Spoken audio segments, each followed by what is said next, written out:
KFNC FM and AM, HD1 and HD2 Kansas City, an Odyssey sports station. Nobody in Kansas City has sports like 96.5 The Fan. Right side throw, touchdown! Kansas City, a 3-yard touchdown pass in overtime. Kansas City wins the game. Welcome into The Drive with Carrington Harrison. Back-to-back best sports talk hosts as voted on in the Pitch magazine. Live from the Fan Studios. Here's CDOT. Let's do this. Another day, another dollar, another edition of The Drive. You were listening to The Drive on 96.5 The Fan, 96.5thefan.com, and also the Odyssey app. My name is Carrington Harrison. Excited, thrilled, delighted to be here with you on this wonderful, wonderful Monday after the Chiefs absolutely beat down on the Detroit Lions. We'll get to that coming up in just a little bit. We got a lot to get into in today's show. I went to my first Chiefs game as a fan in 5 years. I'll tell you guys about my experience out at Arrowhead Stadium. We'll talk a little bit of Mizzou and Alabama. No, I cannot raise my hand today, but you know what? Rob also can't raise his hand either. We are in this together. Now, I wish Drew could raise his hand, but honestly, I don't know what team Drew cheers for. He cheers for Mizzou and Kansas and Wisconsin, and I don't know what team he cheers for. Indiana, he can't raise his hand either. Put your hand down, Drew. Please do not try to participate in this segment. You got way too many favorite college teams. You cannot participate in this. We got a lot to get into in today's show. Again, my name is Carrington Harrison. Happy to be here. Rob Britton is here, taking you up until 6 o'clock. Celebrating the Chiefs' win yesterday against the Detroit Lions. Before we get into it, I need you guys to do me a couple of favors. Number one, I need you listening to The Drive each day at 2 o'clock right here on 96.5 The Fan. Number two, I need you to tell one friend to check out the show. I mean, if you could tell two people to check out the show, I would really appreciate it. But you know what? Beggars can't be choosers. If you guys could just tell one person to check out the show, I would greatly appreciate it. And number three, and most important, I need you guys to remember that the open of the show is brought to you by our friends over at The Other Place. So if you're looking for a place to watch the Monday night doubleheader, you're looking for a place with great food specials, great drink specials, televisions everywhere, then go stop by and see our friends over at The Other Place. So I want to tell you two observations that I currently have about the Kansas City Chiefs, and we'll talk about the fight coming up in just a bit because every portion of the fight is hilarious to me. Every single part of it is funny. But this is where I want to begin the show today. There are two things that I would say right now I feel very, very strongly about. Number one, this is the best version of Patrick Mahomes we have seen since the last time he won NFL MVP. If you want to go through the numbers right now for Patrick Mahomes, in his last 4 games, he is 98 of 145. He has thrown for a little more than 1,000 yards in his last 4 games, 11 total touchdowns. If you include the rushing, 1 interception. Right now, he is second to win NFL MVP over on FanDuel and also on DraftKings. You are seeing right now a quarterback that is playing at an incredibly high level. We have kind of gotten used to Mahomes kind of working into things. Maybe it's a little bit of a slow start as he's still trying to figure out some things, and then he's ready to make that second half push. What you are seeing is greatness from the very, very beginning. One of the points that I have made over the last 2 years or so when we've had conversations about Mahomes and him either leaving the pocket too early or down the field accuracy or why is he not putting numbers up the way that he did in the past, it has always been a surrounding cast argument to me. This is the best version of the Chiefs' offensive line they've gotten in quite some time. This is the most complete wide receiver room that they've had in quite some time.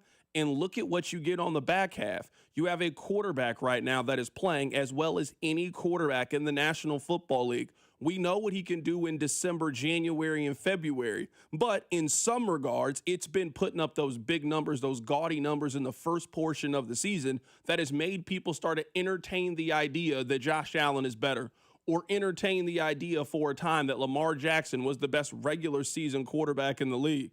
Well, I think you see a dialed-in Patrick Mahomes with a capable offensive line, with the run game that is starting to emerge, with a wide receiver room that has multiple options and has their number one weapon back and is about to get their number one weapon back in Rashee Rice. You are seeing the best quarterback in the National Football League, and I don't think that it's relatively close. So one of the early thoughts that I have is this is the best version of Patrick Mahomes we've seen in probably 3 years. This is a quarterback that can win his third MVP. This is the best player in the world. That's what you are seeing on a game-in, game-out basis, which then leads me to the other thing. I know that the Chiefs won 15 games last year, but if we are really being honest and going back in time, we could see some of the warts that were on last year's Chiefs team. Now, I'm not going to call how they won fluky, but I think we can say that the Chiefs were fortunate to win some of the games that they won. And we have spoken about regression this season and how the Chiefs have regressed in some ways in those one-score games. What goes up must come down. If you flip a coin, you got a 50% chance every single time. Well, the Chiefs got heads 11 straight times last year. And so far this season, they haven't in those kinds of games. But last year's Chiefs team, to me, didn't really pack a very serious punch and didn't really seem capable of knocking anybody out. We have seen the Chiefs knock two teams out in the last 3 weeks. They completely knocked out the Baltimore Ravens and played a very clean, nearly perfect game against the Ravens. Fast forward against a team that I think is the best team in the NFC, a true and legitimate Super Bowl contending team. Now, the Lions have injuries, but the Chiefs have injuries. The Chiefs didn't have their normal starting left tackle. The Chiefs don't have their number one wide receiver who is still on suspension. This is the middle portion of the NFL season. No one is 100% perfect. Everybody is missing something at this portion of the season. So cry me a river when we're talking about the Lions and their injuries. No one feels bad for you. It's a next man up mentality. The Chiefs ground and pound the Lions into submission yesterday. They were clearly the better team.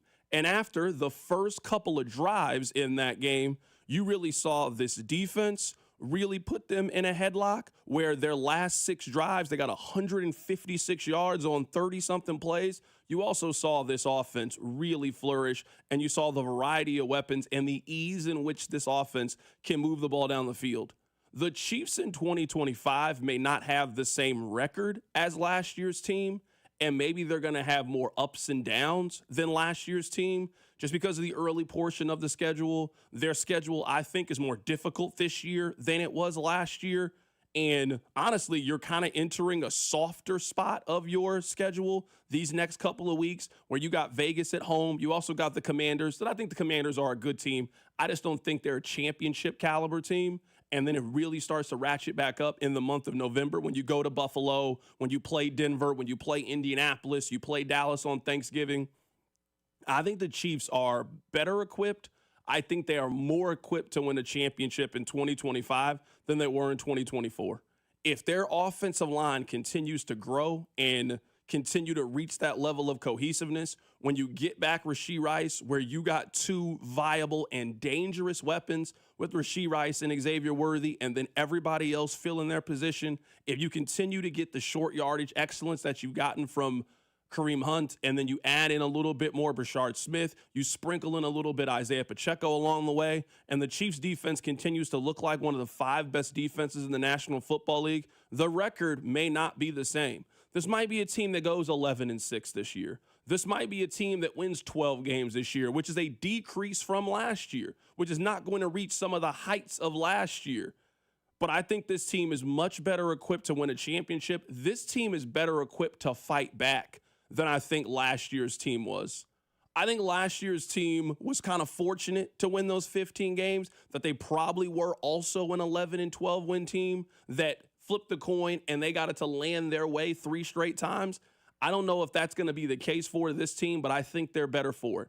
I think they're better and more complete offensively. I think you're going to see a defense that continues to figure things out as we get closer to the second half of the season and be more equipped in certain ways. I think you are seeing that at the height of it. If we were talking about ceiling, the best version of the 2025 team against the best version of the 2024, I think the Chiefs in 2025, they have a higher ceiling of the best version of themselves. We would question on a week-by-week basis last year what the A game for the Chiefs looked like.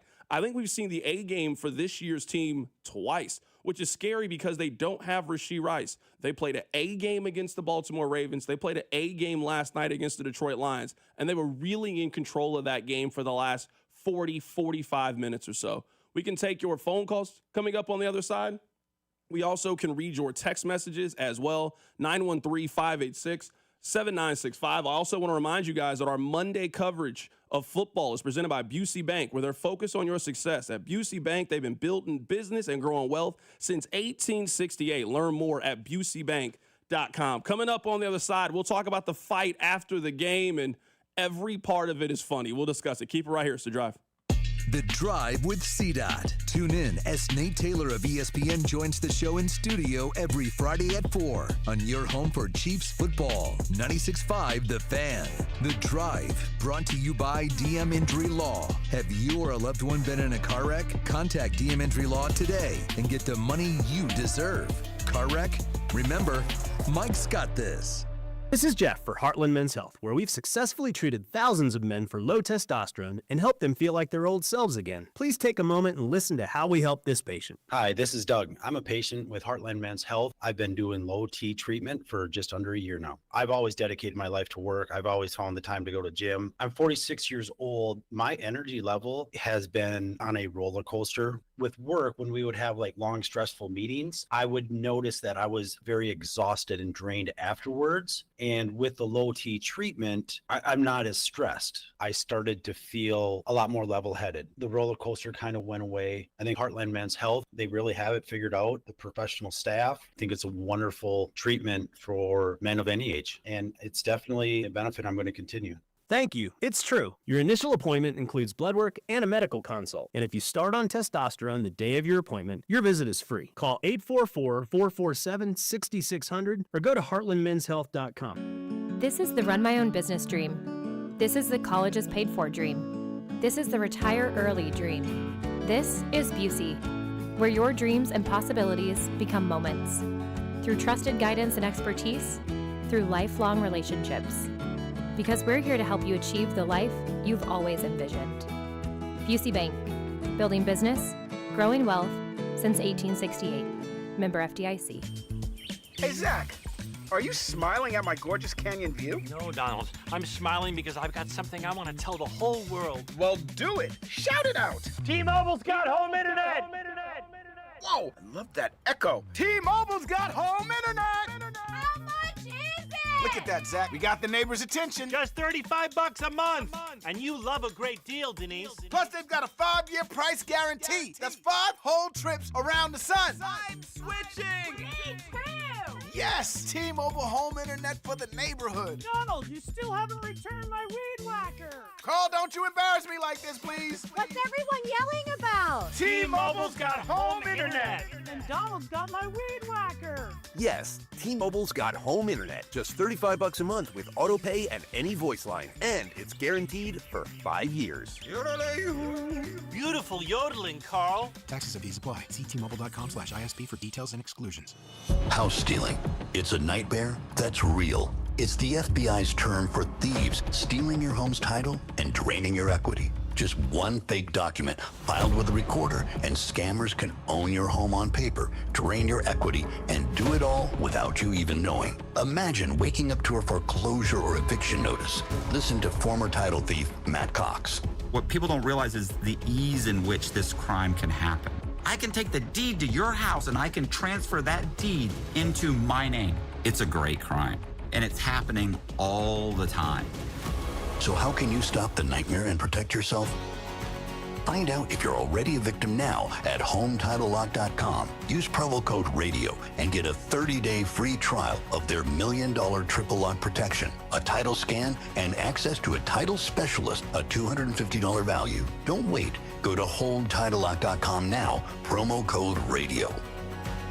Must qualify for enrollment. Results may vary. We all hear the radio ads about the IRS. They tell you to be afraid, to be scared, and they try to frighten you into calling. I'm not here to do that. Tax Relief Advocates is different. TRA is here to tell you that if you owe money to the IRS, whether it's $5,000, $50,000, or $500,000, we have a solution. It doesn't matter if you're sitting in your car, at work, or with your kids. No matter where you are, call now. 800-583-5795. Don't lose hope. TRA can eliminate or reduce what you owe to the IRS. Generous programs are now available that can give you a fresh start. Our passion is taxes and helping individuals fix their IRS problems. We have over 1,000 5-star reviews on Google and an A+ with the Better Business Bureau. You don't need to be afraid of the IRS any longer. End your tax nightmare today by visiting us online at TRA.com or call 800-583-5795. 800-583-5795. That's 800-583-5795. Tax Relief Advocates. Real solutions for real people. Hi, I'm Nancy Cartwright. You may know me better as the voice of Bart Simpson. On Simpsons Declassified, we're diving into the mysteries that keep the Simpsons forever young. Have you ever wondered how The Simpsons regularly predicts future events? Who better to ask than the show's creators, performers, and writers, the celebrity guests? Be sure to follow and listen to Simpsons Declassified wherever you get your podcasts. You're listening to 96.5 The Fan from the DM Injury Law Studios. Mike's got this. Hey, it's Trent McDuffie from the Kansas City Chiefs. Welcome back to The Drive with C-Dot on your home for Chiefs football. 96.5 The Fan.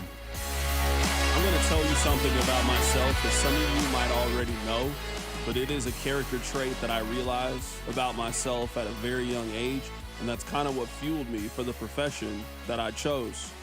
I would say that there are times that I am a very annoying individual. I think some of these times I am purposely annoying. Sometimes I know the exact buttons to get you guys riled up. And sometimes I do it just to do it. It entertains me. I've always been the kid that will bother you and bother you and bother you until I see that you're actually really mad. Like, oh man, my bad. I didn't mean to do that. I can acknowledge that about myself. It is a character trait that I have. I've never felt closer to Patrick Mahomes than I did yesterday because I saw somebody who I think has some of those same abilities. He knew that wasn't the time to talk to Brian Branch. He knew it. Now, I couldn't hear what Brian Branch was saying, but he had the energy of somebody who was kind of mad. You could just sense it on his body language. He had the energy of somebody that was kind of mad. Then Mahomes tries to dap him up, clearly like hey, bro, you lost. Good game. I probably would have just left him alone. I think that kind of triggered him, which was kind of funny to me that happened. And then instead of kind of going after Pat, because you know you can't do nothing to Pat, come on now, you then go over to Juju. And Juju is just kind of over there, just minding his own little business. I'm sure they're talking. I'm sure he says something. Brian Branch then goes up and sucker punches Juju Smith-Schuster. Now, maybe I shouldn't laugh at this, but the way that Juju fell to the ground, it was kind of funny to me. I kind of laughed a little bit. And then all of us need an Isaiah Pacheco in our lives. Isaiah Pacheco didn't flinch. There's usually 3 people in a fight. There's usually too cool to fight guy. There's usually the peacemaker, the guy that just wants to break it up. He doesn't really want to fight, but you got to also look like you are diffusing the situation by, come on, guys. And then there's one person that's always turned up and ready to go and ready to fight. And you know who Isaiah Pacheco is? Ready to fight individual. So then Pacheco gets up, and then he kind of holds up Brian Branch for long enough so then Juju can get one good lick in. And now they're on the ground and they're rumbling, and it was a big mess. I'm sorry, this fight was hilarious. Now, I know they shouldn't be fighting after the game, but most of the time, sprinkling in a little brouhaha at the end of a sporting event usually makes it better. The game is better because of this brouhaha. Now, I don't think that much is going to happen to Isaiah Pacheco, aside from a fine. He should be fined for his role. Shouldn't be a big fine, but he's going to be fined. Juju is probably going to get a little bit of a fine for this, but that is going to pale in comparison to what should happen to Brian Branch. He should be suspended. And I'm usually not the guy that's advocating for suspensions or taking money out of guys' pockets. I'm usually not that guy. There's no reason for Brian Branch to play next week. He started a fight, seemingly for no other reason than he was mad. This next little bit I'm about to play for you guys, I'm serious, I've never heard a player say this before. Ever. Not my entire life. I listen to players and coaches speak for a living. I've never heard what we're about to play for you before. I would have never said this out loud if I was Brian Branch. Listen to what he said after the game when he describes the interaction. In between the play and refs don't catch it, they be trying to bully me out there. I ain't gonna Should have never did it. We beat ourselves, honestly. What happened between the play? What are you referring to? I got blocked in the back illegally, and it was front of the ref. The ref didn't do anything, and just stuff like that. And I could have got hurt off of that, but I still shouldn't have done that. So. All right, this is the thing that maybe I shouldn't laugh, and maybe I should be more mature.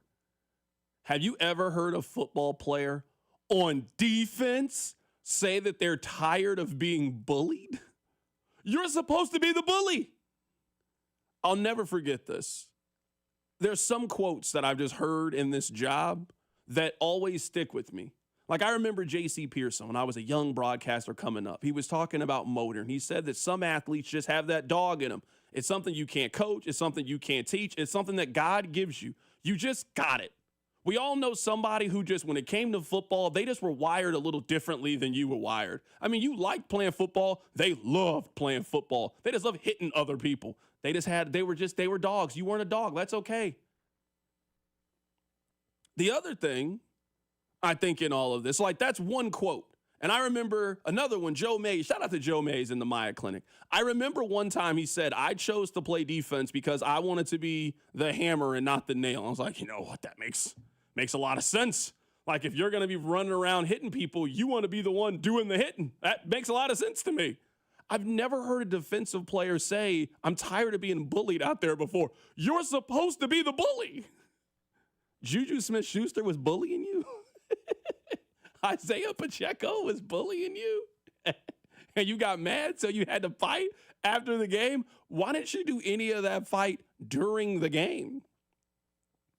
Like when they were blocking you in the back during the game, why didn't you respond in that way? I mean, we've seen that happen during the game before. We've seen plenty of times where wide receiver and secondary player go head to head. When you were getting illegally blocked in the back, why didn't you turn around then at that moment and do something about it? You waited until after the game was over to then go up and sucker punch them? Please enjoy this suspension. I don't know who the Lions have in their next game, but I just know that Brian Branch can't be a part of it. Real shameful stuff. If anything, you should be suspended for saying that you're tired of getting bullied as a defensive player. Shameful work from the Detroit Lions. No, more specifically, shameful work from Brian Branch. Everybody else just acknowledged that, hey, it's after the game. We understand tempers flare up. We get it. One person decided to be a sucker, and it was Brian Branch in this whole endeavor. The whole thing was weird. I'll be the first to admit, I was talking to Cody and Gold about this. Game's over. I turn the TV off. I don't need to watch the kneel down to end the game. That's not really something that I think is going to be something that comes from the show. So I then check social media and I see what happened, and I am like awestruck by the fact that Brian Branch, based on every video you see, at the end of the game, walked over and basically sucker punched Juju. It was insane to me. And then for a guy that's been fined 13, 14 times, and a guy that, plays with an attitude, a chip on his shoulder, he's like the enforcer type of the Lions defense. For him to say I shouldn't have done it, but I was tired of getting bullied is lame. Don't get into a fight, first and foremost. But if you're going to start a fight, don't after the game say, well, it's because they were being mean to me. That's what he said. He said they were being mean. That's what he said.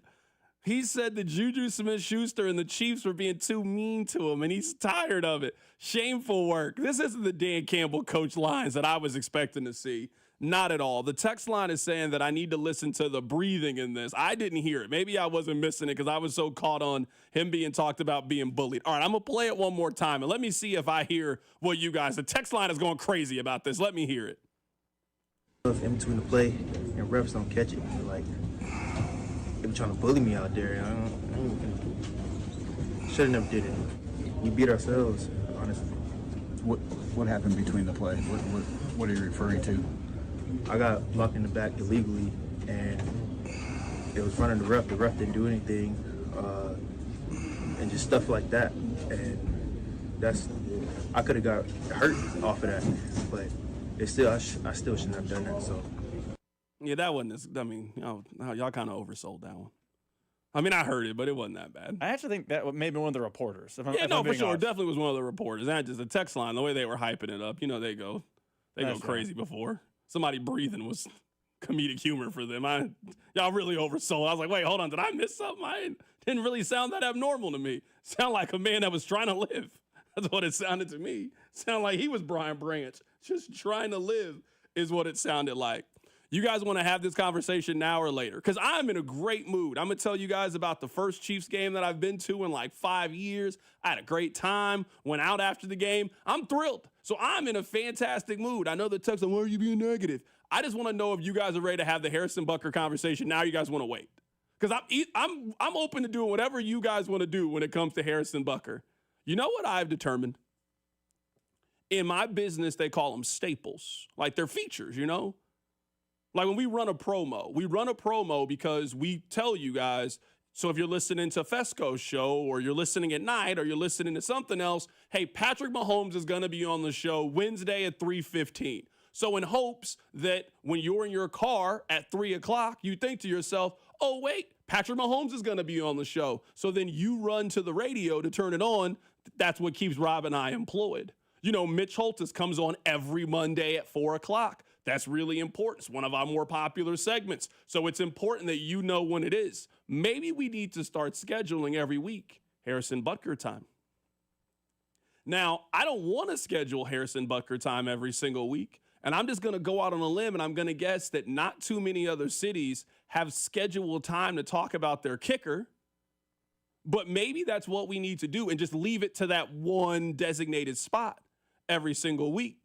Now, I would love to not have these conversations. And the beautiful thing about any staple is you can cancel it. We used to do Therapy Thursday. We don't do it anymore. We used to have Pick a Player. We don't do it anymore. So maybe we just need a standing appointment for time to talk about Harrison Butker. And then when it's no longer needed, we'll just move on. I'm open for that. 913-586-7965. I guess a quick Harrison Butker thought. Very quick. I just don't know what to do or I don't know what to say about it because nothing is changing.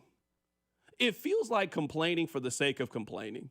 Now, I don't have any problem with complaining. In fact, it's actually one of my favorite things to do. I get paid professionally. I'm a professional complainer. Complain. I love it.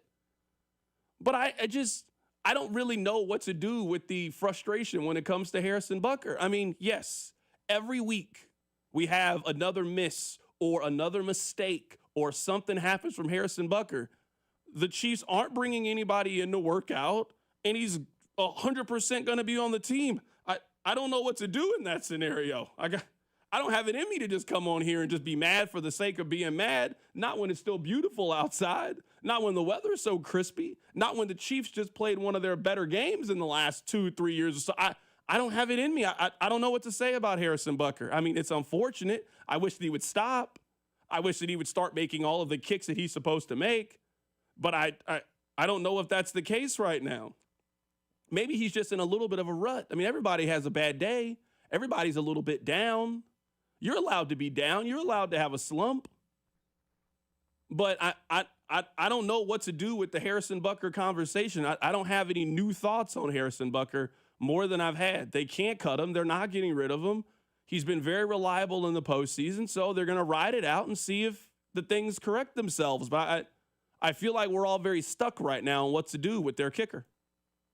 I agree, but let me ask you this. Do you think their worry level has changed? Like, do you think we get a Nick Jacobs or a Pete Sweeney or a Nate Taylor tweet sometime this week that says something like, Chiefs are trying out blank kicker. He came in for a workout just for the sake of coming in for a workout. Do you think that happens this week? And I know that you're tired of having these conversations. Has your fear meter, has your worry meter changed at all with Harrison Butker? It's the exact same. I have felt the exact same way about Harrison Butker for 3 weeks. You can go back and check the audio. You can check the tape. My stance on Harrison Butker, it hasn't changed. It's the same. I don't know what else to say or do about this. I think we all agree if Harrison Butker was a normal kicker, then we'd be having the conversation about them potentially bringing somebody in. They're not bringing somebody in. They're not doing anything. This is who you got for the kicker. So they have one choice. Make it better. Make it work. That's it. You went to the teacher and asked to do your group assignment with somebody else. She said no. This is who you've been paired with. go get an A. I feel stuck. I would love to complain about Harrison Butker. I'd love for them to bring somebody in, at least put a little scare into him. At least let him show up to work one day and watch some 25-year-old kicker kick field goals. I mean, we promote competition at every other position on the field. If this was a running back that fumbled 3 straight weeks, we'd be advocating for them to bring somebody in on a workout. If this was a corner that couldn't catch, that's what we'd be advocating for. But I don't know what you do with Harrison Butker other than hope, pray. That's where I am. I don't know what else to say. I don't have any other commentary about Harrison Butker. This is who you got. This is it. This is what you got. Make it work. That's what it is. Can they trade for Cairo Santos? No. There's no question related to kicker that you guys can ask that does not end with Harrison Butker is the kicker for the Kansas City Chiefs. You can ask any scenario. They're not bringing somebody in. They're not trading for anybody. They're not cutting them. This is who they got. So Dave Tobe, coach him up. Here, coach him up. This is what you got. Make it work. They can't do this every week. We all know that. They cannot do this every week. You say they can't, and I don't disagree, but they have been. It's been 6 weeks. We have made it through the entire Rashee Rice suspension. You know how long we talked in the offseason about Rashee Rice suspension? It was days, weeks, months of content we talked about it. We have now made it through the wilderness of the Rice suspension. And you know what we've had in all 6 weeks? A Butker mistake.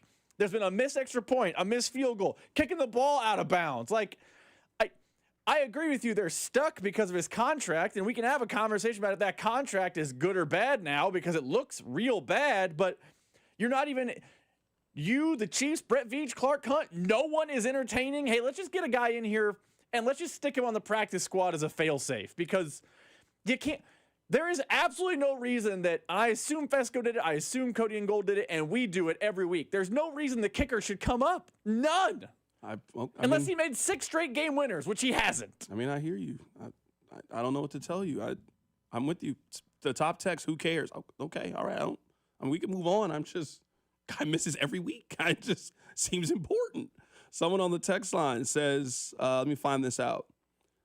Text line 913-586-7965. Chris Jones was doing nothing for the first 5 games of the season. He seemed to figure it out. Butker will also figure it out. He missed the 1, but the rest were money. Seems like a mental block. Okay. I mean, if that's the stance that we have is that we've accepted that he's going to go 4 or 5 from the field and he's going to miss extra points and miss field goals and not be as reliable from 50 yards out anymore. Okay. I mean, I'm not here to argue with anybody today. I'm really not. We're all on the same page today.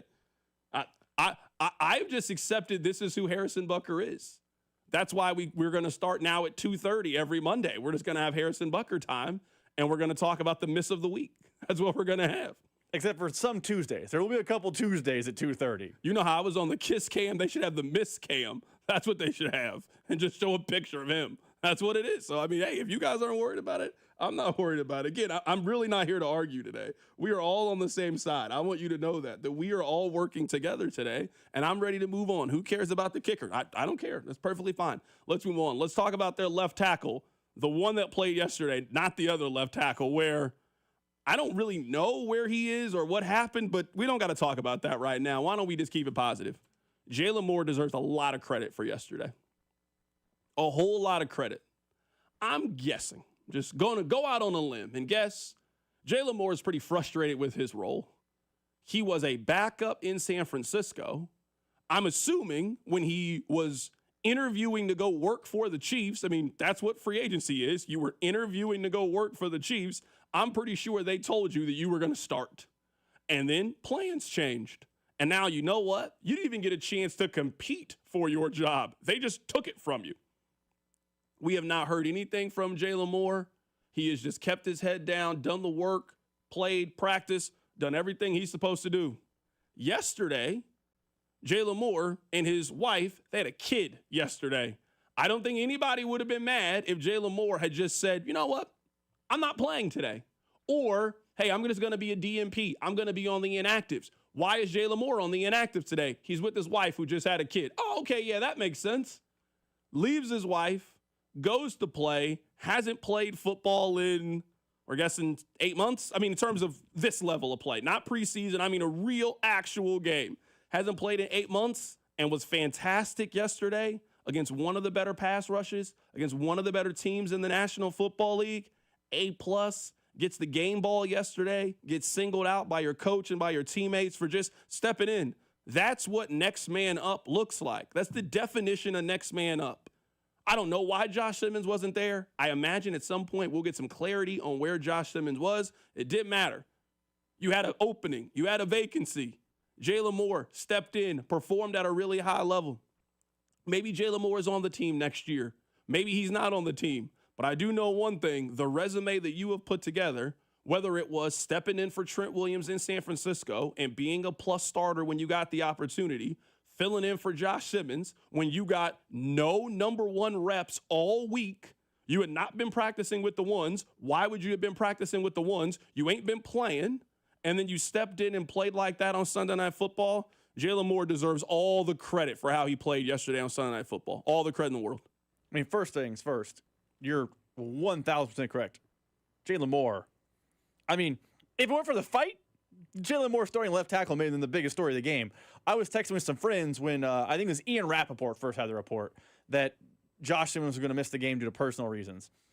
A lot of my friends in my group text were saying, oh, a backup left tackle against Aiden Hutchinson is scary. It just is.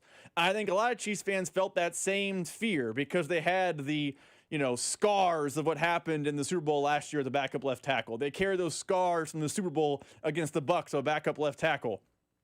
Jalen Moore is not a backup left tackle. I mean, he is based on the depth chart. Like, I get that he is the swing tackle, but he is a starting caliber left tackle in the NFL. It's not just that he played well. That in and of itself is good. He did that against Aiden Hutchinson. You think Aiden Hutchinson is a defensive player of the year type, and he did a really good job against that guy. I do. We presume on short notice, get in there, go get him. I know you said there, I don't know if he's going to be on the team next year. I know this. They can't let him not be on the team next year. He seems like the perfect right tackle of the future. Or at the very least, keep making $10 million to be a swing tackle, because the Chiefs, if they get into a bad situation to tackle, they're fine because they have him and a performance like that. No, I'm 100% with you. He was very, very big. I mean, I would say that, in a roundabout way, things ended up working out, at least in the short term. I still don't know if it's a good contract to give your sixth offensive lineman as much money as they paid him to essentially not play, but we all considered him. Once you knew that Josh Simmons was going to be the starter, he became the break in case of an emergency. They had an emergency. They had a flat tire. They had a spare. They put the spare on. The spare did exactly what it was supposed to do. So you got to give them a lot of credit for that. I got a lot of respect for that Lions team, a lot of respect for that Lions defensive line. You did not notice that they did not have their starting left tackle yesterday. That's the guy that they went out in free agency, and they identified on day one of free agency, that's who we need. You guys remember back when we were having this conversation in the spring, I said I thought Jalen Moore was the best possible option for the Chiefs. Now, I didn't know that they were going to draft somebody also in addition to going out to get Jalen Moore, but if you wanted an established veteran who could come in and play at that position, and you weren't going to break the bank for Dan Moore, who probably got overpaid, but you didn't want to trust a rookie, which they ended up trusting a rookie, I thought that Jalen Moore was the right answer to it. Good contract, good player, easily can step in. We've seen the ability to play left tackle and right tackle. It was a win, and you saw it. You saw how they could identify it, and they did so when it came to free agency.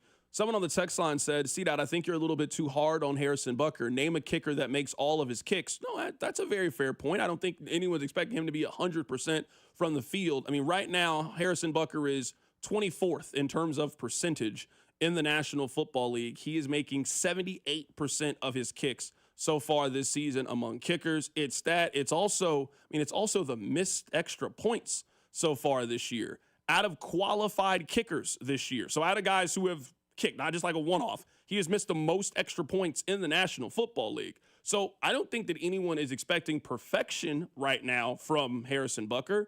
But the same way we talk about this at other positions, if you spend a lot of money on right tackle like the Chiefs did for Jawan Taylor, you expect to get premium right tackle play. When you get George Karlaftis big-time money, you expect big-time production. The Chiefs have the most expensive kicker in the league. No one thinks right now they have the best kicker in the league. They don't have one of the 5 or 10 best kickers in the league. So that's, I think, the problem that people have with Harrison Butker. And when you've been as reliable as he's been in the past, and people now notice a pretty clear sign of whether you would call it a decline, regression, whatever you think that it is. I mean, for him to have the most missed extra points in the league is alarming. For him to be below average when we were talking about kickers in terms of percentage, and also not having the distance that you're going to need. I know the kicks aren't super important now. Man, they're going to get very important very soon, and the weather is about to change. It's going to get harder to kick these field goals coming up in a bit because it's about to get colder. So if you're missing a lot of these kicks when it's warm outside, what does that mean in a month when it's cold outside and that ball is like a rock? Coming up on the other side, we'll talk about the Missouri Tigers who did Missouri Tiger things on Saturday. Keep it right here. It's The Drive. The Drive with Carrington Harrison on your home for Kansas City sports. 96.5 The Fan. Brought to you by DM Injury Law. Have you or a loved one been in a car wreck? Contact DM Injury Law today and get the money you deserve. Car wreck? Remember, Mike's got this. Hey folks, I've got a couple of important questions for you. Do you know how much money you need to retire? Do you have a plan in place for your loved ones? If your answer is no, it's time to get your financial planning on track with UMB Private Wealth. It's never too late to start. Plus, their team supports you at every step of the planning process. Go to umb.com/privatewealth to schedule your appointment. That's umb.com/privatewealth. Why not start today? Looking for the ultimate spot to watch Sunday football? It's all happening at Brew Brothers inside Harris Casino, Kansas City. With NFL Sunday Ticket, you'll catch every game, every Sunday. So no matter who you root for, your team is always on. Add in ice cold drinks, mouth-watering food, and a crowd that loves football just like you. And you've got the perfect game day atmosphere. Every snap, every score, every Sunday. Brew Brothers is football headquarters. Be there this weekend at Harris's Kansas City. 21 or older to gamble. Know when to stop before you start. Gambling problem? Call 1-800-GAMBLER. At Casey's, we're too nice to say no. So when someone asked for a free frozen drink, we said sure. Then they said every Friday all summer, and well, now we're giving away free medium frozen drinks every Friday. Free frozen Fridays with Casey's Rewards. It's not crazy, it's Casey's. See store for details. Hey, Mr. C, it's me. Well, I just picked up the ring. I actually went to Hellsberg. Thanks for that recommendation. Kate's gonna love that hers is from the same jeweler you got Mrs. C's ring from. They were so helpful throughout the whole process. They even knew your family by name, and the ring looks great. Anyways, I just couldn't wait to let you guys know. Call me back and wish me luck.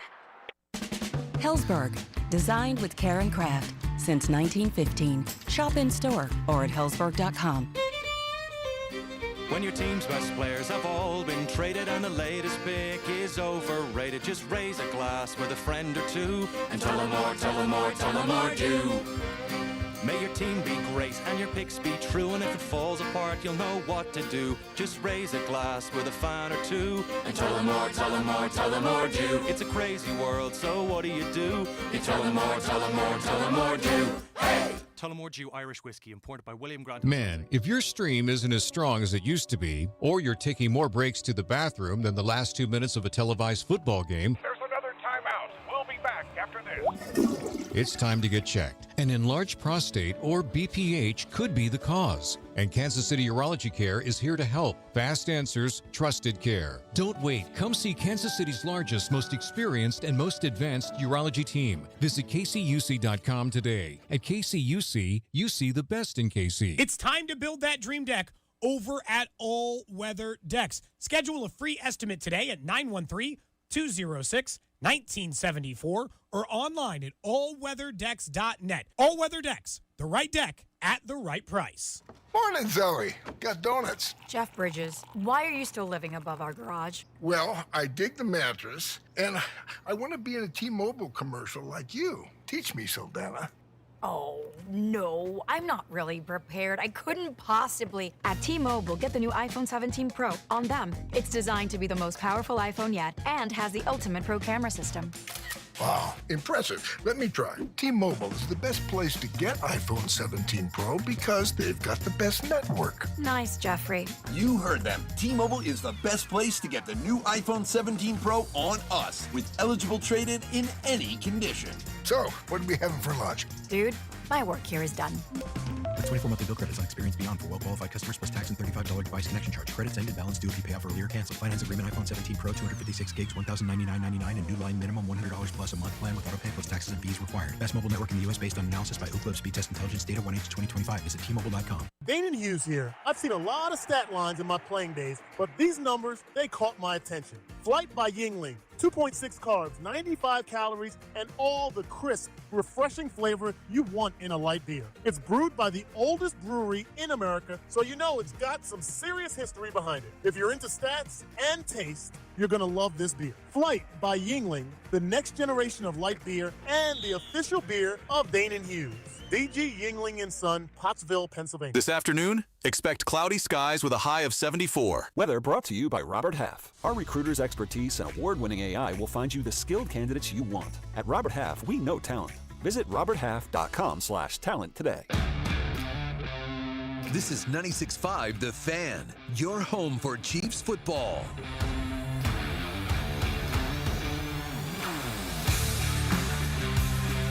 Coming up at the top of the hour, we will talk about me going to Arrowhead for the first time in 5 years. Usually, I'll just watch the game at home. But I decided to go to the game yesterday. I'll tell you about my experience coming up in just a bit. Now, if you guys would allow me to just use this time for a little bit of a venting session. And it's not that Missouri played poorly in the game. It is not. I thought Missouri played well. I mean, they didn't play well enough to beat Alabama, but Alabama might be the best team in the SEC. They are certainly in the conversation. Tomorrow, if Texas A&M and Alabama played each other, I'd pick Alabama to win. Tomorrow, if Ole Miss and Alabama played each other, I'd pick Alabama to win. Alabama might be the best team in the SEC. So losing to Alabama is not a big deal. And it is the college football playoff. All the goals that Missouri has in front of them, they are still right there. So I don't want to come off like I think all is lost for Missouri. I don't think that. But I guess this would be my thing. And for whatever reason, I have become public enemy number one with Mizzou fans I feel like being the only person that's willing to have an honest conversation about what their ceiling is in the SEC. Over the last 10 years, what would you say is Missouri's best win in the conference? Not best win as a program. What do you think their best win in the SEC is? Because if Missouri is going to break through this ceiling of they are a very good program, look at their record. I don't care what conference you're in. I don't care what schedule you get. It is hard to be much better than Missouri has been in college football the last couple of seasons. They have been one of the better teams in college football the last couple of years. But I feel like what has happened with Missouri is, and maybe this is like a false sense of security, Missouri, I would say, has been able to avoid the real power teams of the SEC the last couple of seasons. The schedule has just broken their way. And one of the reasons why Missouri fans like myself are so optimistic in their ability to be able to make the college football playoff is they don't play all of the really good teams. Well, at some point, if you were going to break through that, you have to beat one of those teams. That is the only possible way to go to the college football playoff. You can't avoid all of them in your schedule. So at some point, you got to beat LSU. At some point, you got to beat Alabama. You got to beat Texas A&M. You got to beat Ole Miss. That's how you get to the destination. That's how you get there. Missouri, over the last 3 years, they went 11-2, 10-3. They're 5-1 right now. What's been their best win over the last 3 seasons? Their best win is Tennessee. And not even like the playoff version of Tennessee. I mean, the year before that, their best win is a bowl game against Ohio State in which Ohio State top 5 starters didn't play. They've had some very exciting, very thrilling wins. Missouri has been very, very good. They are firmly in Tier 2 in the SEC and college football, and that's a really, really difficult thing to get to. But if you were talking about them making the college football playoff, if you were talking about them potentially becoming one of the powers in the SEC, Eli, you got to win one of these games, or you got to win them occasionally. No one goes undefeated in these games. No one shoots 100% from the field. You don't have one of them. You don't have a marquee win against any of those teams. You never beaten Alabama. You never beaten Ole Miss. You never beaten Texas A&M. You have one win against a down LSU team on a COVID year. You don't have any of the marquee wins that you potentially need, the resume that you would potentially need. So if Missouri's hope to make the college football playoff is the schedule breaks the right way, that's about to change here very soon. They're changing the way they do the scheduling. Missouri has road games at Alabama and at LSU and at Ole Miss next year. The cupcake schedule that's been put together, that's done. That's over. That ride is over. I don't want to overreact. They lost a home game to Alabama. They're one of the 5 best teams in the country, in my opinion. You got a road game against Auburn. You're better than Auburn. You are a better football team than Auburn is. You got to figure out a way to win. I think you're a better team than Vanderbilt. I know it's on the road. You got to do something really difficult now. It's the middle of October, and Missouri still hasn't played a road game yet.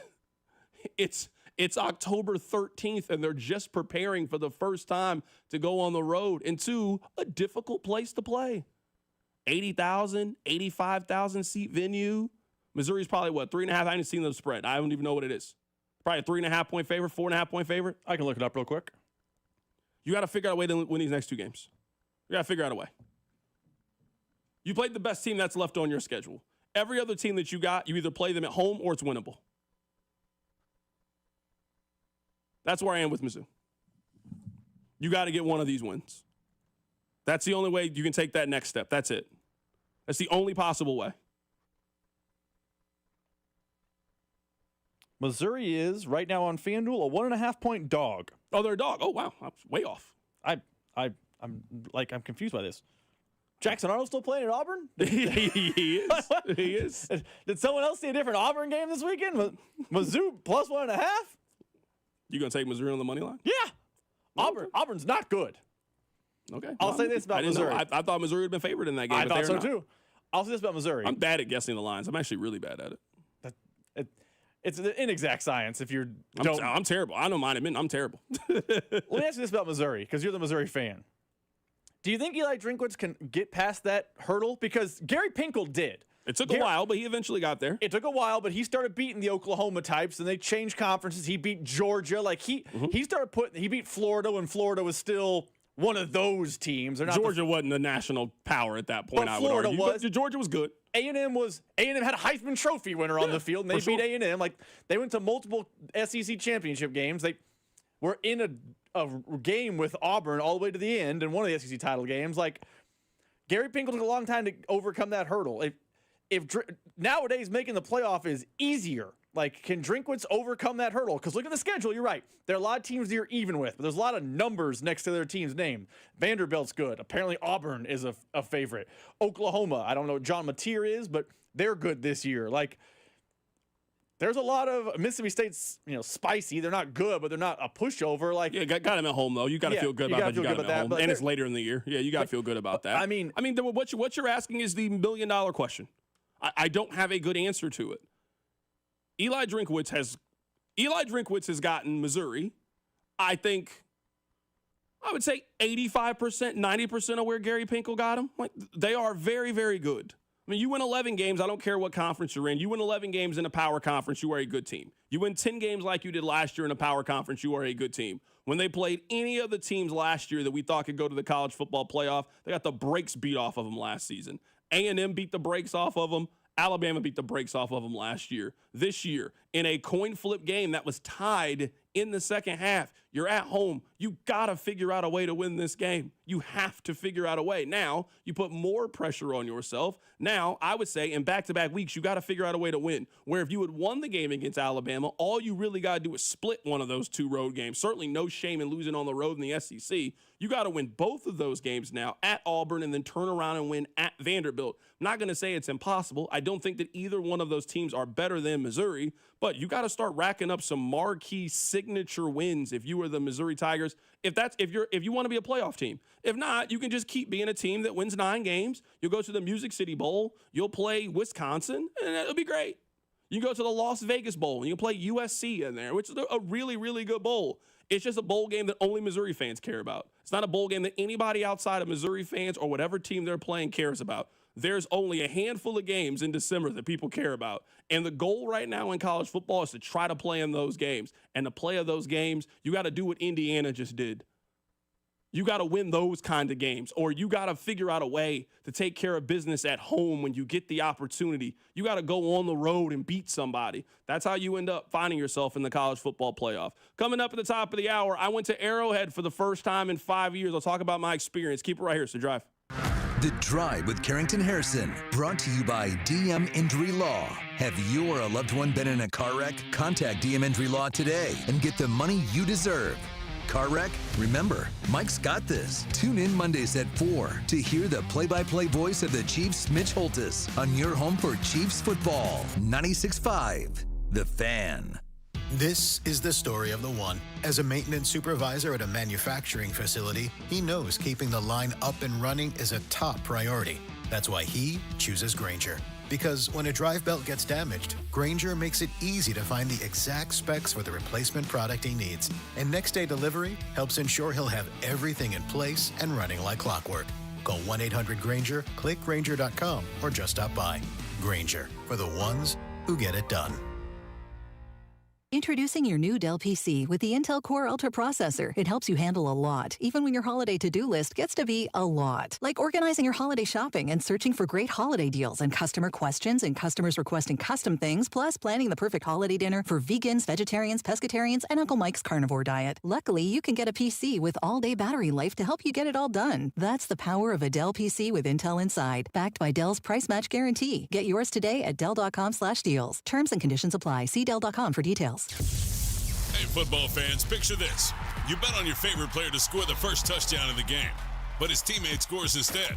If this happens, BetMGM wants to give you another chance at the end zone. With BetMGM's second chance promotion, you'll get your stake back if your first touchdown scorer scores second instead. That's right. Bet on any pro football player to score the first touchdown of the game. If you're right, you win. If your player scores second, you get your stake back in cash. With BetMGM's second chance offer, you have a chance to keep the fun going after the first player crosses the goal line. Try a first TD score wager with confidence today. BetMGM. Make it legendary. BetMGM and GameSense remind you to play responsibly. See BetMGM.com for terms. 21 plus only. Kansas only. Existing customer offer. Subject to eligibility requirements. Rewards paid back in unrestricted withdrawable funds. Please gamble responsibly. Gambling problem? Call 1-800-GAMBLER. In partnership with Kansas Crossing Casino and Hotel. This is the story of the one. As a custodial supervisor at a high school, he knows that during cold and flu season, germs spread fast. It's why he partners with Grainger to stay fully stocked on the products and supplies he needs, from tissues to disinfectants to floor scrubbers. Also that he can help students, staff, and teachers stay healthy and focused. Call 1-800-GRAINGER, click Grainger.com, or just stop by. Grainger, for the ones who get it done. Arvest Bank believes in the power of serving others. That's why we're committed to supporting those who serve our communities. We believe that all communities deserve a financial partner who cares. Arvest.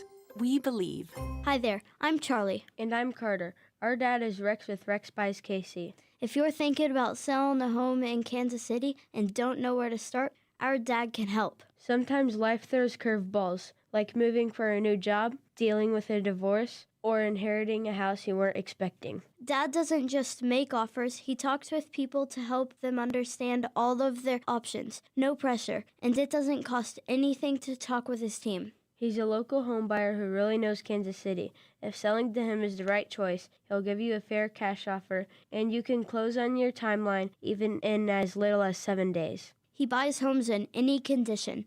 No need for repairs, no fees, no surprises. Just an honest, easy process so you feel good about your decision. Want to talk to him? Call 816-330-6000 or go to rexbuyskc.com. Rex Buys KC, helping people make smart choices one home at a time. Must qualify for enrollment. Results may vary. We all hear the radio ads about the IRS. They tell you to be afraid, to be scared, and they try to frighten you into calling. I'm not here to do that. Tax Relief Advocates is different. TRA is here to tell you that if you owe money to the IRS, whether it's $5,000, $50,000, or $500,000, we have a solution. It doesn't matter if you're sitting in your car, at work, or with your kids. No matter where you are, call now. 800-583-5795. Don't lose hope. TRA can eliminate or reduce what you owe to the IRS. Generous programs are now available that can give you a fresh start. Our passion is taxes and helping individuals fix their IRS problems. We have over 1,000 5-star reviews on Google and an A+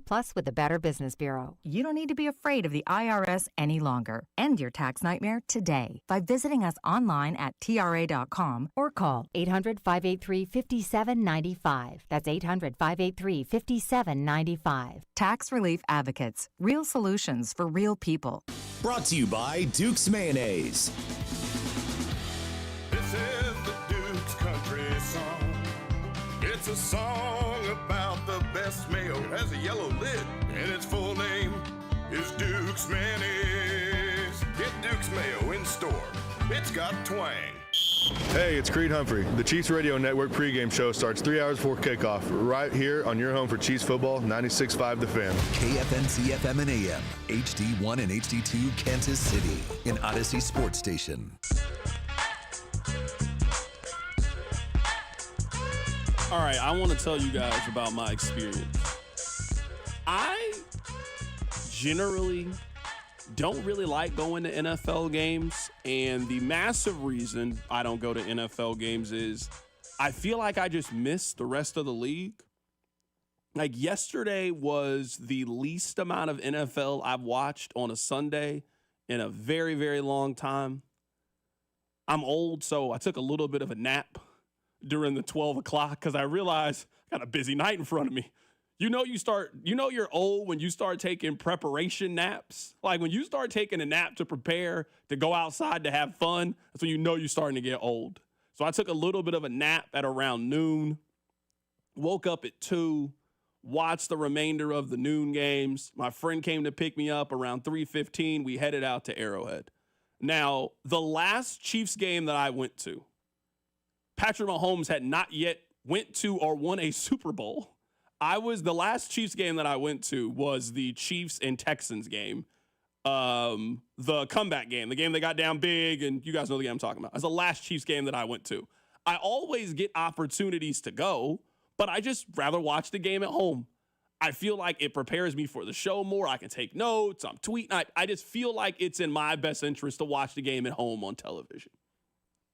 Well, I got offered free tickets to the Chiefs game, and usually I give them to Rob. But Rob, he seemed real, I don't really want to go. I'm not going to beg you to go to the Chiefs game for free. If you don't want to go, that's fine. So he was like, no, you go. And I was like, you know what? I looked at the NFL slate, and I was like, it's kind of weak this week. You know what? I'm going to go. I'm not going to get on press pass. I'm going to buy my own parking pass. I'm going to be a regular fan for the day. And let me tell you, I get it. It was a great time, a fantastic time. You guys over-discussed the parking situation. It really wasn't that bad.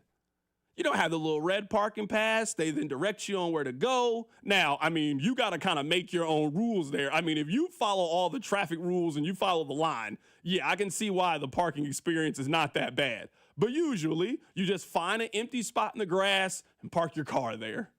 My friend, we found an empty spot. He backed into it. Boom. Now we had a little ticket set up, a little tailgate set up. Shout out to Tickets for Less for hooking us up with the little VIP tailgate. Rob, let me tell you. Oh, they had a spread in there. They had a little open bar set up. You go up there. They had bags. They had like a little mini golf situation going on. They had the food. I don't know who catered the food, but let me tell you, A1, A+. I'm looking around. They had like some Bud Light tailgate. Rob, they had a band over there. I'm serious. You guys know what I'm talking about. I didn't know this. I didn't know that all of this existed out of the Chiefs game. It wasn't like this when I was coming up. They have bands. They had like a little party set up over there. I didn't know what was going on. I wanted to go over there. They didn't have nothing going on where I was.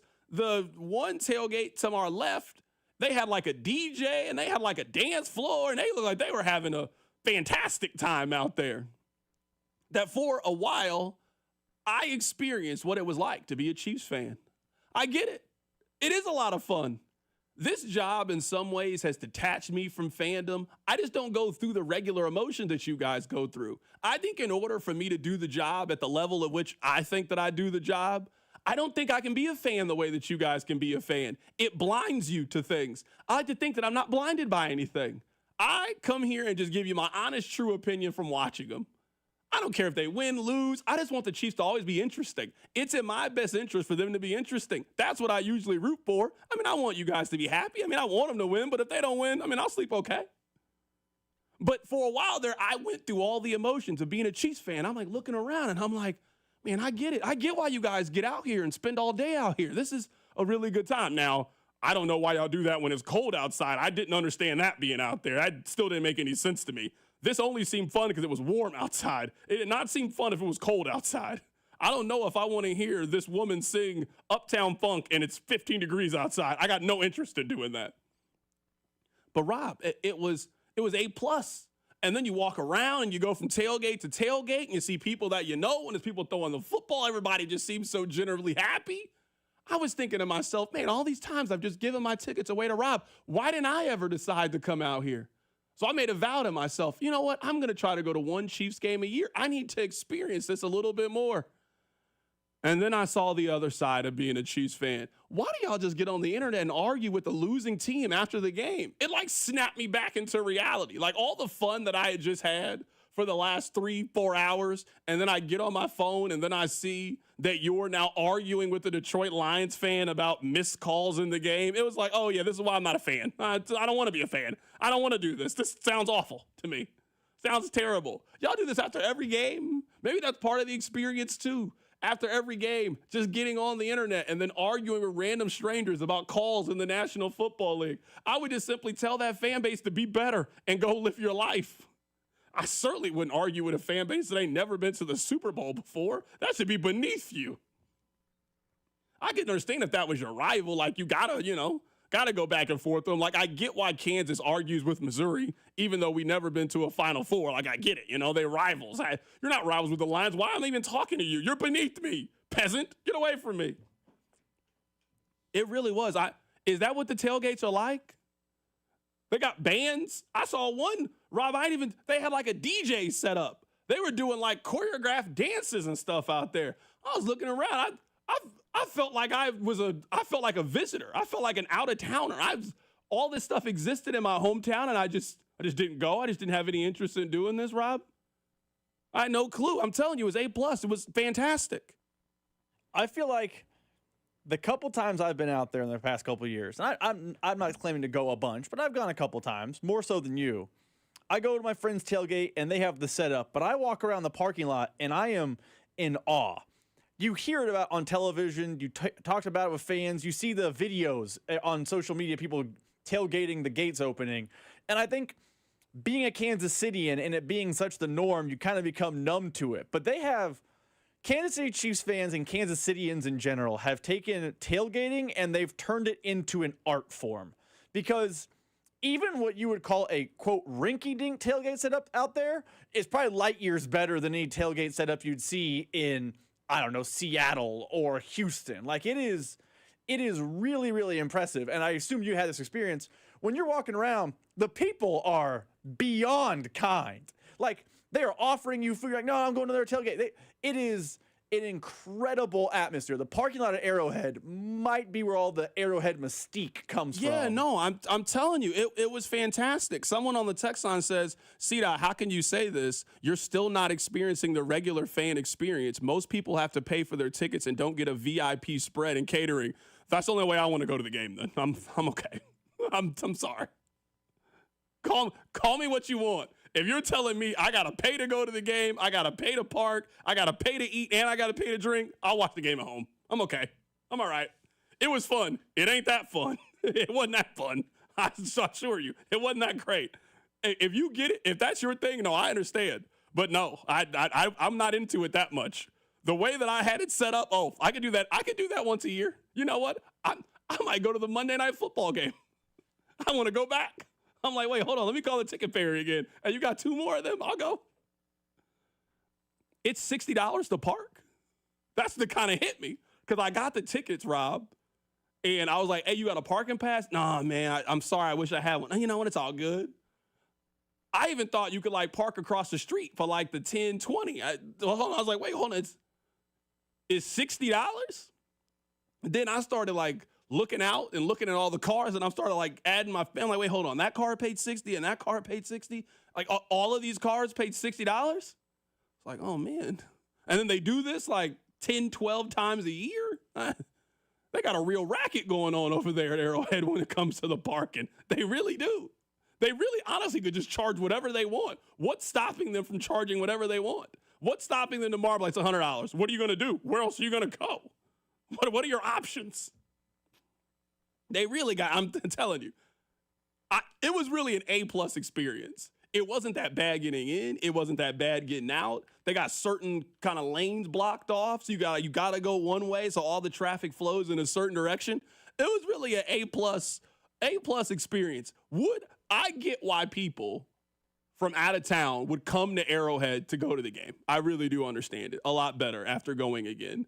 It was like it was like having my first time all over again. Like I went a lot as a kid, but I'm telling you, when you do this job, certain things, it's like if you worked at an ice cream factory. You just eat ice cream all the time. It's not as special anymore. So I've lost. I wish I didn't lose it, but I lost it. But I got it back yesterday, and then when I got back on my phone, it was gone again. I was like, oh yeah, this is what it's like to be a fan. No thanks. I don't have any interest in arguing with Lions fan 71 about a call in the second quarter of the game. No thanks. A+. I'm serious. It was great. If you haven't been to a Chiefs game in a while, I want you to experience what I experienced. I want you to go to a Chiefs game. I want you to go to Sunday's Chiefs game. I want you to go. I'll even help you with tickets. I'll help you. I mean, you got to pay, but I mean, I'll help you a little bit. I'll put in a call, and I maybe can get you a little something off. 5% or something. You know, I'll get you a little something. All right, coming up on the other side, it's time for me to take a victory lap about something. I've been quiet about it for 2 weeks. No one wants to acknowledge that I was right about something, but we'll talk about it. Keep it right here. It's The Drive. The Drive with Carrington Harrison on your new home for Chiefs football. 96.5, The Fan, brought to you by DM Injury Law. Have you or a loved one been in a car wreck? Contact DM Injury Law today and get the money you deserve. Car wreck? Remember, Mike's got this. You don't need to be a financial MVP right out of the gate. At Main Street Credit Union, we're here to coach you through it. No matter where you're at, lining up for your first play or deep in the game, we'll help you move the ball forward.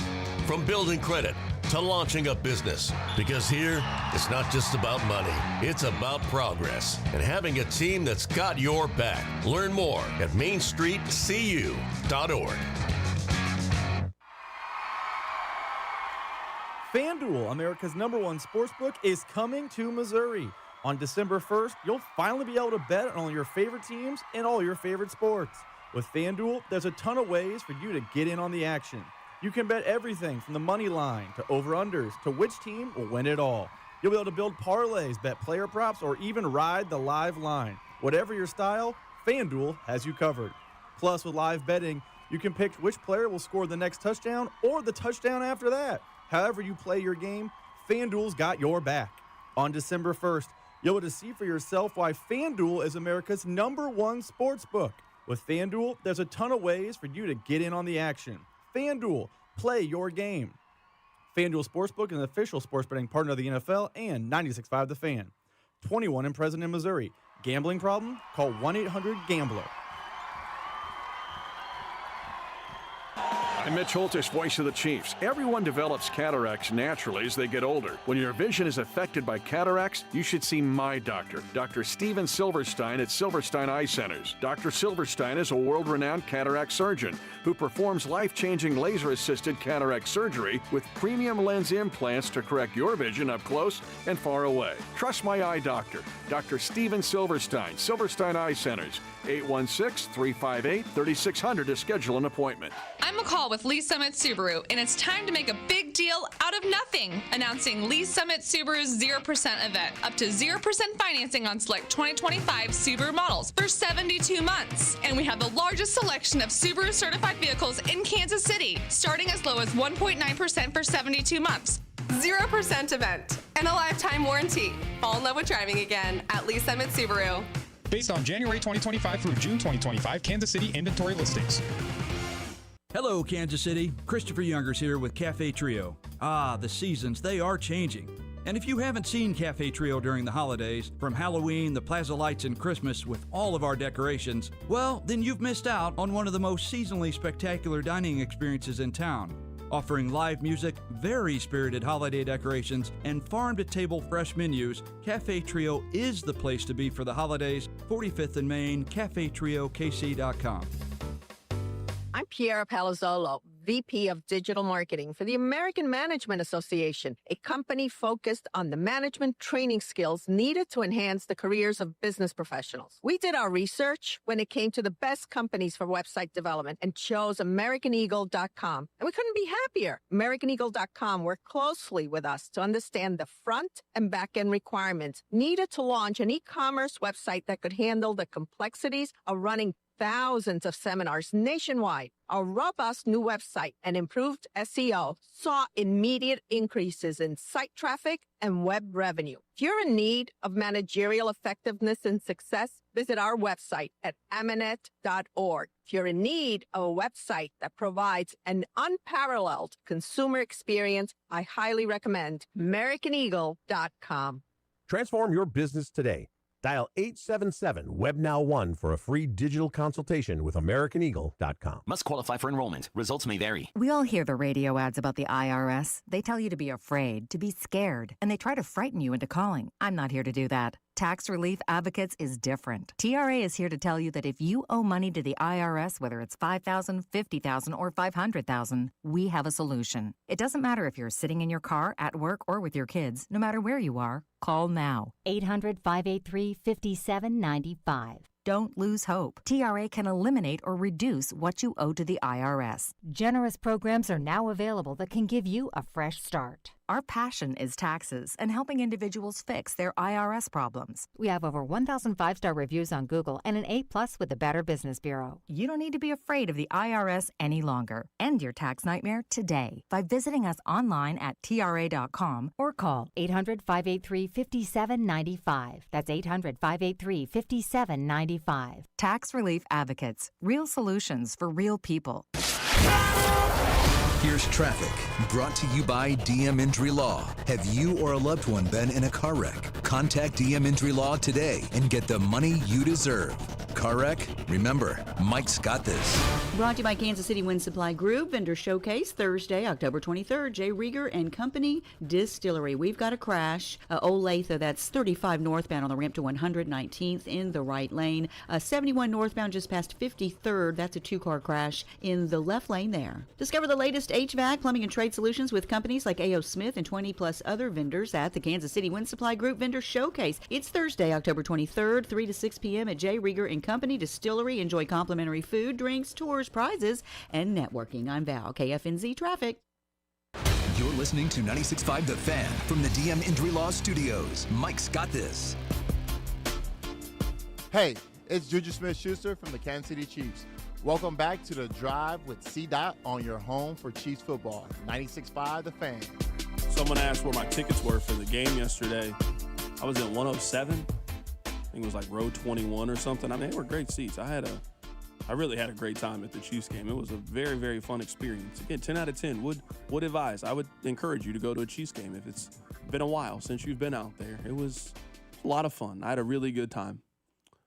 I want to spend, I don't know, maybe the next 5 to 7 minutes accepting your apologies about something. I have been the only person in Kansas City defending Matt Nagy. It is a lonely place.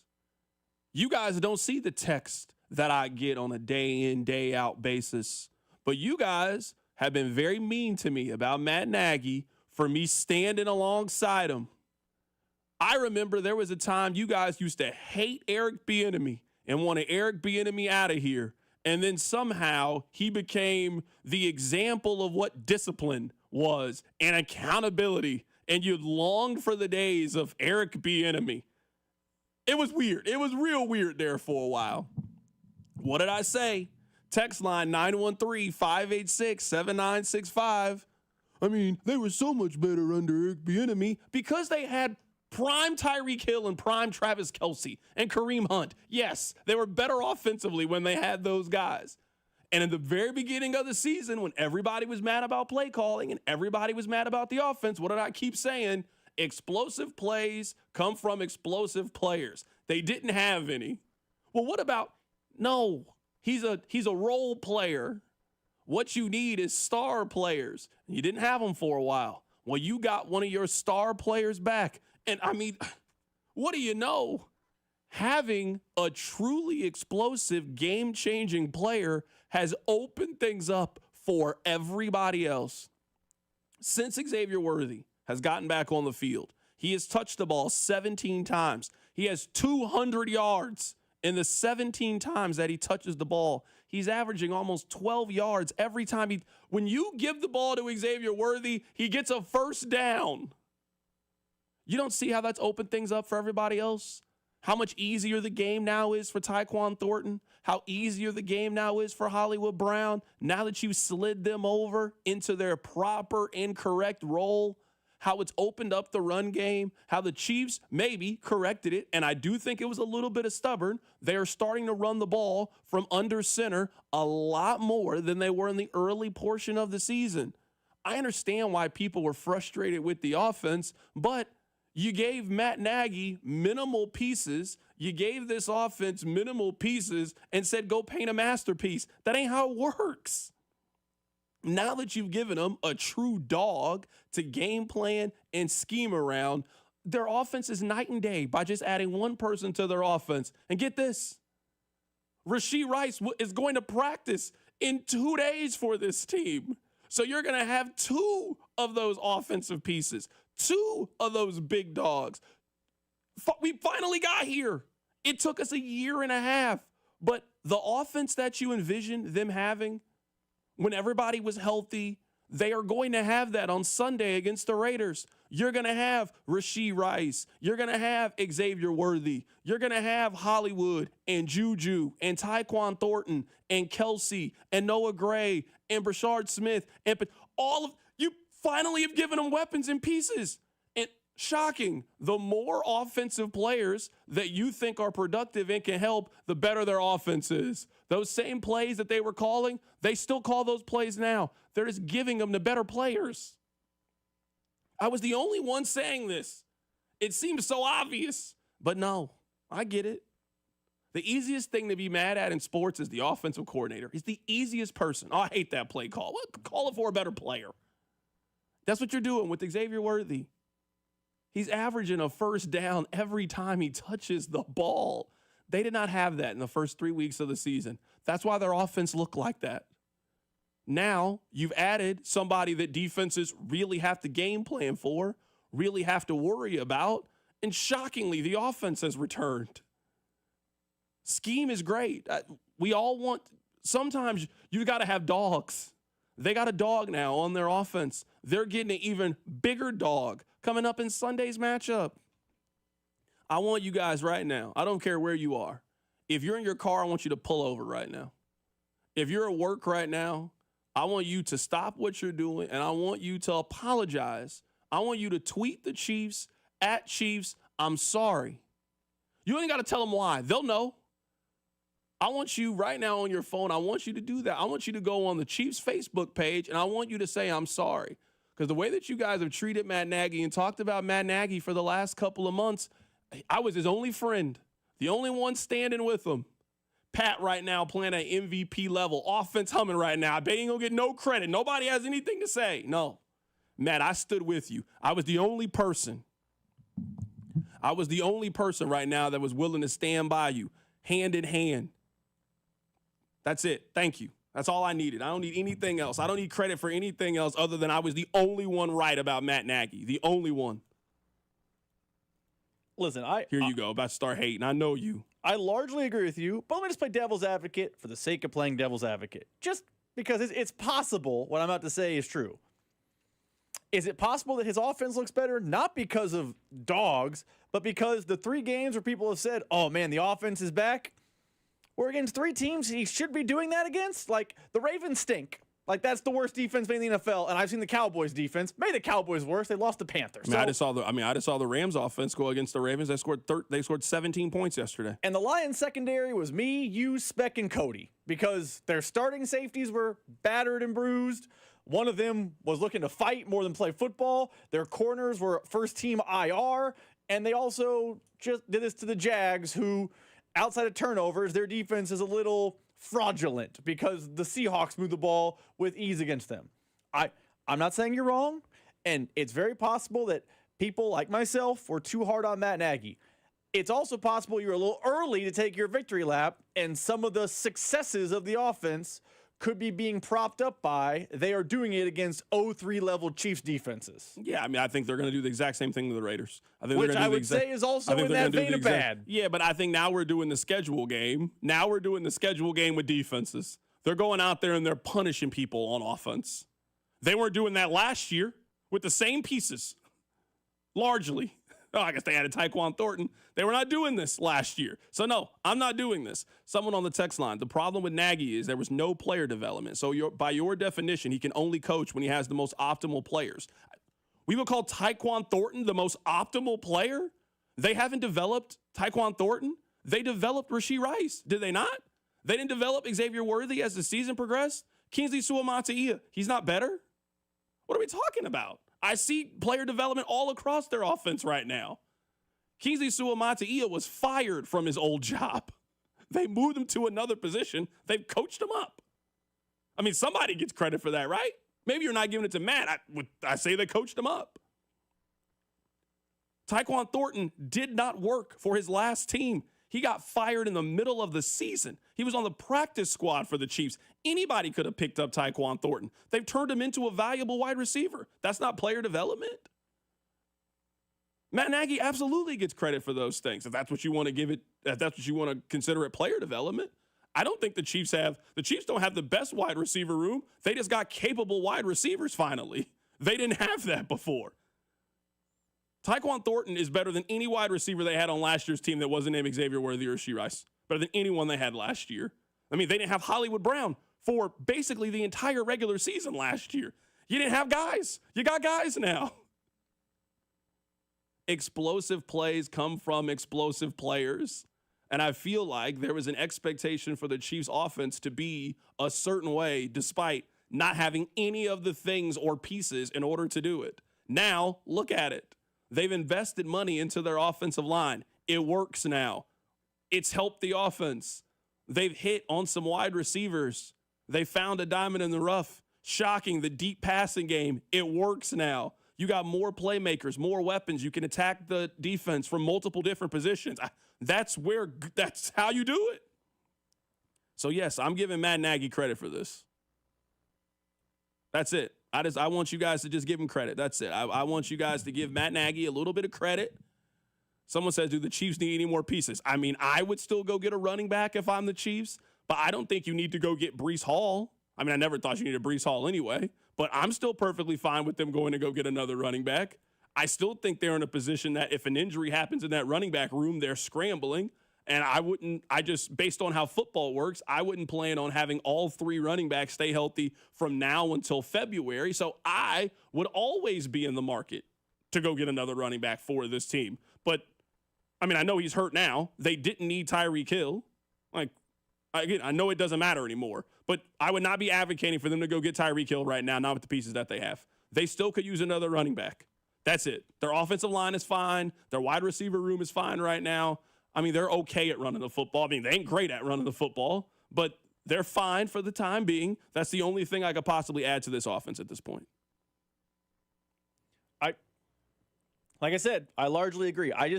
I'm going to wait for a larger sample size before I say, see, it wasn't just all Matt Nagy, it was all the pieces. Because on the text line makes this point, it's a very good point by the text line, and one that I have made on this show before.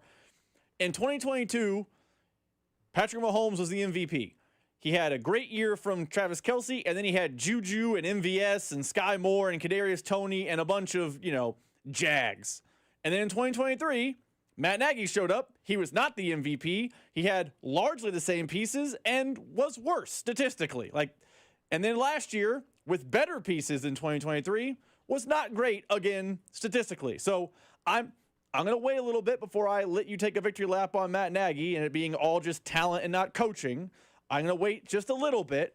But the sample size and the way things are trending is you were right, but I need more data points is my only pushback. I'm with you. Someone on the text line says, see that, how can you say that about Tyquan Thornton? He only played 4 games last season. I mean, he was drafted in the second round and the team cut him in the middle of his second season. The team cut him. We don't want him. He was on the Chiefs practice squad. Anybody could have picked up Tyquan Thornton last year. Anybody could have picked him up. They then let it expire. The Chiefs then signed him to a 1-year, $1 million deal. Nobody in the league wanted Tyquan Thornton. Nobody. And the Chiefs got him, and look what they've turned him into. Someone on the text line says, C-Dot, you wanted the Chiefs to go get J.K. Dobbins. He's trash.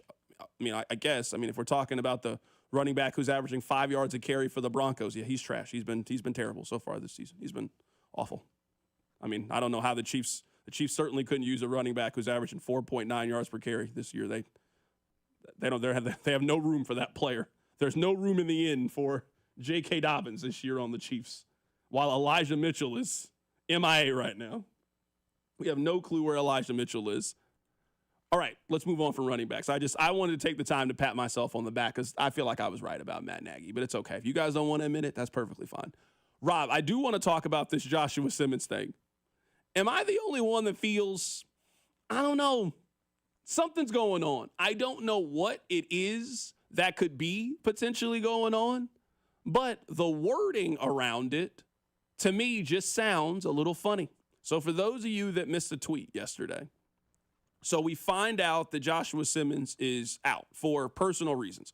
I don't know what those personal reasons are. You don't really have to explain to us what the personal reasons are. It's perfectly fine. I don't know if it's a death in the family. I don't know if you're having a kid. I don't know. Again, it's not my business. And I imagine at some point they will tell us what happened with Joshua Simmons because that's also how the NFL works. So that was the original. We all found out at the same time that Joshua Simmons wasn't going to play. That's not the story to me. That's not the news. It was the follow-up tweet. And the follow-up tweet was essentially that it was some confusion because everybody in the front office wasn't made aware of this.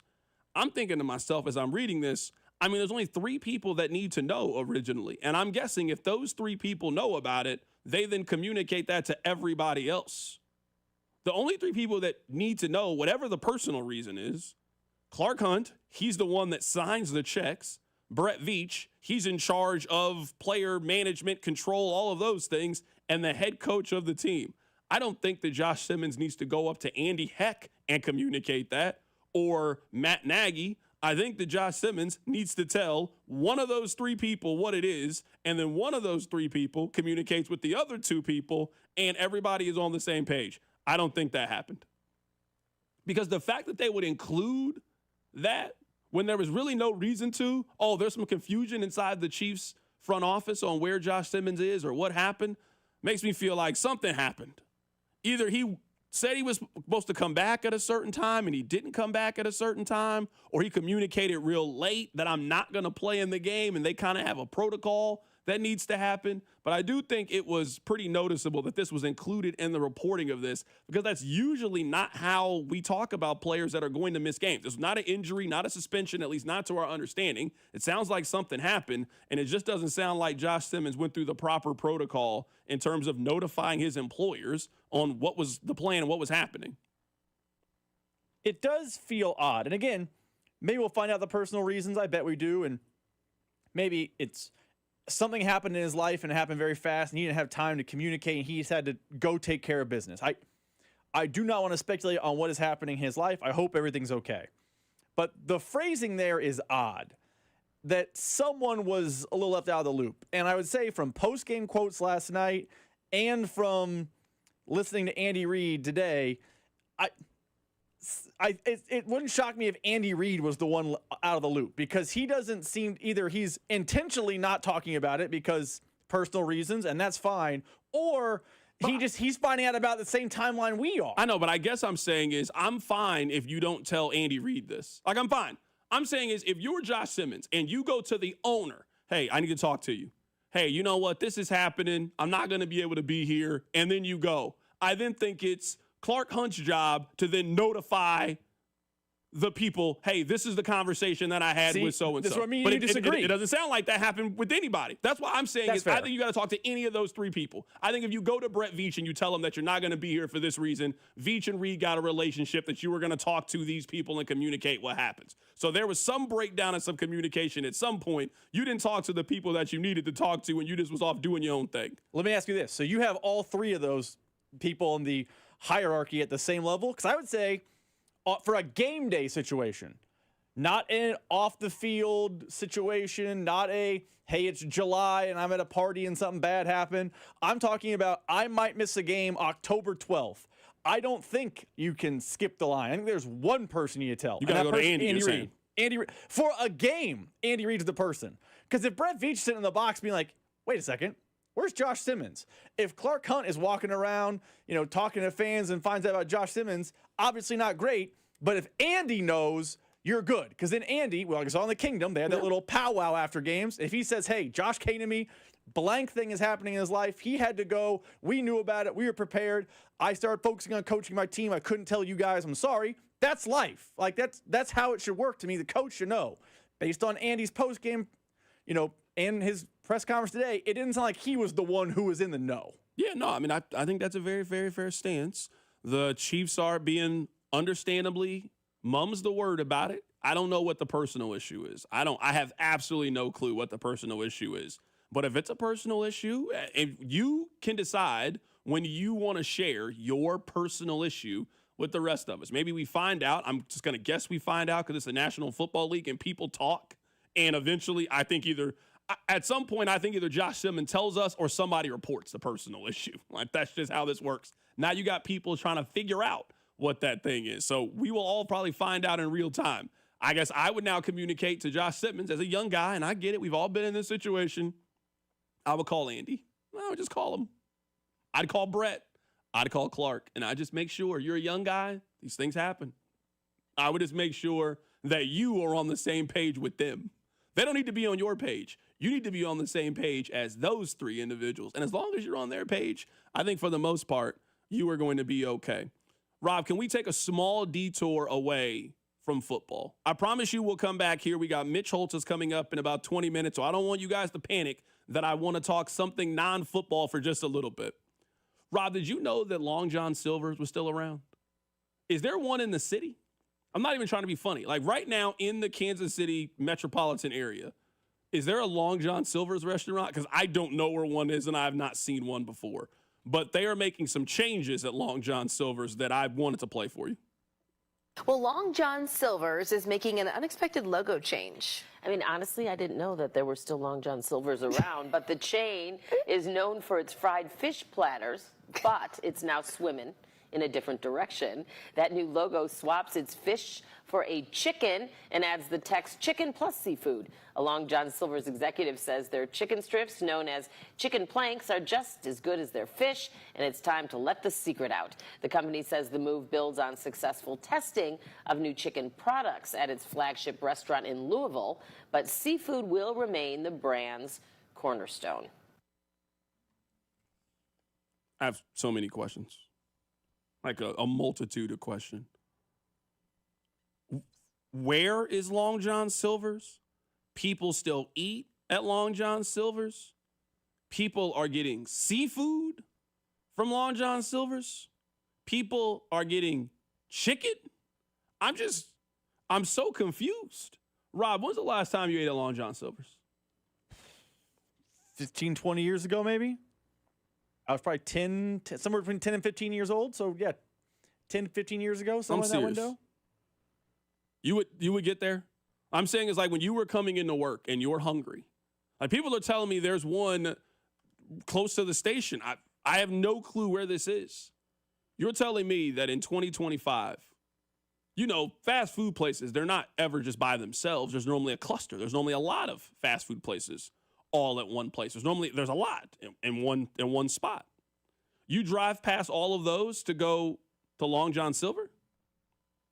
Now, you drove past Chick-fil-A, you drove past Whataburger, you drove past Chipotle, you drove past all of these places, and you just stopped. Like right now, the text line is telling me about some of the things that they've ordered from the menu. How do you know this?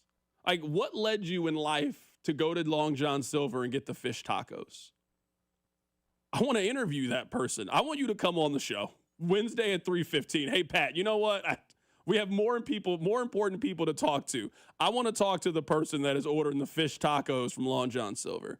I want to talk to the person that is ordering the chicken planks from Long John Silver. I just want to find out more about you. You might be the most interesting human being that I've ever come across. I can't imagine doing this. I'm serious. I have no interest in Long John Silver's. Because like the text line is saying you're asleep on Long John comatose. I don't want to be awake on Long John Silver. I don't want to go. If I was riding the car with you and I tell you I'm hungry and then you ask, like, I don't know, you pick, and you suggest Long John Silver, it's the last time you and I have a conversation. Can you imagine being on a road trip and you're like, hey, let's stop off for some food.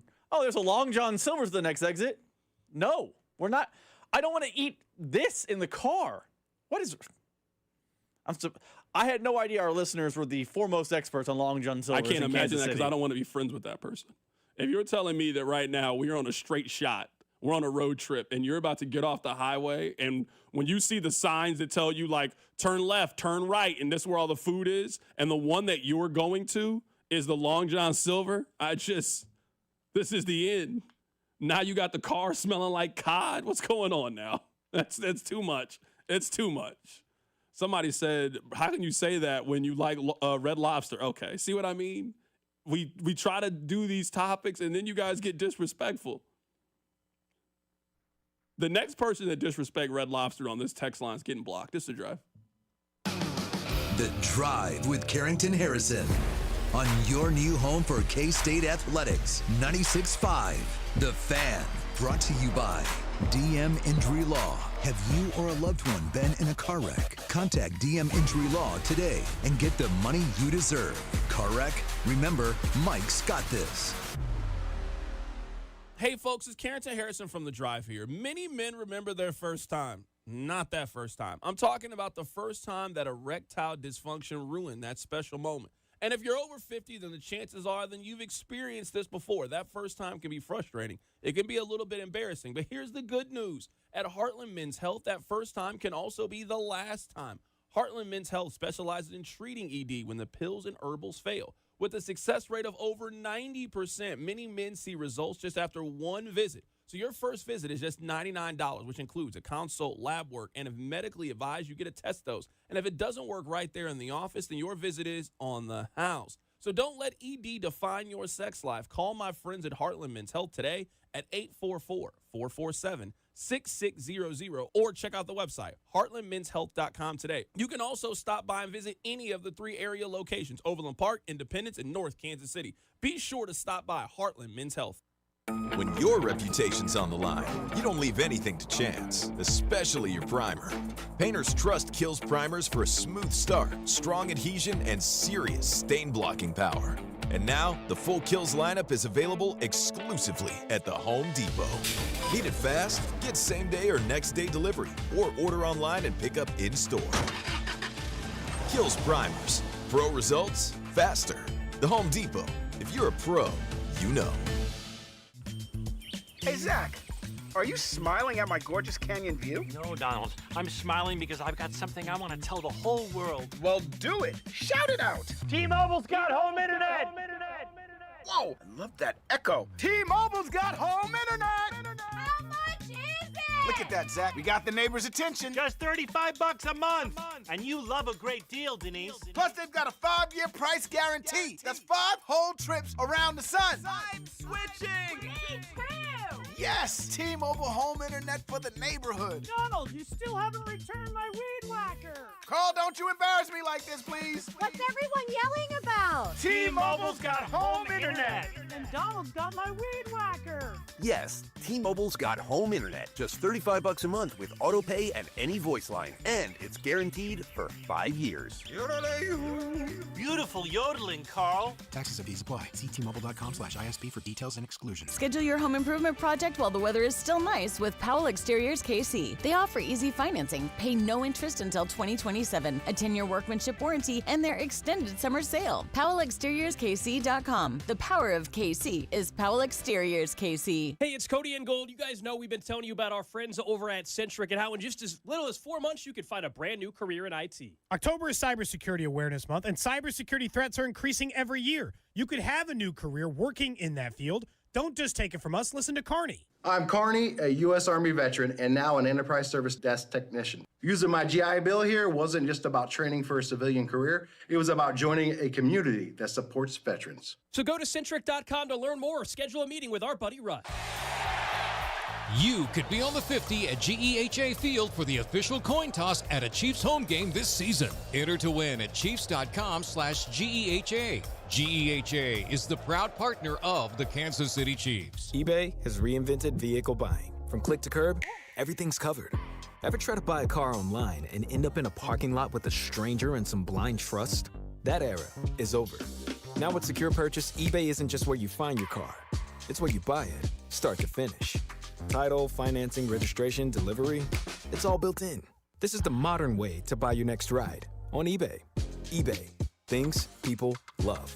Secure Purchase is powered by Caramel Dealer Services, LLC, an eBay subsidiary.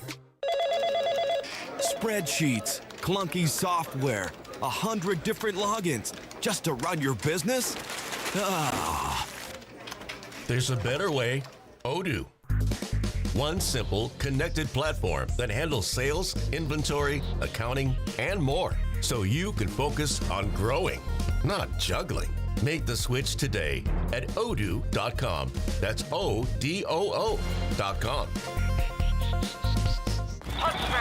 Chiefs coverage brought to you by Park & Go, the best deals on airport parking. Don't fumble your airport parking. Score big with Park & Go. All covered parking, fast and free shuttles, and open 24/7. For the best deals in airport parking, reserve your spot now at bookparkandgo.com. Park & Go, family owned and fan approved. Here's traffic, brought to you by DM Injury Law. Have you or a loved one been in a car wreck? Contact DM Injury Law today and get the money you deserve. Car wreck? Remember, Mike's got this. This one brought to you by Park & Go. A couple of problems on 435 out to the east. Southbound, the ramp to 40 Highway 70 westbound, the right lane is blocked. 435 southbound just past 70. That's a stall in the left lane. Traveling soon, make it easy with Park & Go. Hassle-free online booking, free instant shuttles, luggage assistance, and all spots are covered. Reserve now at bookparkandgo.com. The best deal in airport parking. Park & Go is family owned and operated. I'm Val. KFNZ Traffic. This is your home for Kansas City sports. 96.5, The Fan.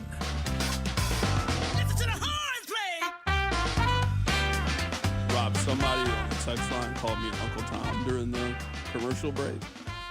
And that didn't really upset me. It's like, whatever. Just the game's the game. I'm more mad at the person that said I was acting like Brian Branch. I mean, come on now. We were having a little fun about Long John Silver. You got to say I'm acting like Brian Branch? Why did you take it that far? That's unacceptable. Brian Branch said he was tired of being bullied. He's an NFL player. Maybe I shouldn't laugh at that. That's hilarious to me. He said he fought back because he's tired of being bullied. Bro, you play on defense. Why didn't you do anything about this during the game? There's plenty of opportunities if you feel like you're being picked on as a defensive player.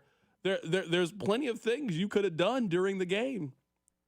You decided to take a swing after you lost to Juju Smith-Schuster. Sucker move by Brian Branch. Major sucker energy. In between the play and refs don't catch it. Like, they be trying to bully me out there. Should have never did it. We beat ourselves, honestly. What happened between the play? What are you referring to? I got blocked in the back illegally, and it was running the ref. The ref didn't do anything, and just stuff like that. And I could have got hurt off of that, but I still shouldn't have done that. So I'm telling you, I don't know why we can't just get back to old school fisticuffs between wide receiver and DB like the good old days. I mean, like Deion Sanders, Andre Rison in the middle of the field. Why can't we just solve the issues that way? You got to wait until the game is over when the guy has his guard down, when the quarterback is trying to shake your hand, like it's over. Like everybody, now it's time for the hugs and we appreciate you. And now it's time to exchange jerseys. Now you want to fight? Have you guys gone through Brian Branch's, history? Brian Branch, he has been fined 13 times since last year. Now, maybe I shouldn't say this, but I looked up how tall Brian Branch was just because if he was a certain height, it would have made a lot of sense to me. Why are you just so angry? Like, I kind of get, I get why Tyrann Mathieu is kind of wired the way that Tyrann Mathieu is. He's just a little guy. He's just a smaller guy. Most of the angry people that you know, they're like 5'8". Like, I get it. I get why you're so angry. It all makes sense to me. If I grew up needing a step stool in order to get a glass so I could have something to drink, I would understand why I would be mad as an adult. That would all make sense to me. I get it. So I looked it up with Brian Branch because I was thinking, oh, he's got to be a little guy. This is why you act like this. This is why you're so angry all the time. This is why you feel bullied, because you probably were. He's 6 foot. I mean, you're not a little guy if you're 6 foot. He's been fined 13 times. Rob, I'm just sitting here looking at it. I mean, basically once a week. Horse collar, helmet to helmet, another helmet to helmet, impermissible use of the helmet. I mean, just so far in his career, Rob, he's been fined $130,000. You're obviously about to get another fine. You started a fight. The game was over. You went up and you punched another player. Yes, you're getting another fine. I think he's getting suspended. I think he has to be suspended. Like, if you want to talk about player safety and sending a message and that this will not be tolerated, and the league is the one, I don't know if they're emphasizing this anymore, but the league is the one that was really talking about sportsmanship. Remember that when they were we want these guys to be better sports. I can't think of a worse sport than when the game is over, the other team is trying to shake your hand, dap you up for the game, and you take a swing at one of the players. That's the worst form of sportsmanship I've ever seen. So he's got to be suspended. I'm sorry. There's nothing. You can't have me take all of these things seriously if you don't suspend Brian Branch. It's not real if he doesn't get suspended. At the end of the game, he went up and he punched another player because he was mad that they lost. That's why. And he was mad that the other team was too physical with him in the game. They were too tough. They were horsing around. Why didn't you do something during the game then? You play defense. Why didn't you just have a big block against Juju Smith-Schuster? When he's coming across the middle, why didn't you just hit him? Isn't that how you're supposed to solve conflict if you're a football player? You get the opportunity legally to go up and just punish somebody. You gotta take a swing after the game? Sucker move. I'm sorry, I can't support this. You know it's bad when the other team's coach apologizes. Think about that. How often in professional sports? Because this happens in college sometimes. You know, we see fights. It's like, oh, I want to apologize to university. You know, we're better than that. We're above that. When was the last time that you saw a coach of an opposing team go out of his way to specifically apologize to the other team and other teams' individual players? They always handle that stuff in-house. The fact that Dan Campbell did that in front of everybody should tell you everything you need to know. Completely out of bounds from Brian Branch. He cannot play next week against Tampa Bay. They have to suspend him. I mean, if they don't suspend him, I think it's, I don't want to say a black eye on the league. That's too harsh. But you can't spend the first 2 weeks of the season getting all these taunting penalties out of your system. You can't tell me the big emphasis this year was sportsmanship. You can't spend the offseason pushing a sportsmanship initiative in the league, and then a dude who's about to shake someone's hand punches him in the face, leading to, I don't want to say a melee, but a scuffle broke out, and then everyone, their grandmother, Dan Campbell, Patrick Mahomes, Juju Smith-Schuster, Andy Reid, everyone is like, yeah, it was Brian Branch's fault. It wasn't like, hey, two guys started swinging on each other. It was all Brian Branch. You have to suspend him. Maybe not like 6 games, but he can't play against the Bucs. He can't. And I know Schefter this morning was on Get Up saying expect significant fines.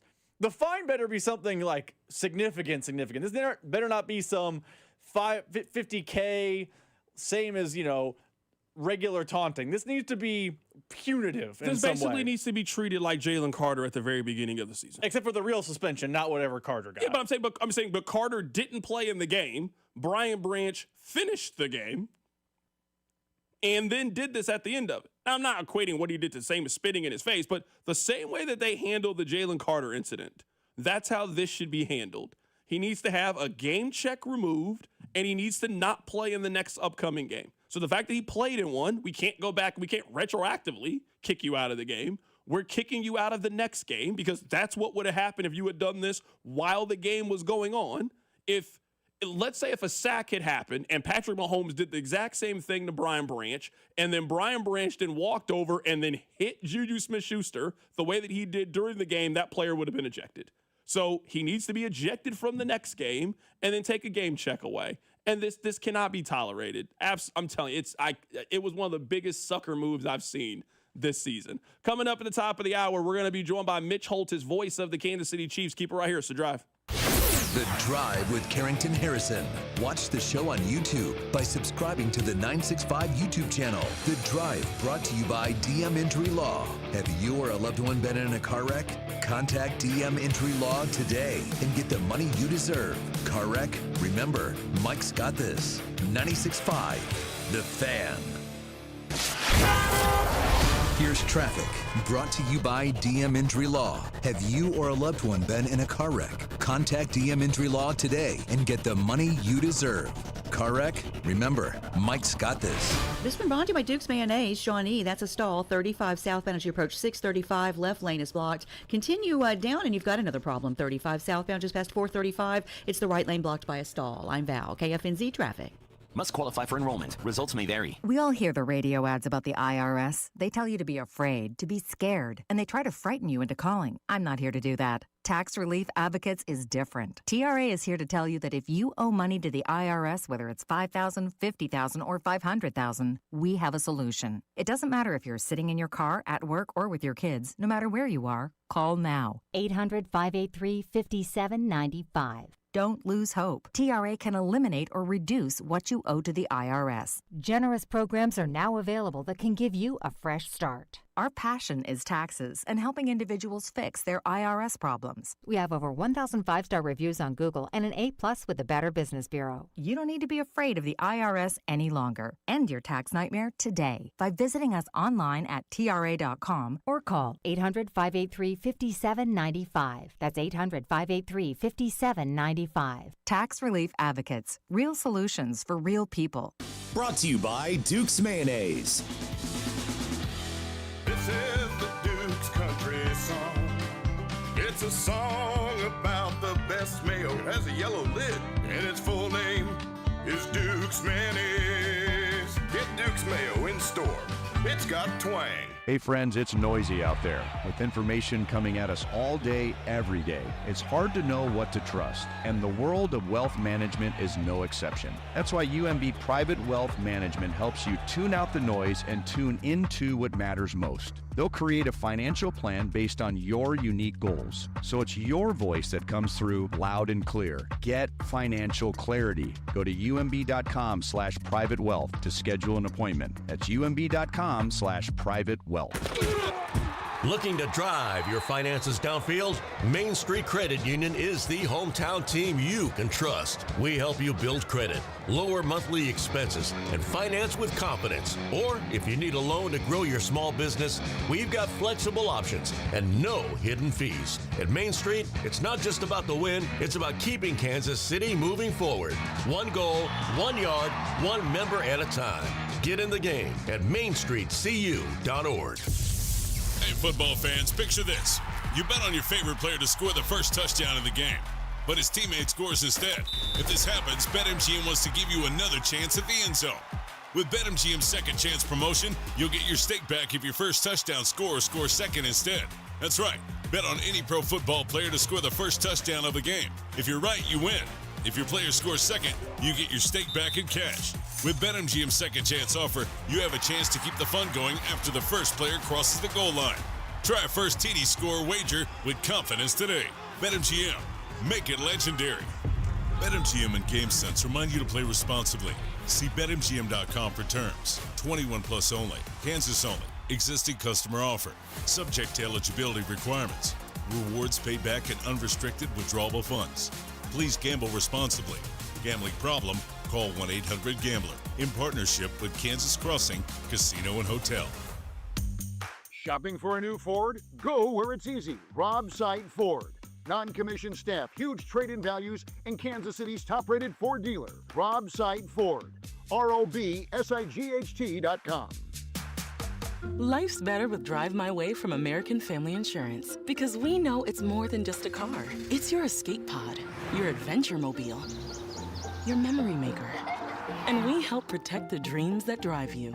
Personalize what you pay for auto insurance and you could save between 5 and 20%. American Family Insurance. Get a quote and find an agent at amfam.com. Products not available in every state. Unsafe driving behaviors may increase your rate. Visit amfam.com to learn more. American Family Mutual Insurance Company, SI, and its operating company, 6000 American Parkway, Madison, Wisconsin. When your team's best players have all been traded and the latest pick is overrated, just raise a glass with a friend or two and tell them more, tell them more, tell them more, do. May your team be great and your picks be true, and if it falls apart, you'll know what to do. Just raise a glass with a fan or two and tell them more, tell them more, tell them more, do. It's a crazy world, so what do? You tell them more, tell them more, tell them more, do. Hey! Tullamore Dew Irish Whiskey, imported by William Grant. Listen up, folks. I want to tell you guys about my new obsession. It's Daisy French Onion Dip. With football season here, it is the perfect dip for your chips, your wings. The delicious Daisy French Onion Dip and the Daisy Ranch Dip, they're game changers. They're delicious as a homemade dip, and they're made with real herbs and real spices and also ingredients that you'd find right there in your kitchen. So the next time you're having people come over to celebrate the start of the football season, you better make sure you have one thing, and I'm talking about that Daisy French Onion Dip. You can find it the next time you go to the grocery store. It's time to build that dream deck over at All Weather Decks. Schedule a free estimate today at 913-206-1974 or online at allweatherdecks.net. All Weather Decks, the right deck at the right price. Car wreck? Get the money you deserve. Mike's got this. Paid for client portrayal and endorsement. The choice of a lawyer is an important decision and should not be based solely upon advertisements. Give me one good reason why I should call DM Law. How about 3 great reasons? 1, it's easy. 2, it's fast. 3, the results. Mike's got this. 816-888-7500. Mike's got this. What's up, KC? It's Hollywood Brown. Tune in on game days to hear the play-by-play with Mitch, Danny, and Kling on your home for Chiefs football, 96.5 The Fan. KFNC FM and AM, HD1 and HD2, Kansas City, an Odyssey Sports Station. The Drive. First to breaking news in Kansas City. Rob, this show speaks things into existence. I mean, coming up in a bit, we're going to be joined by Mitch Holtis, voice of the Kansas City Chiefs. But I have to inform you guys that Brian Branch has been suspended by the National Football League. It is being reported by Ian Rappaport of NFL Network. Feels like a pretty good source. Lions safeties Brian Branch, who popped Chiefs wide receiver Juju Smith-Schuster in the face after a loss, has been suspended 1 game by the NFL. The Lions play on Monday Night Football next week against the Tampa Bay Buccaneers. I'll play this audio again for you guys one more time. Brian Branch is mad that he was being bullied and the Chiefs were being mean to him. In between the play and refs don't catch it, like they be trying to bully me out there. Should have never did it. We beat ourselves, honestly. What happened between the play? What are you referring to? I got blocked in the back illegally, and it was running the ref. The ref didn't do anything, and just stuff like that. And I could have got hurt off of that, but I still shouldn't have done that. So. Can we retire this? We beat ourselves. I hear this after every team loses. We beat ourselves. And no, you didn't. The other team made more plays than you. The other team was better than you were. Oh, man, we beat ourselves. Well, you did all the things that losing teams do. You turned the football over. The other team scored more points than you did. I'm tired of hearing that whenever a team lost. Nobody can just ever tip their cap and say the other team got the better of us. We'll try again next week. We're happy right now to be joined in studio by Mitch Holtz, voice of the Kansas City Chiefs. He is brought to you by GEHA, Government Employees Health Association Incorporated, and by Silverstein Eye Center. Achieve your best vision and experience outstanding patient care at Silverstein Eye Centers. Mitch, have you ever tailgated before? Oh, yeah. Been a while. Not very often. That's what I was wondering. Yeah, have you tailgated a Chiefs game or just a K-State game? No, you can't tailgate a Chiefs game. No, I'm just asking. I mean, you weren't always the voice of the Kansas City Chiefs. That's why I was asking. Yeah, but before that, I was doing K-State, so there wasn't time to really go over to a Chiefs game, and the schedule didn't allow it. But no, heck yeah, I'd love to. So one of these days, I'll be all about it. So let's start with this. I think that the Chiefs this year are better than last year's Chiefs. I think the A version, the ceiling of this year's team would beat last year's team. I don't want to say that last year's team was smoke and mirrors, but last year's team was probably an 11 or a 12-win team that kind of just got fortunate, and those games that you're supposed to lose, they ended up winning, and that got them to a 15-win record. They probably could have won 16 games if they had tried to win at the end. This team is probably going to be an 11 or 12-win team. Their offensive line is better than last year's offensive line. It's more cohesive. They have more weapons in the wide receiver room. Like, you can't take one thing away the way that you could last year because of the injuries. I just think this team is just better equipped, I think, to win a championship than last year's team was. I think potentially that's the case, but to make that comparison on October the 11th might be a bit presumptuous. You're asking me to compare the book to the last book, but I've only read half the book or watched half the movie or listened to half the album. But there is that potential. I think you're accurate, and the ceiling for this team is very high. And I think, too, defensively, kind of getting things figured out last night on getting the right combos and approach, I thought was also helpful because this was, again, a three-phase win. But, yeah, I'm telling you, I agree. The ceiling is there for the squad. Let's talk about the Brian Branch thing. You just heard the news about the suspension. This seem as cut and dry as really anything. It seemed to me, for a league that really emphasized sportsmanship, that was their big talking point. I mean, at the end of the game, a player just went up and punched another player. I can't think of anything more unsportsmanlike than that. You got a bird's eye view of everything. Yeah. Just take us through what you saw and your reaction to Brian Branch being suspended. Well, I said it to Dana, and as soon as I saw it, I go, this feels like a suspension, or the league is going to take a look at this, but a real strong potential for a suspension because there's zeros on the clock. You're in the handshake line. This isn't heat of the battle, and the fact that Branch, has a record here. But I tell you who I do respect in this is Dan Campbell and Brad Holmes, their general manager. I think they're excellent. I think Brad Holmes is he's like Brett Veach. He's the NFC version of Brett Veach. He does not get enough run for what he's done. And the reason I say that in relation to Brian Branch is the reaction from their leadership, especially Dan Campbell, was not to somehow take Branch off the hook. I mean, Coach Campbell was laid it out there. He's like, this is not what we do. It's not who we are. It's not who we're going to be. And I thought that was a really strong message to the rest of the team. Now, with Brian Branch getting suspended, you talk about playing Tampa Bay next week. They're down 5 corners. And they were down to the nub on safeties too. I mean, they're trying to play Joseph on a bad leg. And now all of a sudden Branch is suspended. He put his team in jeopardy. That's where you have an issue here, is the fact that however reason, whatever you want to say of what he did or why the reason he did it, he just put his team in jeopardy. Because no team right now in the NFL is down the number of DBs the Lions are, and they're going to be down the one healthy safety they had. So I appreciate the way Campbell handled it, and I think their GM's awesome. They're going to win. They're going to be around. They're good.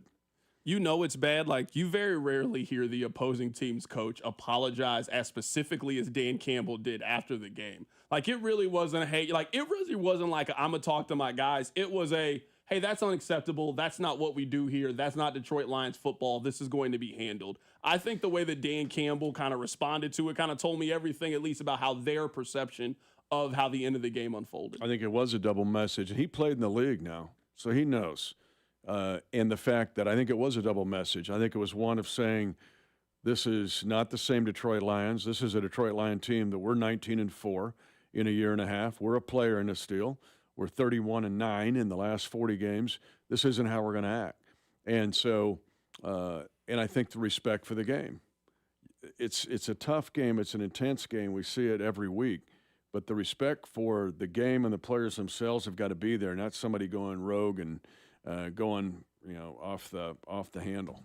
Right now, we're joined in studio by Mitch Holtz, his voice of the Kansas City Chiefs. You just mentioned it. The Lions are one of the 5 best teams in the league. They're 31-9 over their last 40 games. I thought the Chiefs dominated this game for the final 40 minutes of it. Aside from that first drive where the Lions had the ball for 10 minutes and probably should have scored a touchdown, a legal shift, a legal motion. Really, after that point, after that kicked field goal from Detroit, I thought the Chiefs were clearly the better team for the remainder of the game. And let's back it up. I think let's start with the offensive line, and then I'll get to the defense and the way they reacted and responded and adjusted. But the offensive line took the fight to them. And I know they're beaten up in the secondary, but that front isn't beaten up. And that front's good. I mean, Aiden Hutchinson's good. El Qadir Muhammad has having a really good year. DJ Reader's a stud. And the offensive line just decided we're going to take the fight to them. And so all those guys, and you got to give Jalen Moore a big, way to go guy, man. Yeah, he was awesome in that game and filling in late. But we're not talking about we're talking the whole offensive line. So Matia continues to grow every week.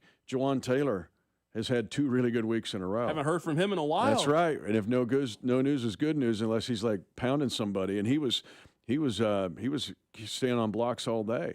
And then you get just the fact that this offense is putting pressure on people. But then the defensive side, that drive told you everything. First of all, the fact that they took the ball. Now, they've done it a couple times. Coach Reed mentioned that. They took the ball, but they did it because they're going to try to protect their defense in this game. That's why they went on a 9.5-minute drive. But if you don't get a touchdown, you're basically helping the other team because now you've restricted the times you're going to have the snaps, and you're facing a team that is close to equal to you or probably equal to you offensively and could surpass you even the course of the game, which is that's what happened because the Chiefs have more weapons right now than the Lions. So the fact that the offensive line came to fight and then the defense, I thought, adjusted and hit. I mean, they were flying around for the most part. Good defensive line rotation. I asked Coach Reed about it tonight. You've got when you play the Detroit Lions or a team like that, you cannot sit there and grind like a Chris Jones into the ground. You've got to get a rotation. And that's 8 guys rotating for 4 slots in theory. And they were able to do that last night with effectiveness. Derek Nottie had his best game yet. Right now, we're talking to Mitch Holtz, his voice of the Kansas City Chiefs. Mitch, let's talk about the offense. Let's talk about the offensive line. I don't think people understand what Jalen Moore just did. No. He had a kid in the morning. Yeah. I think most people would understand, especially because you haven't been playing, for you just to be inactive for the game, and certainly an understandable reason, a personal reason, a family matter. I'm going to spend the time with my family. I don't think anyone could be mad at you for doing that. For you to leave, show up, you haven't been getting reps with the ones, you haven't been playing. For you to do that on Sunday Night Football against one of the better teams in the National Football League, I don't think people really understand what Jalen Moore just did for those 60 minutes. I just wonder if you woke up this morning and goes, what did I just do? It's one of those where you go off feel. You're going off kind of adrenaline and instinct at that point. The other thing to take into account here, C-Dot, this is not a Jalen Moore, and he's been in the league 5 years. That was only his 13th start of his career. So that's not even worth 3/4 of a season is all he started. So it makes your point even more so when you think about, okay, I'm going to get thrown in the fire, and Aiden Hutchinson will be across from me on several of the snaps. And if it's not, it's somebody else really good. I mean, they came into that game with 16 sacks. Only Denver had more sacks than the Detroit Lions going into that game. And so he played very well with both the run and the pass. That's what was impressive, and the Chiefs had a good scheme. But that group of 5 working in cohesion now, we've seen it 2 weeks in a row. Kind of going back to the point that I made in the very beginning of this is it felt like last year the offensive line was just kind of holding on. Like they were trying to figure things out on the fly. Well, we got this left tackle problem. Let's try this. Let's try this. Like it felt like they were trying to figure things out.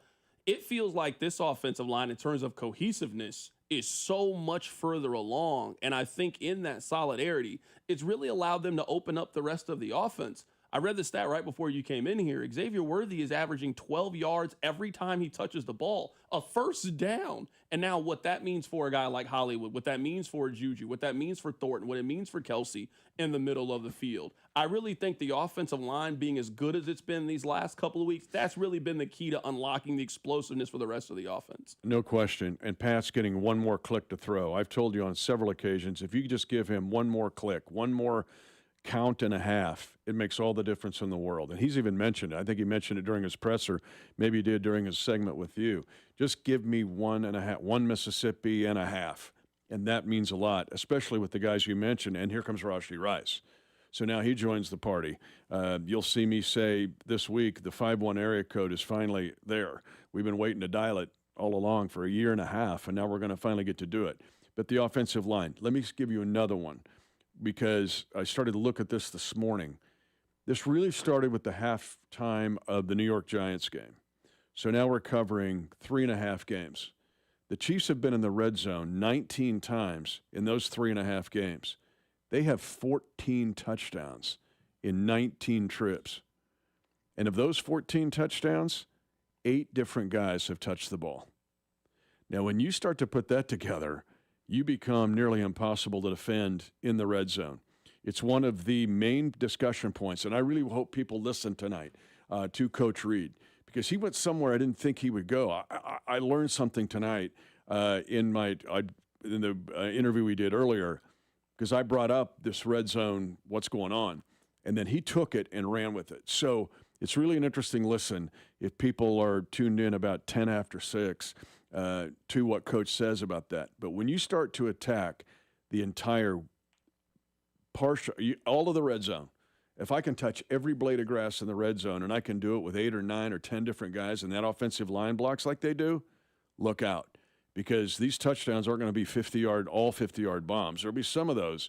But if you get in the red zone and start getting touchdowns on a regular basis, just like Detroit has been able to do, they have been the best or third best in the NFL, but they've had the most red zone trips coming into the game last night, and they've had the third best touchdown efficiency, but a high volume of trips. That's what the Chiefs have done since halftime of the New York Giants. It was the long way to get there, at least when it comes to the offense and as the team as a whole. They're 3-3 right now with their quarterback playing at an MVP level. Their offense as good as it's been since Pat's MVP year. The defense starting to figure some things out. You got 2 weeks sort of ramp up, it feels like, before the Buffalo Bills game, and you get back your best skill position player.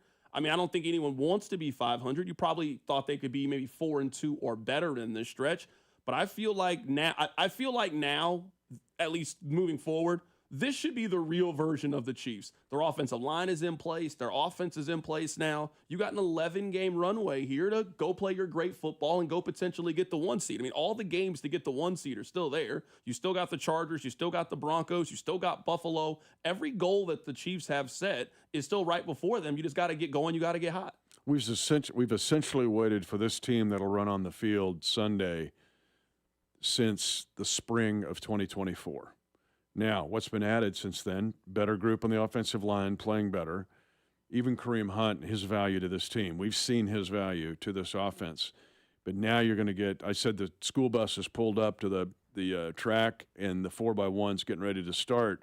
But you got a pretty good 4x2 and you got a really good 4x4. That's what this feels like. You've got a ways to attack every team and every scheme you'll face. And I think defensively, you're right. I think it's getting it figured out. And I think for Spags, there's always this feeling out for Spags. I've seen it every year. It starts in about the first third of the season or even in a game. Even in the first drive of a game, he'll try some things, but he wants to see what the opponent will do and make adjustments. So I think the defense now is kind of figuring out what can Hicks do? When do we play 3 safety nickel? Noel Williams has been terrific. So now when we could play 3 corner nickel. And if you stay healthy, you've got troops on that end where you can do some mixing and matching and really challenge the opposing quarterback. How do you think Rashee Rice fits into this? Because it feels like, at least in the second half of the season last year, a big reason why Worthy, I thought, it started to develop, he was running a lot of those same routes that Rice was running, kind of helped him his rookie year. Now that you have those two guys and you also have Tyquan Thornton and Hollywood and some of those down-the-field threats, How do you think adding this player into the offense, how do you think it affects things? How do you think it changes things? What's your breaking news sounder? What if I just told you the Chiefs just traded for Deebo Samuel and he's healthy? That's Rashee Rice. And even plus in some ways. That element is a perfect puzzle piece fit to what everybody else can do. The cool thing about this 514 area code, and then you throw in Juju and what he's been able to do, and he's the door hinge. I told you, we've been seeing it every game. Things fly open because Juju's doing something. And the guys know the value of Juju. And then you throw in Thornton, who going into last week was number 1 in the league in yards per catch. They all do different things. And so kind of the last piece of the puzzle is this combination of speed and power and tackle breaker that Rashee Rice is. So now if you're bailing out, you're playing zones, you can't double-team Kelsey anymore. You can't. There's no way you can. But I got to respect Hollywood. Wait a minute. I got to go deep. I'm going to play 2 deep safeties. Now you throw underneath with a tackle breaker like Rashee Rice, and it becomes a 15-yard pass. It becomes a 55-yard play. Or you run the jet sweep with him. And now all of a sudden you've got this speed and agility of a running back wide receiver combo, and it becomes potentially lethal for the defense. It's super exciting because Rashee does things that other guys on this team can't do. But there's guys that do things that he can't. So it's to me, he's Deebo Jr. You mentioned it earlier. You said no news is good news when talking about Jawan Taylor, who has not been a story. He has played a very good right tackle, no penalties, no nothing. He's just been over there and he's been doing his job. That has not been the case for Harrison Butker. I feel like every week I just have to cut out time to ask you about Harrison Butker. He misses another extra point. My stance on it has just been simple. There is no other option. It's just a hope that Nagy, hope that Dave Tobe, just hope that they can fix this, hope that they can get him right and have him go on and just see how this thing progresses. That's just kind of where I am with Harrison Butker. It feels like we're in a holding pattern to kind of see if he comes out on the other side of the slump. I mean, he knows it, but that's 3 PAT misses in 6 weeks, okay? And then all of a sudden you're thinking last night, you're going, okay, do you chase the point? We didn't chase the point, didn't have to chase the point. But you go back to the Charger game, and that kind of became the scenario. So every game's different. I have all the faith in the world in him. I've seen it too often from 2017, time and time and time again. I've got Super Bowl rings because of the guy. In times he works almost too hard. He's almost too analytic. It's like you just back up a bit and rethink this. But I have every bit of faith in him that he'll come out rolling this week and the next couple of weeks. But the way this team is now, it's all of the green lights are on. All the every you've turned on every light. There's no red lights right now. There's no injuries, and so if that's a red light or an amber light, let's go about turn it green because everything else is green right now. Do you like when they play on Monday night? I feel like your weeks Monday are so, night. Yeah. Oh, yes. That's next week. My bad. My bad. I'm already thinking ahead to the Commanders game. Don't think ahead to the Commanders. To the Commanders game. Wait a minute. We're going to show video of the Christmas game at 20. Good point. No, my bad. I have my weeks off here. They didn't complete a pass for 3 quarters and we lost the game. I sat there and stared at my steering wheel. Like, what just happened? It's the feeling, right? You're talking about Jalen Moore. I go, they didn't complete a pass. Aiden O'Connell, Christmas. I got to go now and have Christmas with the family, and I'm looking at packages and not even seeing them, right? So I'm not, man, it's Raiders week. Commanders is like 40 years away. No, that's 100% on me. I'm sorry. I have my weeks off here. They do play the Raiders this week. Do I like Sunday Night Football? No, I was wrong. I'm not even going to ask you that question. I'm going to ask you a completely different question. I will tell you this, and I hate Monday Night Football on the road. Hate it. Because you get back so late. Well, you walk off the plane. No, hear me. Monday and Tuesday are the next 20 hours of your life. You got to squeeze in 48 hours into 20, and you're walking off at 4 a.m. So I was actually kind of impressed with our guys, particularly since 5 of the 9 weeks that we have had, counting our 2 preseason games, we've pulled these all-nighters. We've had 5 we're given the all-nighter test at midterm. And so, I mean, we've had the crazy Brazil trip. I told you about that. That was wacky. Then 2 preseason games. You're getting back at 6 or 7 in the morning. Then you got Sunday Night Football in New York. And then you got Monday Night Football at Jacksonville. I feel like this week is like, wow, it's like a bye week. We get time for a noon game on Sunday. But Monday Night Football on the road is one of the toughest things, I think, in professional sports. Maybe the back-to-back. Does the NHL play back-to-back? I don't know. NBA back-to-backs, right? How hard are those, right? They don't do a lot of those, right? Or do they? Players normally just opt out of the second game. I ain't playing. It's load management. Yeah, load management. So you play. I'll sit and watch. And so Monday Night Football on the road for teams is the NBA equivalent of a back-to-back. What do you have up for Chiefs Kingdom today? Well, we're going to have Coach on. It's a really, really good interview.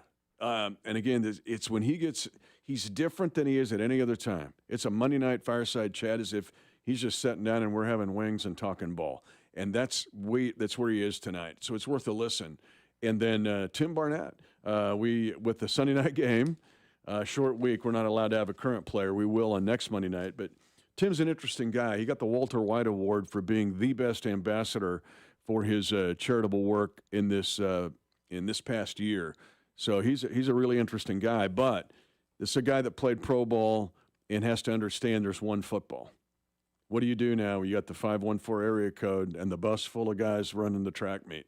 Now what do you do? How do you handle it? Because that does become an interesting topic to see. It's going to be unselfishness from every one of those guys. And if their agent's saying, hey, you got to get 9 targets and 7 catches this week because I want an endorsement for some cereal, you're like, nope, that's not the way we're going to do it. We do it. It might be my week. It may be somebody else's week. And I'll block for you on the wide receiver screen, and you'll block for me the next week. We'll get into that with Tim. It's really a psychology that will be key now for the rest of the year, not physical but mental. That is Mitch Holtz, his voice of the Kansas City Chiefs. He is brought to you by GEHA, Government Employees Health Association Incorporated, and also Silverstein Eye Center. Achieve your best vision and experience outstanding patient care at Silverstein Eye Center. Enjoy Raider Week. Yes, it's Raider Week. You grew up with it. Come on, man. Absolutely. That is Mitch Holtz, his voice of the Kansas City Chiefs. Coming up on the other side, Mitch said something really interesting that I want to talk about, and also we'll continue to talk about Brian Branch, who has been suspended for his next game. Keep it right here. It's The Drive. This is Wyatt Thompson from K-State, and you're listening to The Drive with CDOT right here on 96.5 The Fan and the Odyssey app. Brought to you by DM Injury Law. Have you or a loved one been in a car wreck? Contact DM Injury Law today and get the money you deserve.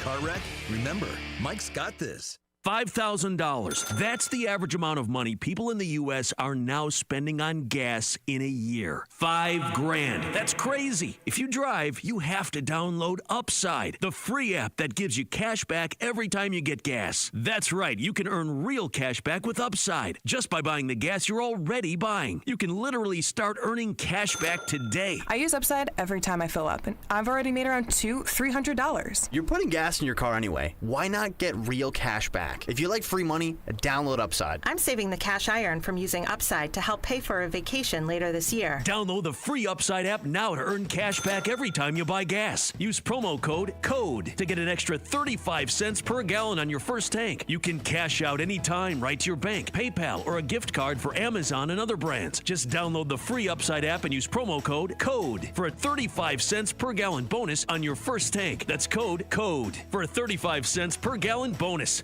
Looking for the ultimate spot to watch Sunday football? It's all happening at Brew Brothers inside Harris Casino, Kansas City. With NFL Sunday Ticket, you'll catch every game, every Sunday. So no matter who you root for, your team is always on. Add in ice-cold drinks, mouth-watering food, and a crowd that loves football just like you. And you've got the perfect game day atmosphere. Every snap, every score, every Sunday. Brew Brothers is football headquarters. Be there this weekend at Harris's Kansas City. 21 or older to gamble. Know when to stop before you start. Gambling problem? Call 1-800-GAMBLER. Arvest Bank believes in the power of serving others. That's why we're committed to supporting those who serve our communities. We believe that all communities deserve a financial partner who cares. Arvest. We believe. Hey, football fans, tune in this week to kick off with Boomer and Valenti, where the guys break down the biggest headlines and storylines from across the NFL. Kickoff with Boomer and Valenti is brought to you by the Home Depot. When the job calls for the best, call on Makita, available at the Home Depot. How pros get more done.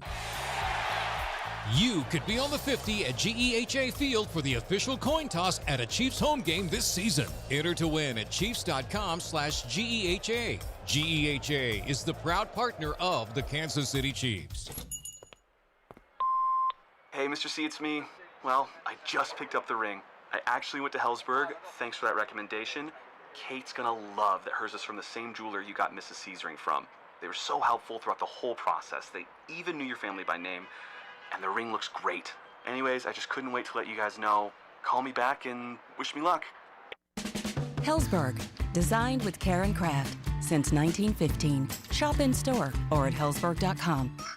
Good morning, Casey's Country. Darn Good Coffee's now 49 cents when you buy any breakfast sandwich or burrito. Some are calling it a great deal. I call it sensational. I'm so sorry. Bad joke. Good deal, though. It's not crazy. It's Casey's. See store for details. There's nothing like when you get that part from eBay and it just fits. Yeah, the first time. So you can do less of this and get right back to more of this. At eBay, you'll find all the parts you need, guaranteed to fit, at prices you'll love. Sounds good, doesn't it? eBay, things people love. Eligible items only. Exclusions apply. Nationwide is so much more than a great insurance company. They're one of America's largest financial services companies. Like how I'm more than just Peyton Manning. I'm also motivating Manning. When I say insurance, you say financial services. Insurance. Financial services. Insurance. Financial services. Now, when I say Nationwide, you say is both. Nationwide. Is both. Nationwide. Is both. For your insurance and financial needs, Nationwide is on your side. Nationwide Investment Services Corporation, member FINRA, Columbus, Ohio. Sports fans, listen up. 1 in 8 men will be diagnosed with prostate cancer, and bladder leaks can be a side effect. That's why Depend is teaming up with the Prostate Cancer Foundation to encourage screening. Because health is a long game, and it's yours to win. Now here's the cool part. Through November, Depend is contributing up to $300,000 to prostate cancer research by donating 25 cents for every purchase of Depend shields, guards, and Real Fit products. Void in Mississippi. Learn more at depend.com. This is the story of the one. As a custodial supervisor at a high school, he knows that during cold and flu season, germs spread fast. It's why he partners with Grainger to stay fully stocked on the products and supplies he needs, from tissues to disinfectants to floor scrubbers. All so that he can help students, staff, and teachers stay healthy and focused. Call 1-800-GRAINGER, click Grainger.com, or just stop by. Grainger, for the ones who get it done. This report is brought to you by O'Reilly Auto Parts, your professional parts people. Check engine or ABS light on? Take the guesswork out of your warning lights with O'Reilly Veriscan. It's free. Ask for O'Reilly Veriscan. O'Reilly Auto Parts. Here's traffic, brought to you by DM Injury Law. Have you or a loved one been in a car wreck? Contact DM Injury Law today and get the money you deserve. Car wreck? Remember, Mike's got this. This one brought to you by DM Injury Law. You've got a crash, Shawnee, and that is 35 northbound at 635. Right lane is blocked, and clean up on the other side of things. 35 southbound, that wreck off to the right shoulder as you approach 635. Raytown, that's a crash. 435 northbound on the ramp to Eastwood. Right lane blocked. I'm Val, KFNZ Traffic. You're listening to 96.5 The Fan from the DM Injury Law Studios. Mike's got this. Hey, it's George Karlaftis from the Kansas City Chiefs. Welcome to The Drive with CDOT on your home for Chiefs football. 96.5 The Fan. Welcome back into the show. My name is Carrington Harrison. Really excited to be here with you guys on this wonderful, wonderful Monday. I want to play 2 pieces of audio to you guys that you may have missed. We just had Mitch Holtis on the show. Really good stuff from Mitch Holtis. Now, earlier, I took a little bit of a victory lap. It was a little bit tongue-in-cheek, but I feel like you guys were being very unrealistic with your expectations with the offense and or the play calling when the Chiefs just didn't have a lot of explosive players. And the expectation was for the offense to be top 5 or one of the better units in the league with a broken offensive line and not a lot of pieces in the wide receiver room and an inconsistent run game. That's not how you get to where you want to go. Now, if you look at how this team has turned things around offensively, their offensive line has been great the last couple of weeks. The run game is contributing. I mean, I still don't think their run game has been great, but it hasn't been a problem the last couple of weeks. It's been fine. You then add a very explosive player like Xavier Worthy, who's averaging 11.8 yards per touch. you can turn your offense around, and that's exactly what they've done. You then add the contributions you're getting from Hollywood Brown, the contributions you're getting from Tyquan Thornton. You are just so much more complete offensively than you've been in quite some time. And the most important thing is listen to who Mitch Holtz thinks they're about to add to their offense starting Wednesday. What if I just told you the Chiefs just traded for Deebo Samuel, and he's healthy? That's Rashee Rice. And even plus in some ways.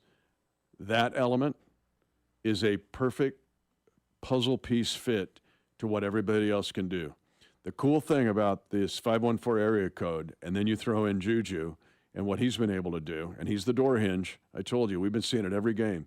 Things fly open because Juju's doing something. And the guys know the value of Juju. And then you throw in Thornton, who going into last week was number 1 in the league in yards per catch. They all do different things.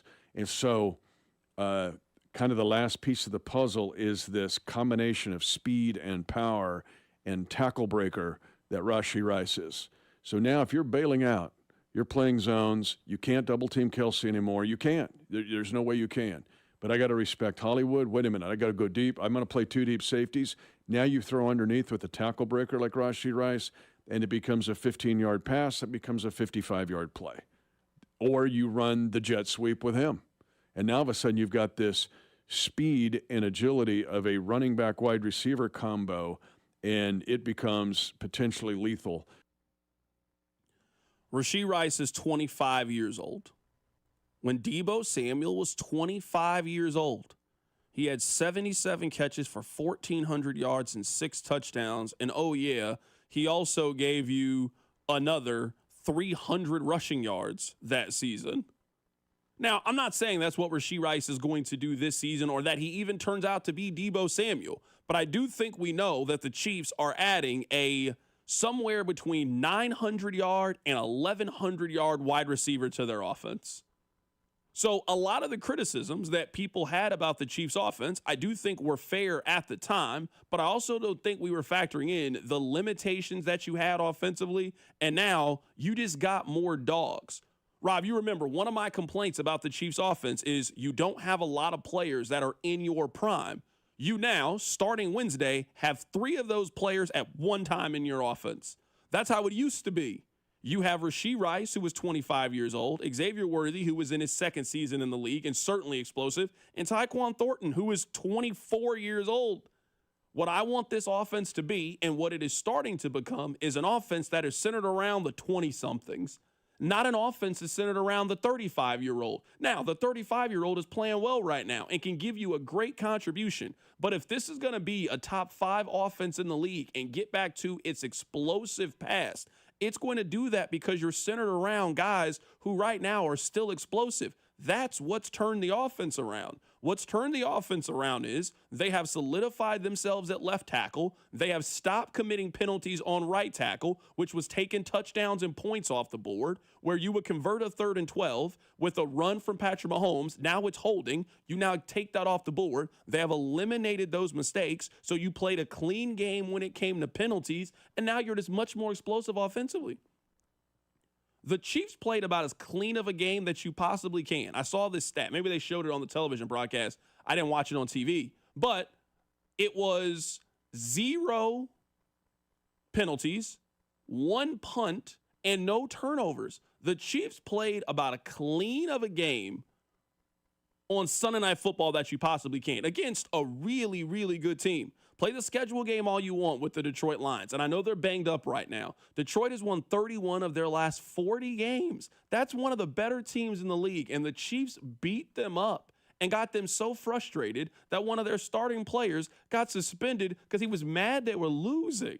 That is one of the most impressive wins that the Chiefs have had over the last 3 seasons. They beat up on the Detroit Lions. The Lions, who have prided themselves as being a very physical, hard-nosed, tough team, and they are in a lot of ways. The Chiefs limited the run game. The Chiefs didn't really get beat by Amon-Ra St. Brown and Jamison Williams.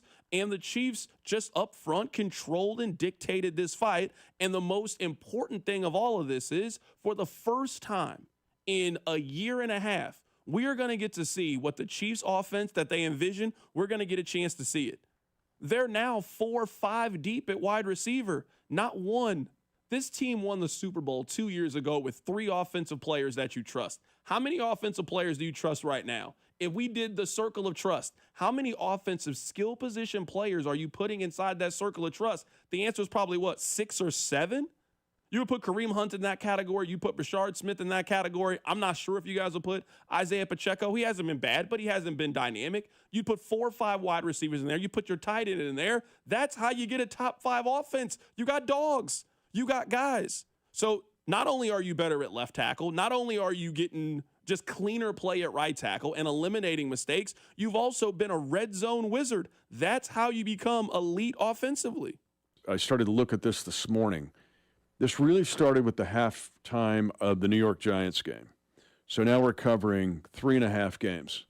The Chiefs have been in the red zone 19 times in those 3.5 games. They have 14 touchdowns in 19 trips. And of those 14 touchdowns, 8 different guys have touched the ball. Now, when you start to put that together, you become nearly impossible to defend in the red zone. I know the Chiefs have gotten off to a slow start. Everything is still right there for the Chiefs. They just got to get going. The Chiefs haven't won back-to-back games this season. We're heading into week 7. You're now as healthy as you're going to be. We'll see what happens with Josh Simmons, but you got a very capable backup in left tackle that you don't have a problem with him going up against the Raiders on Sunday. You got a defense right now that's playing like a top 10 unit, an offense right now that's quarterback is playing as well as any quarterback in the league that is in the MVP conversation. This is as well positioned that the Chiefs have been, in my opinion, in a little bit. And that's crazy to say for a team that won 15 games last year. But we're talking about a team right now that they can do a lot of things really well. And we talked about this early in the season, Rob. This team kind of needed to win one way. This team can beat you in a shootout if necessary. This team, I also think, has the defense that if they got to win a 21-17 game, I think they're capable of winning that too. That's when the Chiefs are their most dangerous, when they just got multiple options of beating you, and that's what makes them so good when they're playing like this. That was as clean of a game, as great of an effort that the Chiefs have put together in a while, and they've done that in 2 of the last 3 games. Now, you got 2 games to ramp up, and then in week 9, you go on the road to play arguably the best team in the National Football League in the Buffalo Bills, and a game that you will need if you were trying to be the 1 seed in the AFC. Coming up at the top of the hour, we'll get to the hits. Keep it right here. It's The Drive. The Drive with Carrington Harrison, a show that prides itself on getting it right. I don't know what I'm talking about. Brought to you by DM Injury Law. Have you or a loved one been in a car wreck? Contact DM Injury Law today and get the money you deserve. Car wreck? Remember, Mike's got this. 96.5, The Fan. This is the story of the one. As a custodial supervisor at a high school, he knows that during cold and flu season, germs spread fast. It's why he partners with Grainger to stay fully stocked on the products and supplies he needs, from tissues to disinfectants to floor scrubbers. Also that he can help students, staff, and teachers stay healthy and focused. Call 1-800-GRAINGER, click Grainger.com, or just stop by. Grainger, for the ones who get it done. Introducing your new Dell PC with the Intel Core Ultra processor. It helps you handle a lot, even when your holiday to-do list gets to be a lot. Like organizing your holiday shopping and searching for great holiday deals and customer questions and customers requesting custom things, plus planning the perfect holiday dinner for vegans, vegetarians, pescatarians, and Uncle Mike's carnivore diet. Luckily, you can get a PC with all-day battery life to help you get it all done. That's the power of a Dell PC with Intel inside, backed by Dell's price match guarantee. Get yours today at Dell.com/deals. Terms and conditions apply. See Dell.com for details. This is James Hawkins, president of Golden Oak Lending. With rates as low as 4.5% and your home's equity at record highs, now's the time to refinance. Our cash-out customers save an average of more than $1,000 a month and even skip 2 payments. Call 913-890-GOLD today. Golden Oak Lending, cured my blues. 5.442 APR, FHA 15-year, 20% equity, qualified credit, additional terms apply. NMLS 114937. Trust, price, and ease of transaction. That is GiveMeTheVin.com. We love to buy cars. People don't trust car buyers. People think the price is going to be wrong, and people think it's going to be a hassle. Trust, price, and ease of transaction. That is what we do at GiveMeTheVin.com, and that's what makes us America's best car buyer. Go to GiveMeTheVin.com right now and get a quote on yours. Sell us your car.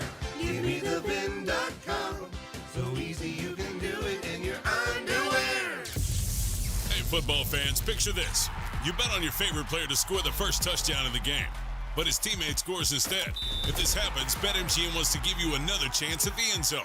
With BetMGM's second chance promotion, you'll get your stake back if your first touchdown scorer scores second instead. That's right. Bet on any pro football player to score the first touchdown of the game. If you're right, you win. If your player scores second, you get your stake back in cash. With BetMGM's second chance offer, you have a chance to keep the fun going after the first player crosses the goal line. Try a first TD score wager with confidence today. BetMGM. Make it legendary. BetMGM and GameSense remind you to play responsibly. See BetMGM.com for terms. 21 plus only. Kansas only. Existing customer offer. Subject to eligibility requirements. Rewards paid back in unrestricted withdrawable funds. Please gamble responsibly. Gambling problem? Call 1-800-GAMBLER. In partnership with Kansas Crossing Casino and Hotel. I'm Bob Burke, founder and chairman of Burke America Parts Group, a family of brands that includes RepairClinic.com, an appliance and HVAC parts solution company that's grown into an international brand. Before AmericanEagle.com, we partially launched a new technology platform developed by another firm. American Eagle helped take our technology to a whole new level with digital marketing, software development, and business insights into our key markets, appliances, HVAC, and outdoor power equipment, and did so both on time and on budget. AmericanEagle.com has the resources, experience, and talent needed to produce solutions. Our new technology platform, developed by AmericanEagle.com, has produced tremendous results with higher traffic, conversion, engagement, and online revenue. If you have any home repairs you need to take care of, check us out at RepairClinic.com.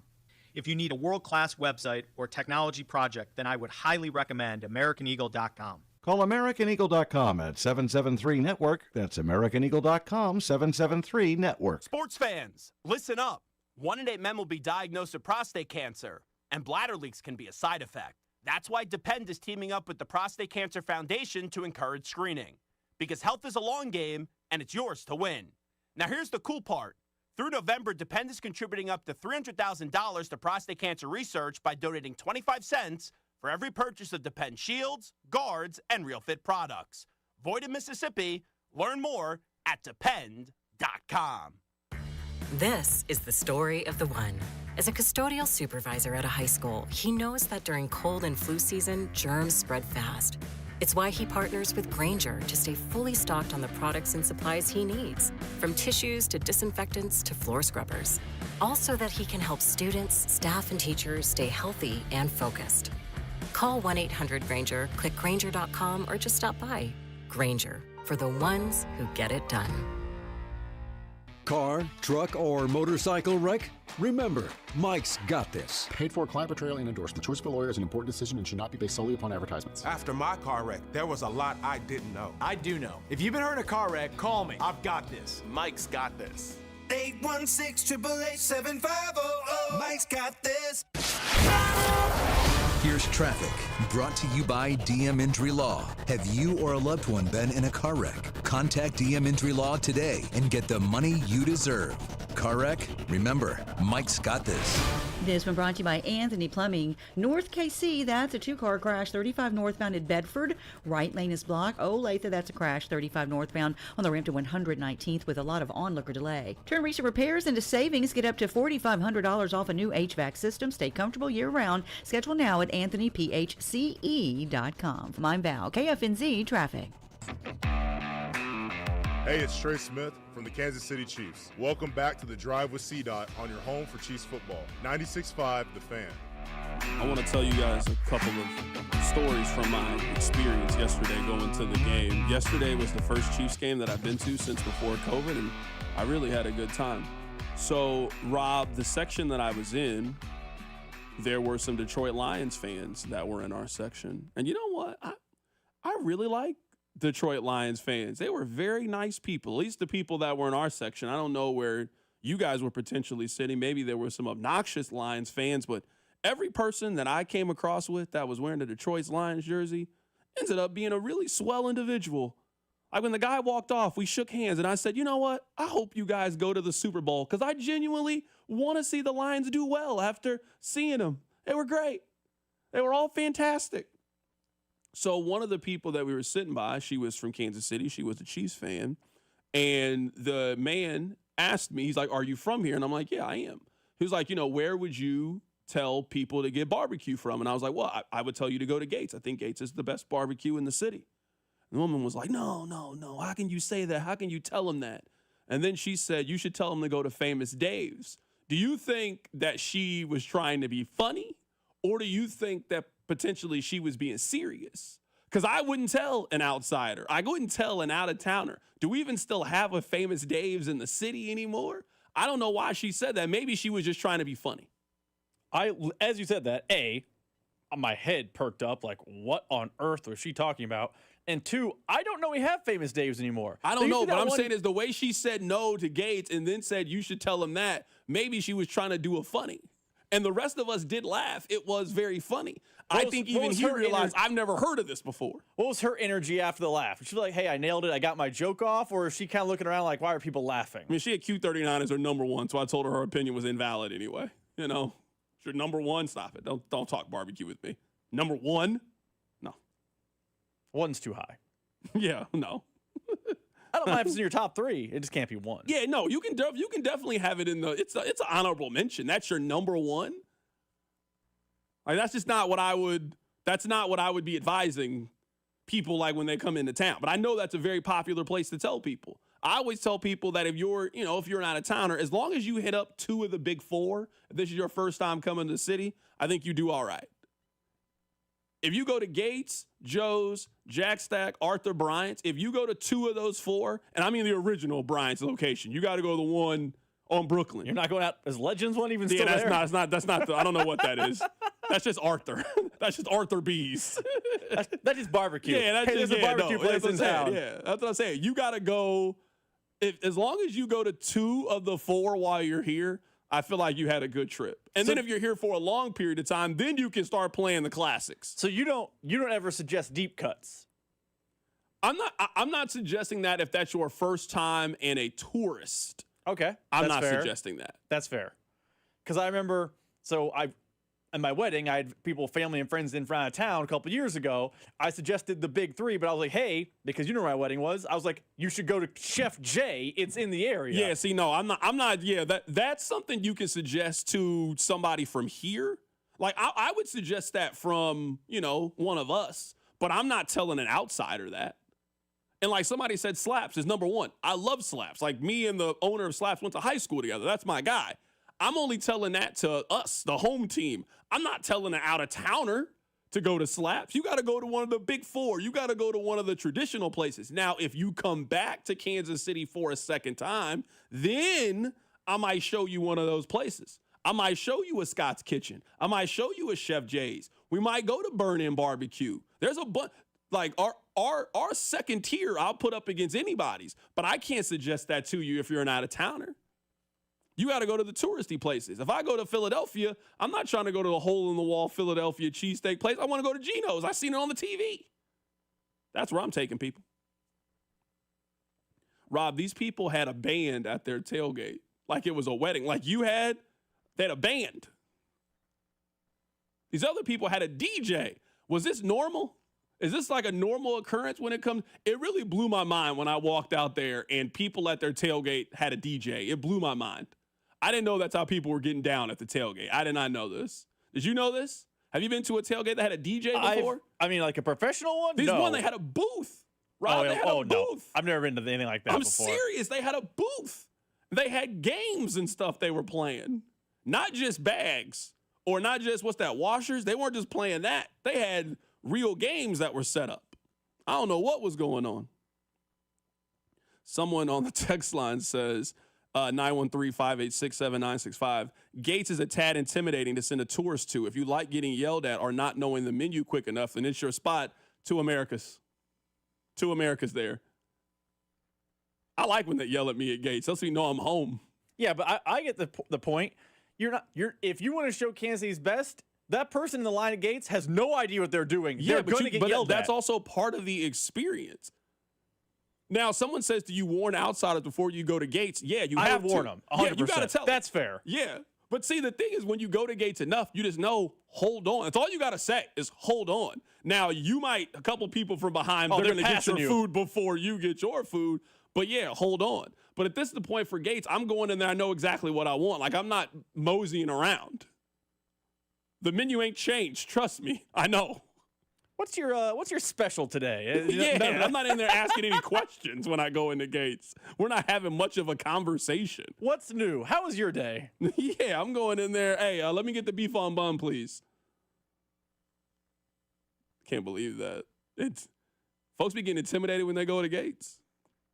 I think that reminds me of home. I think out of towners would do worse than people in town. I think people in town know what's coming. Yeah, no, for sure. I know people, that's why they don't go to gates, because they say they don't like that part of it. Yeah. I love it. That's my favorite part about going, is when they yell at me. It's great. Coming up at the top of the hour, we'll get back to the top story. There's a lot that happened yesterday. I think the Chiefs are better this year than they were last year. We'll talk about Brian Branch, who got suspended. Patrick Mahomes right now is second to win MVP. The Chiefs are 3-3. They get Rashee Rice back coming up in 2 days. So much is happening right now in Kansas City. Keep it right here, so Drive. The Drive with CDOT. Tune in as Nate Taylor of ESPN joins the show in studio every Friday at 4 on your home for Chiefs football. 96.5 The Fan. The Drive, brought to you by DM Injury Law. Have you or a loved one been in a car wreck? Contact DM Injury Law today and get the money you deserve. Car wreck? Remember, Mike's got this. Here's traffic, brought to you by DM Injury Law. Have you or a loved one been in a car wreck? Contact DM Injury Law today and get the money you deserve. Car wreck? Remember, Mike's got this. Crash just north of downtown, and it's 35 northbound at Bedford. Some debris in the road. Right lane is blocked. Crews are on the scene to pick that up. 35 northbound at 435. That stall is off to the right shoulder finally, but still some onlooker delay. In a few minutes to unwind. I'm Val, KFNZ Traffic. Hey, Zach. Are you smiling at my gorgeous canyon view? No, Donald. I'm smiling because I've got something I want to tell the whole world. Well, do it. Shout it out. T-Mobile's got home internet. Whoa, I love that echo. T-Mobile's got home internet. How much is it? Look at that, Zach. We got the neighbors' attention. Just $35 a month. And you love a great deal, Denise. Plus, they've got a 5-year price guarantee. That's 5 whole trips around the sun. I'm switching. Me too.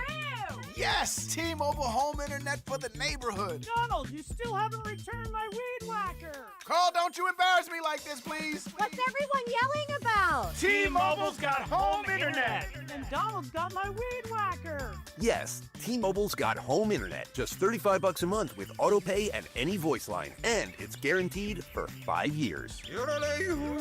Beautiful yodeling, Carl. Taxes and fees apply. See T-Mobile.com/ISP for details and exclusions. The technicians you can trust with your house keys. Anthony Plumbing, Heating, Cooling, and Electric.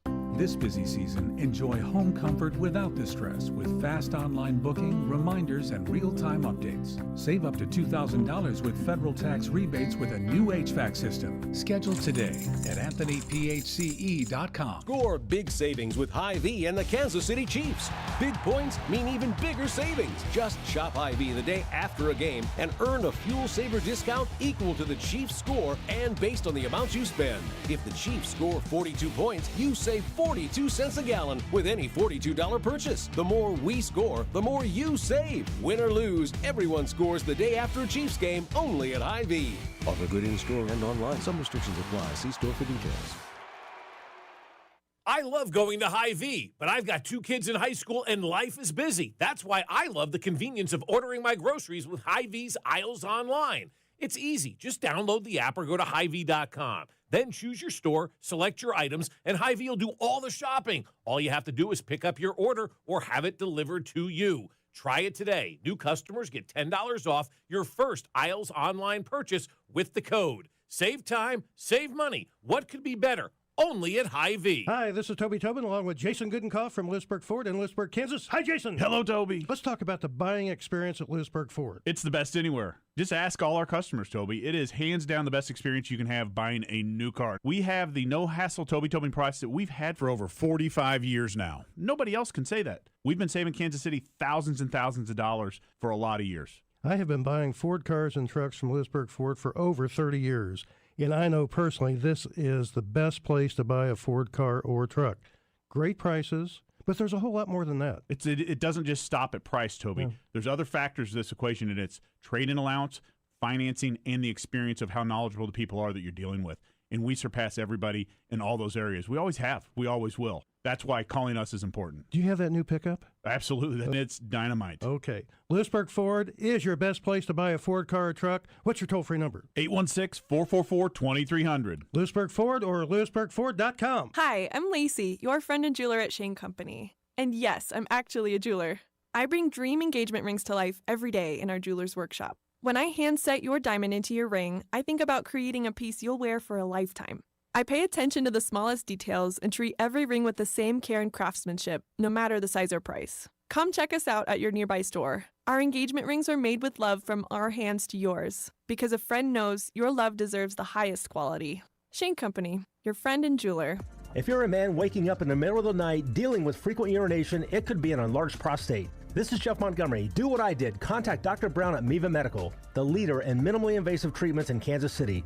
Go to miva-medical.com. Hey, Chiefs fans, Crown Royal is the official whiskey of the Kansas City Chiefs. And this season, it's not game day without the generous spirit of Crown Royal. Whether you're at the tailgate, in the stands, or watching from home, Crown Royal is the reason and the reward for coming together. Grab a glass with the Crown Royal rig at a stadium near you, because we'll be sharing the generous spirit with fans across the country. Crown Royal, fueling game day with a generous spirit. Visit www.crownroyal.com/royal rig for more on the Crown Royal Rig Tour. Please drink responsibly. You could be on the 50 at GEHA Field for the official coin toss at a Chiefs home game this season. Enter to win at Chiefs.com/GEHA. GEHA is the proud partner of the Kansas City Chiefs. Touchdown! Chiefs coverage brought to you by Park & Go, the best deals on airport parking. Don't fumble your airport parking. Score big with Park & Go. All covered parking, fast and free shuttles, and open 24/7. For the best deals in airport parking, reserve your spot now at bookparkandgo.com. Park & Go, family owned and fan approved. Hey, it's Creed Humphrey. The Chiefs Radio Network pregame show starts 3 hours before kickoff, right here on your home for Chiefs football, 96.5 The Fan. KFNC FM and AM, HD1 and HD2 Kansas City, an Odyssey sports station.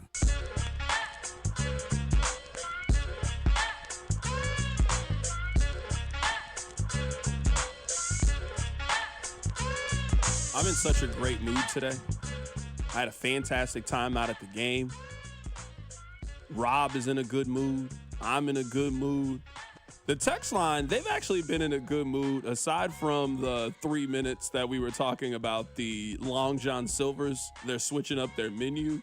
And then I was wondering who was in the market for that content, because I don't know anybody that eats at Long John Silver's. And then people in my personal life started texting me about how they recently have been to Long John Silver. So I'm in the market for new friends. 913-586-7965.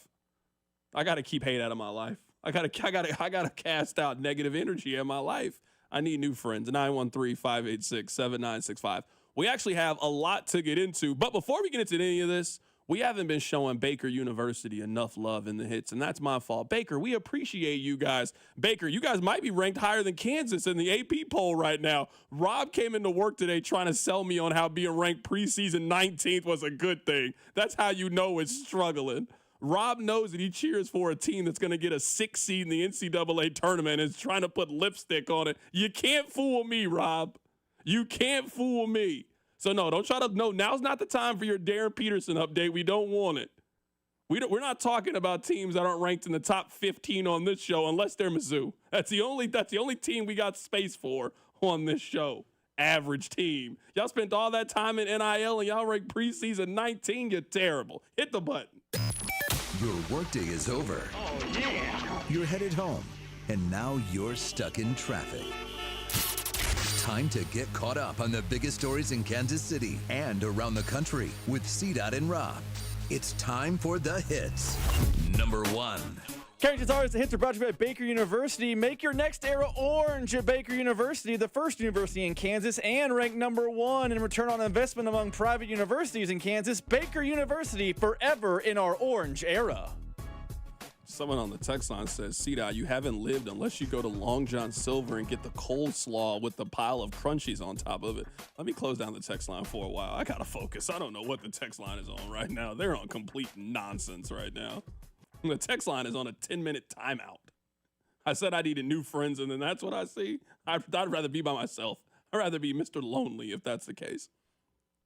All right, Rob, you did not answer this question earlier. I didn't ask you either, so that's my fault. I apologize for that. You can't just answer a question I didn't ask you, so I apologize. Let me just jump in and answer the question. I'm sorry.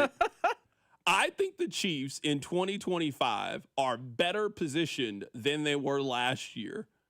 I don't think the Chiefs really at any point last year really showed us as high of a ceiling that this year's team shows us. Now, who knows what can happen, right? Buffalo might be better. There might be another surprise team in the AFC. Anything can happen at the end. But it felt like the entire season was them trying to walk a very narrow tightrope when it came to their offensive line. They never got left tackle figured out. Now, they stabilized it to a certain point, but they never had it figured out. And I think over time, you started to see the wear and strain that started to put on the rest of the offense. I think you could say right now that this team is better and more equipped at just about every group right now on the offense. If you look at the offensive line, you don't have just one left tackle. You got 2 left tackles this year. Jawan Taylor, shockingly enough, when you stop committing back-breaking penalties, you've actually been really, really good. And that was something we laughed at. And I say we because I have to throw myself into that conversation. When Jawan Taylor is not being talked about on the broadcast and he's just over there playing a great left or right tackle, he's been good. So when you solidified left tackle, you eliminated the mistakes over at right tackle, and you already knew about the interior offensive line. When Kingsley Suamata'i is played the way that he's played, the Chiefs' offensive line heading into Week 7 is light years better than the one that they had heading into last year's Week 7. I think they're more complete at running back this year than they were last year. I mean, they're still not dynamic at running back. It's still one of the weaker rooms. They're not getting great production from the position, but they have kind of determined what everybody's role going to be. You know what Pacheco can do. You know when they're going to use and how they're going to use Kareem Hunt, and they are starting to utilize Brashard Smith a little bit more. So you just got more options and more weapons in the running back room than you had. It is not a debate to me when it comes to skill position players and weapons if they have more this year than they did last year. You're about to get Rashee Rice back on Wednesday. He's going to practice. So you add Rashee Rice, Xavier Worthy, Juju, Hollywood, Tyquan Thornton. I mean, you're talking about you feel really good with your 5 wide receivers. I don't know if we go back to last season, you can point to a time where you felt good about 5 of the Chiefs wide receivers. I don't know if you can go back to really any point in a post Tyreek Hill and Sammy Watkins world in which you felt good about 5 of their wide receivers the way that you feel right now. They now have an abundance of skill position players. You now talk about a defense with Steve Spagnuolo that we know is going to get better as the season progresses, as they really start to solidify, as some of your young guys get more and more experience. I think the Chiefs are just better equipped to get into a fight this year than they were last year. I think it was very, very clear what the Eagles did to the Chiefs, and we just disagreed about this over the summer. I think the Eagles got really physical with Xavier Worthy and took Xavier Worthy out the game, and the Chiefs really couldn't do anything else offensively. Well, sure, take Xavier Worthy out of the game. We now got Rashee Rice on this side. We now got Hollywood on this side. We now got Tyquan Thornton on this side. Like, we're talking about you got 4 or 5 under 30-year-old, proven, explosive playmakers that can change the course of the game. It is not a shock to me that we stopped complaining about play calling and the offense got a lot better when they added a truly dynamic and explosive player. That's what Xavier Worthy has been. Xavier Worthy has touched the ball 17 times since he's come back. He has 200 yards. So we're talking about every time Xavier Worthy, on average, has touched the ball since he has come back, he has been a first down. That drastically changes your offense. And then you think about how you have to plan and scheme to stop and slow down that individual and how that's opened things up for everybody else. Now, everybody can just be who they are. You don't need anybody to be more than that. That's what you were asking guys to do the first 2-3 weeks of the season. I mean, the first week of the year, they threw it to Hollywood Brown 16 times. I know the injury happened, but that's not him. That's not what this offense is. Now it's you get 4 targets. You get 5 targets. Everybody is utilized in their role, and you're adding the biggest playmaker of all of them here coming up in a couple of days. I think the Chiefs in 2025 are better than the Chiefs in 2024. Do you agree? Do you feel that way? We actually see this very, very similar. And I think with the advantage of hindsight, we can now look back at the 2024 Chiefs season and say confidently, they probably weren't a 15-2 type of team. They probably were, like you said, a 12-win type of team. And there's nothing wrong with being a 12-win team. 12 wins in the NFL is hard to come by. But we could sit here, me and you, and name the games. It's like, oh, if one thing that was kind of went the Chiefs' way goes the other direction, they lose that game. The Broncos game at home, the Chargers game at home, the Raiders game at home. Like, we could go through and play the game. So I think with the advantage of hindsight, yes, this year's team is more talented. I also will tell you, we've gotten an appetizer. We've gotten a taste. We've gotten a little tri-bite, if you will, of the offense that we have been told is coming all offseason. Because what did the Chiefs say? What was their energy this offseason? Before everyone's going to eat, their big mantra was, we're going to be more explosive in 2025. We've seen a little bit of it. We've seen a little bit of Rice do it. We've seen a little bit of Brown, not Rice do it, excuse me, a little bit of Worthy do it. We've seen a little bit of Brown do it. We've seen a little of Thornton do it. We've seen a little part of it. Now we get the fully operational battle system for the first time. I'm excited to see what this offense can do. And they were talking about it in the offseason being more explosive. And if it is, then this offense is light years better than last year's offense. It's better now, and it will be even better if Rashee Rice is what they expect him to be when he comes back. Yeah, I don't want to play this game with the Chiefs. Someone texted in, CDOT, let's not get ahead of ourselves. The Lions defense was missing a lot of starters. I would say that's football right now. Look around the league. I just saw the Tampa Bay Buccaneers on offense with no Mike Evans, who you guys tell me is a Hall of Famer, no Chris Godwin, who is one of the better number 2 receivers in the league, and they just lost Emeka Egbuka, so their top 3 receivers are out right now. Tampa Bay might be the best team in the NFC. So we can play this, well, this guy's hurt, this guy's hurt, this guy's hurt.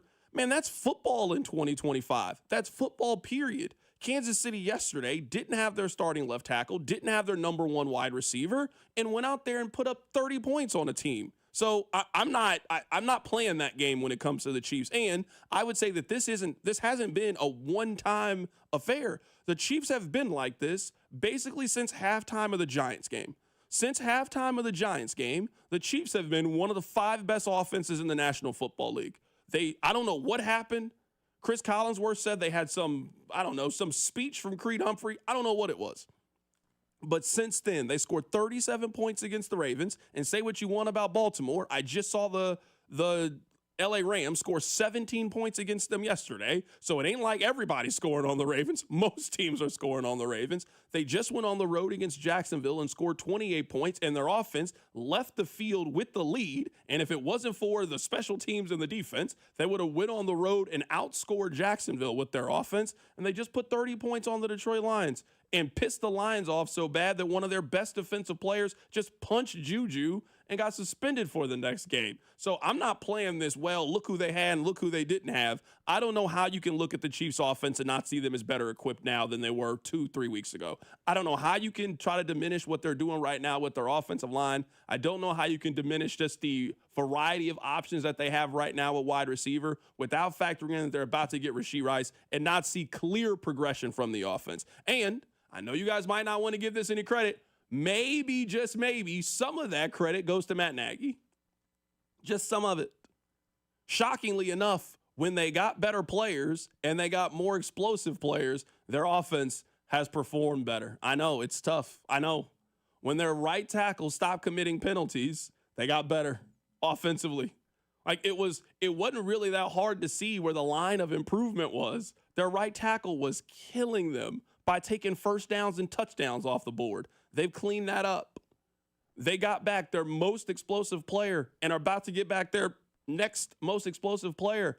Shockingly enough, that has had a great effect on their offense and how productive their offense is going to be. I know it's easy to complain about play calling. It's the thing that we all think that we can do, and we all think that we know when to call certain plays. Man, it's easier to call plays when you just got better players. And the Chiefs on offense, they have done a good job of, A, getting guys healthy. Hollywood has been available and been healthy and getting better. Juju has really settled in on his role. You got to give them a lot of credit for what they've done with Tyquan Thornton. Tyquan Thornton was available for the entire league. Everybody had a chance at Tyquan Thornton. He got outright cut last year by the New England Patriots. He was available in November. Any team could have picked up Thornton. The Chiefs picked him up, put him on their practice squad. Another team still could have claimed Thornton. The Chiefs found him. He earned his way onto the roster in training camp and has turned into a guy who could have 500, 600 yards. They're paying him $1.1 million. Their offensive coordinator was not nearly as bad. The play calling, none of those things were nearly as bad. They just needed more guys. They needed more explosiveness. And you go from an offense that felt kind of old and stale at times to an offense that just on Sunday is going to have, I would say, 4 really productive players in their 20s. That's a drastic difference from what they had last year on offense. I will credit the text line. Someone text this in. Last year around this time, we were arguing about what, if any, impact adding Kareem Hunt will have to the run game and what it means for the Chiefs offense. So yes, this offense is light years better.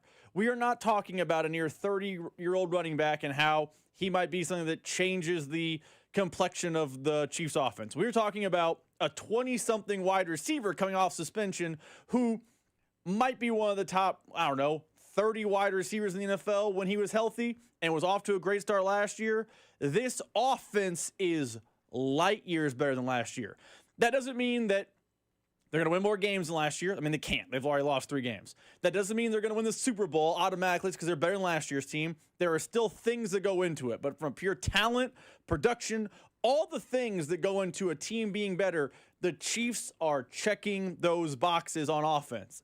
And I would say on defense, too, because last night's defensive effort, I mean, we've had 3 hours and 15 minutes of show, and we really haven't talked about, man, the Lions are putting 50 up on people at times. They're putting 35 up, easy money. And the Chiefs defense last night went out and took care of business against a really good Lions team. So, yes, this team is better than last year. It doesn't mean just Super Bowl parade, here we come, but this team is better.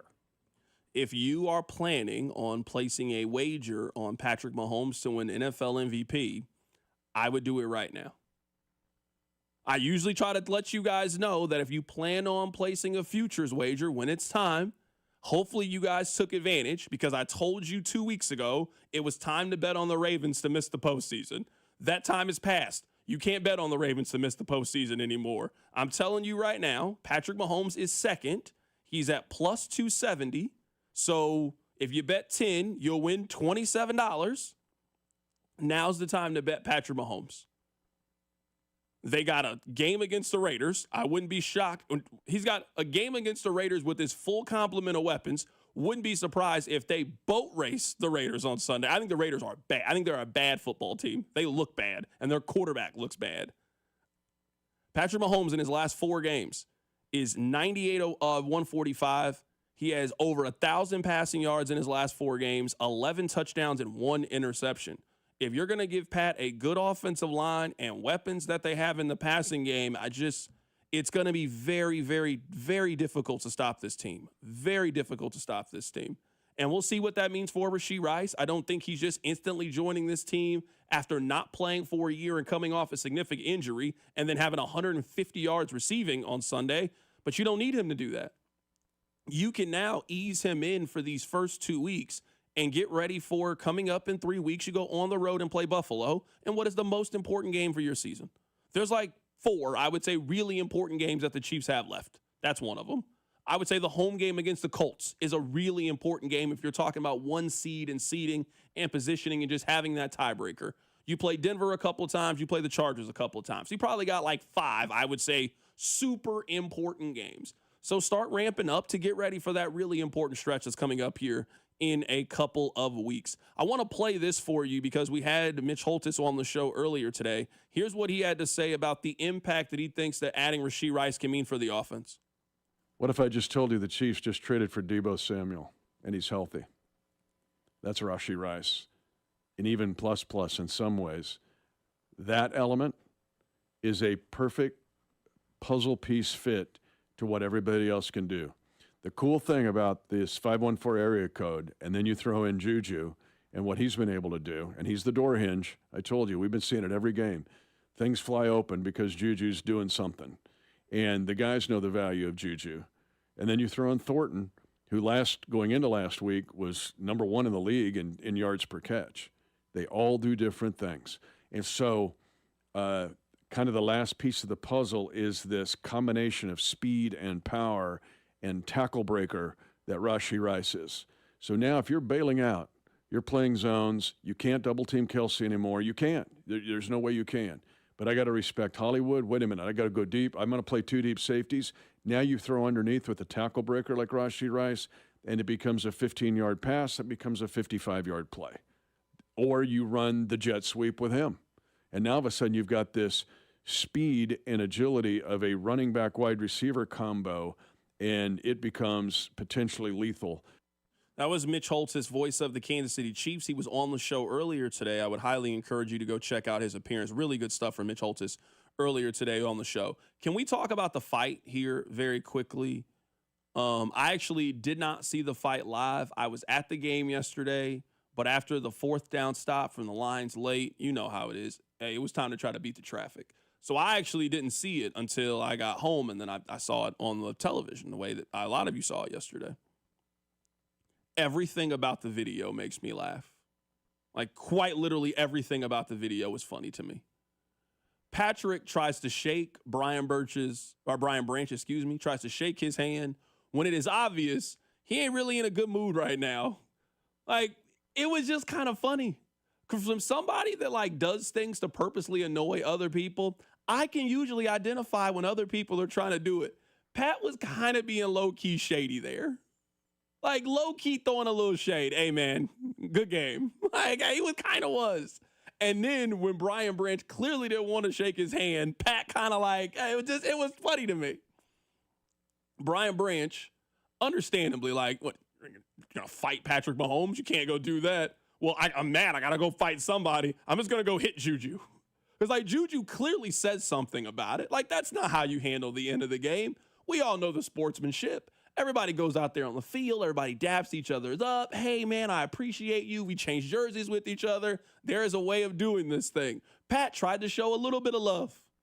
He then goes up, punches Juju. Now, there's 3 people in a fight.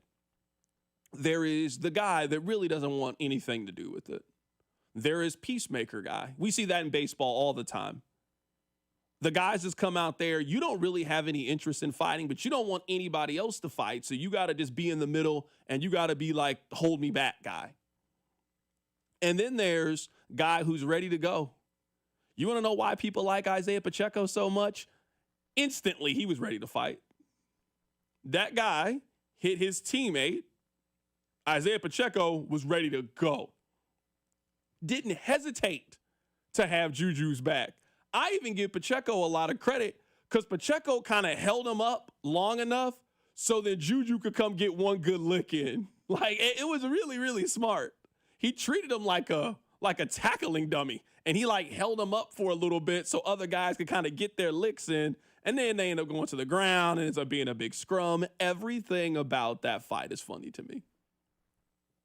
I know it shouldn't have happened, and Brian Branch got suspended, but Brian Branch then explaining why he chose to respond in that moment is fun to me. He said he was tired of being bullied. Tell me the last time that you can remember an NFL defensive player stood in front of the media and said, I'm tired of the other players picking on me. You're a defensive player. Do something about it. hit and tackle one of them. So your response was to try to fight at the end of the game? Why did you do this during the game like real men used to do? I mean, how many times in our life have we ever seen a wide receiver DB conflict? I mean, this is one of the foundations of the NFL. You know, you guys grab each other's face mask. Why didn't you do any of that during the game? You probably wouldn't have got suspended if you had done that during the game.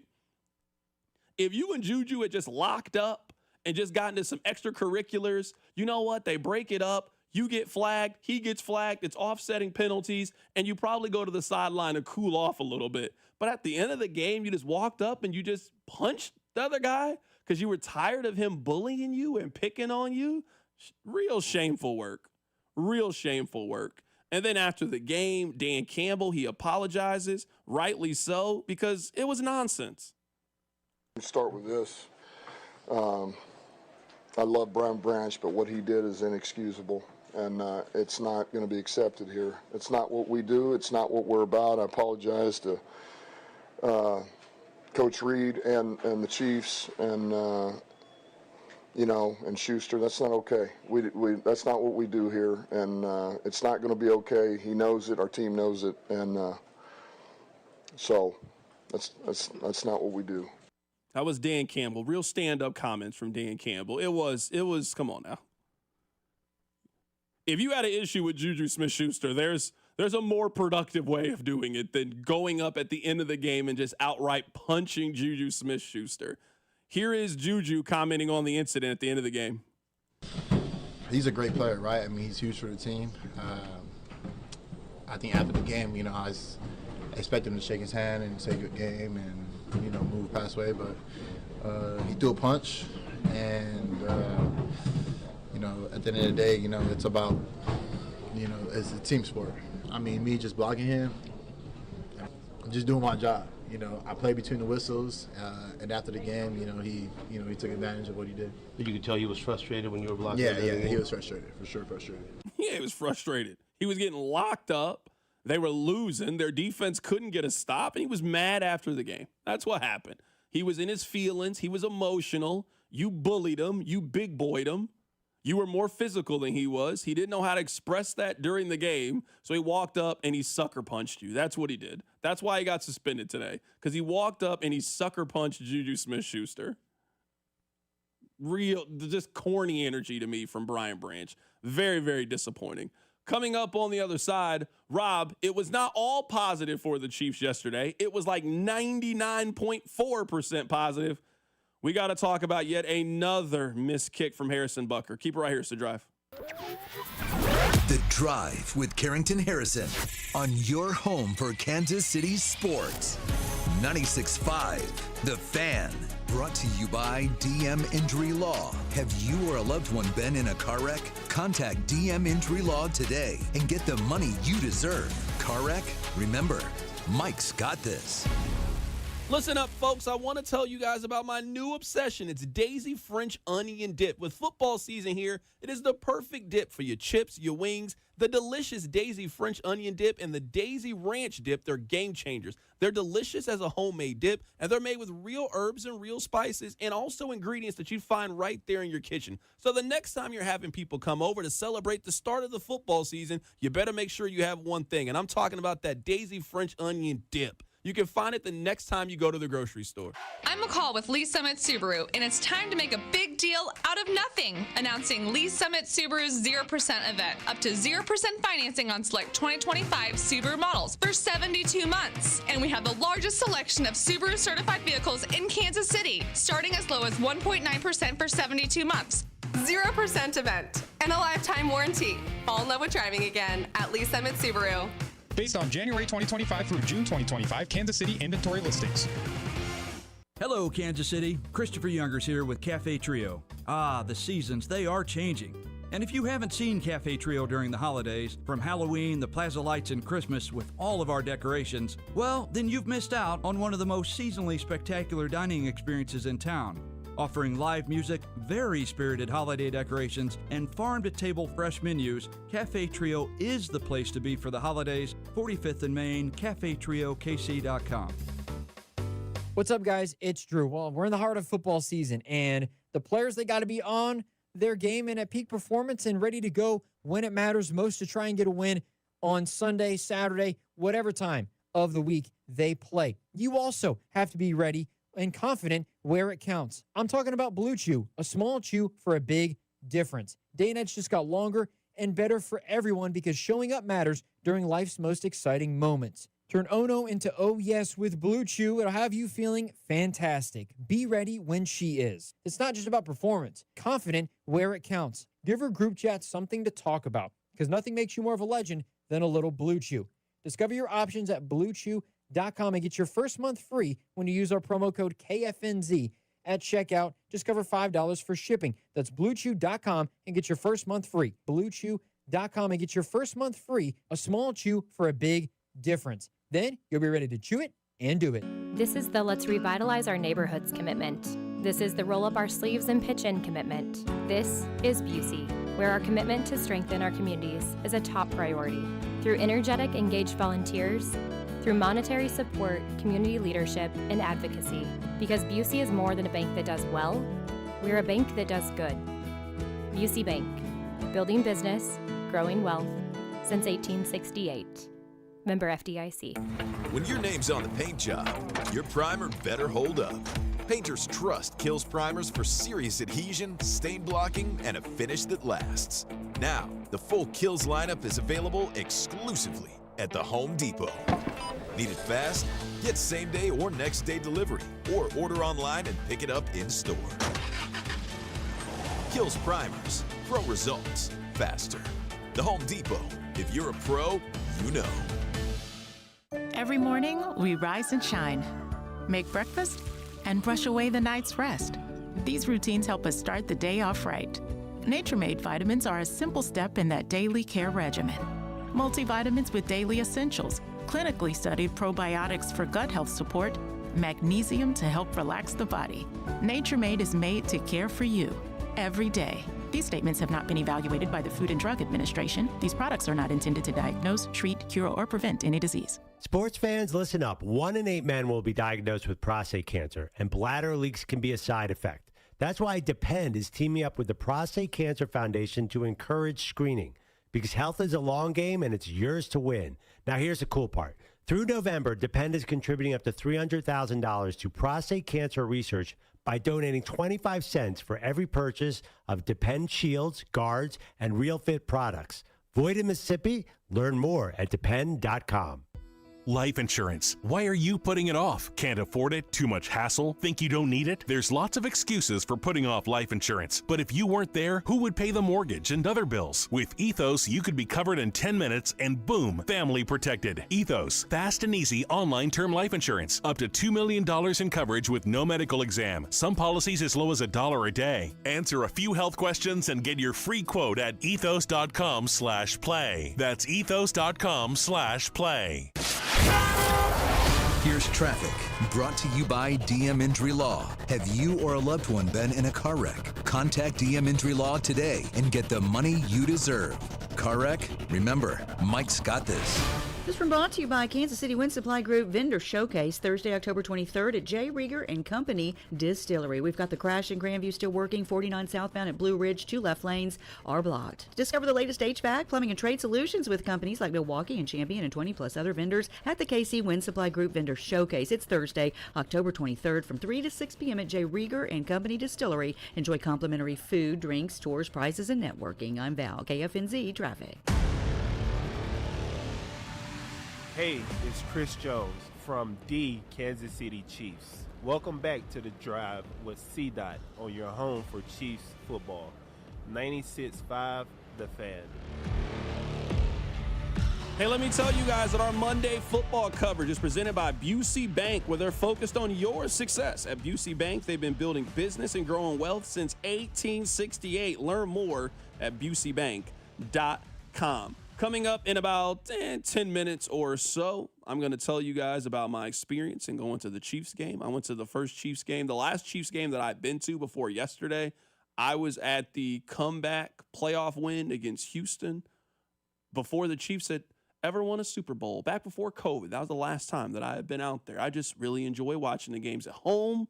But you know what? The Sunday slate was kind of weak. The ticket fairy came through, and I was like, you know what? I want to go to the game. So I'll tell you guys about my experience here coming up in a bit. Let me tell you guys a little bit of news and notes and information. Garrett Wilson is out right now, so adjust your fantasy lineup accordingly. Garrett Wilson is going to miss next week's game. Brian Branch is going to be suspended for one game.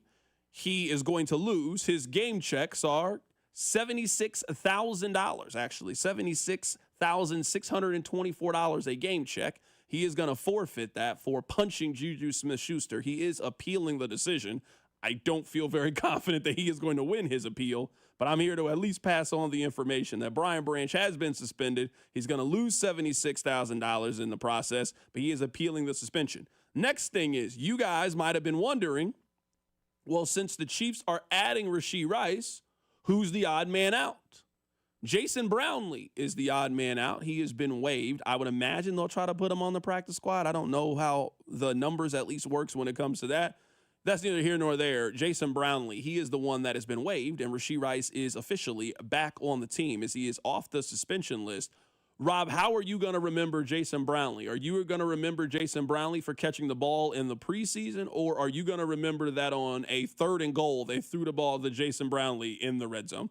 I'm going to choose to remember him as the elite preseason player he was. He goes into the training camp Hall of Fame. There's a lot of players in the training camp Hall of Fame. Brownlee's now one of them. Is he a first ballot? No.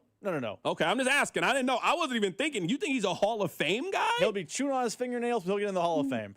He was a guy who was a training camp hero and got a target in an NFL game? Yeah, Hall of Fame. Which game was that where they threw it to him on 3rd down? Was that the Eagles game or the Giants game? I thought it was the Eagles game. I think it was the Eagles game, too. I'm just trying to remember. Or was it the Chargers? I don't know. I don't remember. It was 3rd down, and they threw it to Jason Brownlee, which, number one, that should have never happened. And why is he even in the game in that scenario? It might have been the Chargers game. Text line, you guys remember. I thought it was the Chargers game. 913-586-7965. Which game was it that they threw the target to Jason Because he was Brownlee? on the field because Worthy got hurt. I don't care. I don't care. I don't care. He shouldn't have been on the field, period. Is what I'm trying to tell you. He shouldn't have been anywhere around. Why is he around? That's my question. All right. I don't want to spend a whole lot of time talking about Harrison Butker for this reason. I just don't know what to say about Harrison Butker. I don't really have a different opinion about Harrison Butker. I would imagine my stance on him is the prevailing wisdom. There's nothing they can do in the short term. There's nothing they can do right now about Harrison Butker. They're not bringing in another kicker. They're not releasing their kicker. They're not cutting him. So what else is there to do other than sit and wait and hope that it turns itself around? He has missed more extra points than any other kicker in the National Football League. He's been worse from 50 and beyond. And you guys are seeing the league right now. 50-yard kicks are becoming layups. 55-yard field goals are becoming layups right now in the National Football League. It has not been that way for the Chiefs. So I've told you guys, my worry is at a 5.5. I don't think it can get much lower than that because he seems to miss a kick or do something wrong in the kicking department. I mean, it's been 6 consecutive weeks that has been the case.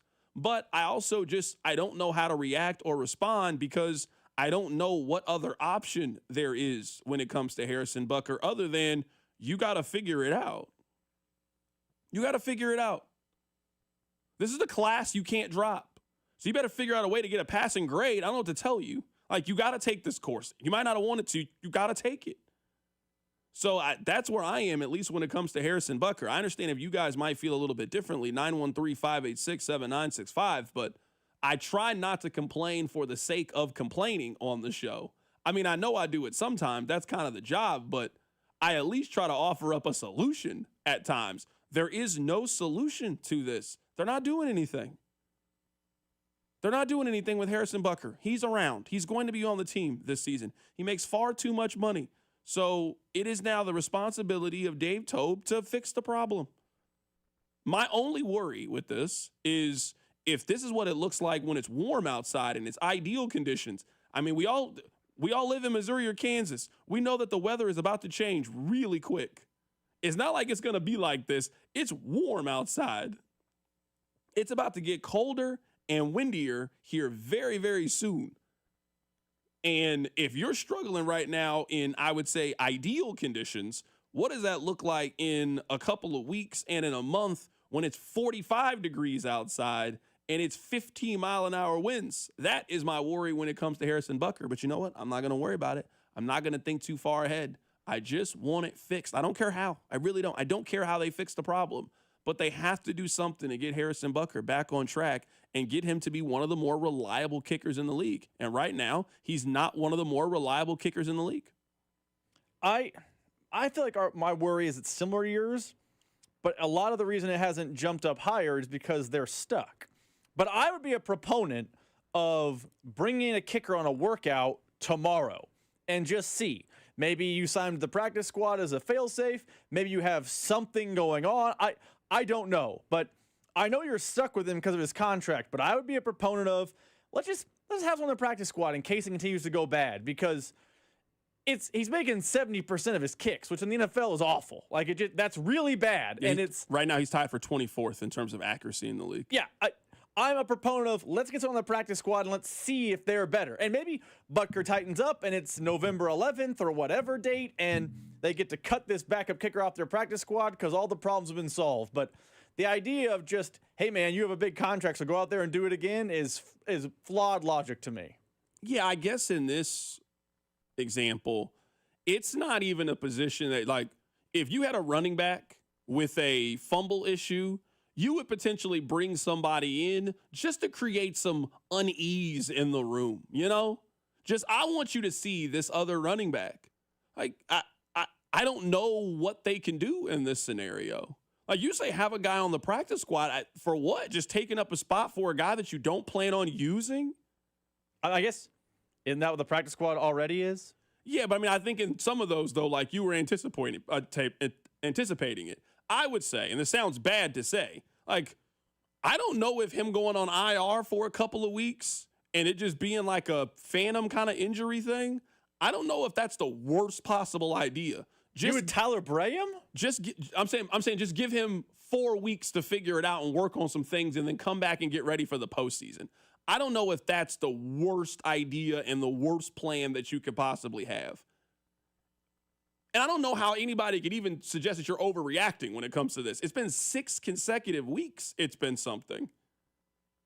Let me ask you this. I know we're up against a break. Yeah, you're good. Let's just say you do what you're saying, and he comes down with he's got a heel injury, and he goes in the IR for 4 weeks. You have to have a kicker. You can't just but I'm saying let's say that guy is nails. Let's say that guy hits all of his kicks. Now you've created a real competition in real time if he comes off the IR, and you still can't cut him. I don't think there's any competition. It's Harrison Butker's job. I would say, aside from Patrick Mahomes, Harrison Butker might have the best job security of anybody on the team. At least for this season. I don't. What are you going to do? I don't know if you have an option. There is no other option. It's figure it out. That's the plan for Harrison Butker. So I'm not going to get myself all worked up in a lather about it. Fix it. Figure it out. You don't have any other choice when it comes to Harrison Butker. I went to the Chiefs game yesterday. I'll tell you guys about my experience. Keep it right here. It's The Drive. The Drive with Carrington Harrison, brought to you by DM Injury Law. Have you or a loved one been in a car wreck? Contact DM Injury Law today and get the money you deserve. Car wreck? Remember, Mike's got this. Tune in Mondays at 4 to hear the play-by-play voice of the Chiefs, Mitch Holthus, on your home for Chiefs football. 96.5, The Fan. This is the story of the one. As a custodial supervisor at a high school, he knows that during cold and flu season, germs spread fast. It's why he partners with Grainger to stay fully stocked on the products and supplies he needs, from tissues to disinfectants to floor scrubbers. All so that he can help students, staff, and teachers stay healthy and focused. Call 1-800-GRAINGER, click Grainger.com, or just stop by. Grainger, for the ones who get it done. FanDuel, America's #1 sportsbook, is coming to Missouri. On December 1st, you'll finally be able to bet on all your favorite teams and all your favorite sports. With FanDuel, there's a ton of ways for you to get in on the action. You can bet everything from the money line to over-unders to which team will win it all. You'll be able to build parlays, bet player props, or even ride the live line. Whatever your style, FanDuel has you covered. Plus, with live betting, you can pick which player will score the next touchdown or the touchdown after that. However you play your game, FanDuel's got your back. On December 1st, you'll be able to see for yourself why FanDuel is America's #1 sportsbook. With FanDuel, there's a ton of ways for you to get in on the action. FanDuel, play your game. FanDuel Sportsbook is an official sports betting partner of the NFL and 96.5 The Fan. 21 and present in Missouri. Gambling problem? Call 1-800-GAMBLER. Hey, Zach, are you smiling at my gorgeous canyon view? No, Donald. I'm smiling because I've got something I want to tell the whole world. Well, do it. Shout it out. T-Mobile's got home internet. Whoa, I love that echo. T-Mobile's got home internet. How much is it? Look at that, Zach. We got the neighbor's attention. Just $35 a month. And you love a great deal, Denise. Plus, they've got a 5-year price guarantee. That's 5 whole trips around the sun. I'm switching. Me too. Yes, T-Mobile home internet for the neighborhood. Donald, you still haven't returned my weed whacker. Carl, don't you embarrass me like this, please. What's everyone yelling about? T-Mobile's got home internet. And Donald's got my weed whacker. Yes, T-Mobile's got home internet. Just $35 a month with autopay and any voice line. And it's guaranteed for 5 years. Beautiful yodeling, Carl. Taxes and fees apply. See T-Mobile.com/ISP for details and exclusions. Kansas City, it's time to turn up the heat. The Westport Sunfresh is back and better than ever. Now proudly part of the Cosentino Food Stores family. We're celebrating with a re-grand opening you won't want to miss. That means 3 full weeks of hot savings on the freshest produce, premium meats, and all your grocery favorites. Come experience the new and improved Westport Sunfresh, your neighborhood store, now with even more local love. Located in the heart of Westport, only at Cosentino's Westport Sunfresh. Hey folks, I've got a couple of important questions for you. Do you know how much money you need to retire? Do you have a plan in place for your loved ones? If your answer is no, it's time to get your financial planning on track with UMB Private Wealth. It's never too late to start. Plus, their team supports you at every step of the planning process. Go to umb.com/privatewealth to schedule your appointment. That's umb.com/privatewealth. Why not start today? Sports fans, listen up. 1 in 8 men will be diagnosed with prostate cancer, and bladder leaks can be a side effect. That's why Depend is teaming up with the Prostate Cancer Foundation to encourage screening, because health is a long game and it's yours to win. Now, here's the cool part. Through November, Depend is contributing up to $300,000 to prostate cancer research by donating 25 cents for every purchase of Depend shields, guards, and Real Fit products. Void in Mississippi? Learn more at depend.com.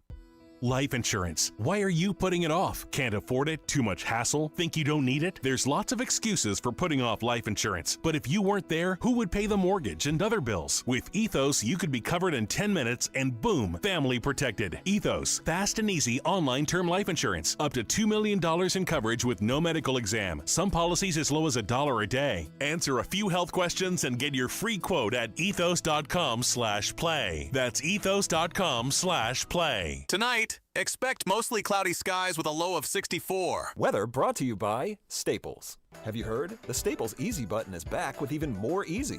Press it for custom prints, shipping services, even passport photos. Staples. That was easy. You're listening to 96.5 The Fan from the DM Injury Law Studios. Mike's got this. Here's traffic, brought to you by DM Injury Law. Have you or a loved one been in a car wreck? Contact DM Injury Law today and get the money you deserve. Car wreck? Remember, Mike's got this. This one brought to you by Anthony Plumbing. Turn recent repairs into savings. Get up to $4,500 off new HVAC systems. Stay comfortable year-round. Schedule now at anthonyphce.com. Okay, the crash in Grandview still working. 49 southbound at Blue Ridge Boulevard. 2 left lanes are blocked. Kansas City downtown, that is going to be a crash. 35 southbound, the on-ramp from front. Be prepared to stop there. I'm Val at KFNZ Traffic. You're listening to The Drive with Carrington Harrison on 96.5 The Fan and the Odyssey app. Welcome back into the show. So, every year, I have a chance to get 2 Chiefs tickets. It's just like an agreement that I have. And usually I give those tickets to Rob.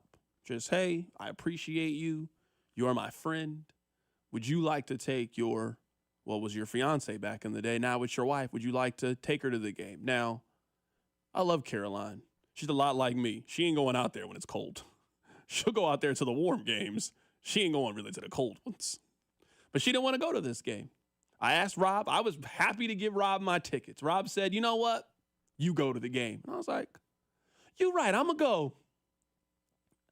I like watching the games at home. I imagine many of you feel the exact same way. A lot of it is just the convenience of all of it. I can just be doing whatever I want at the house. I get food. I got the drinks. There's no line for the bathroom. I got the computer. It is a better experience for me to watch the NFL at home. I like going to college games. A little different atmosphere and vibe. But you know what? I was like, you know what? I'm going to go to the game. Hey, man, I get it. I really do. I get it. Now, I knew that tailgating is really important, obviously. I didn't know how much it's evolved in the 5 years since I've been out there. I didn't know how much it's evolved. They had the little Bud Light tent experience thing. I didn't go inside of it, but they had a band, a live band. There was this other tailgate that was next to the one that I was at. I was at the Tickets for Less one. Shout out to Tickets for Less. Just great people over there. Shout out to my guy Ben over at Tickets for Less. Set me and my homie up. They had a DJ with a booth. They had people dancing and having a good time.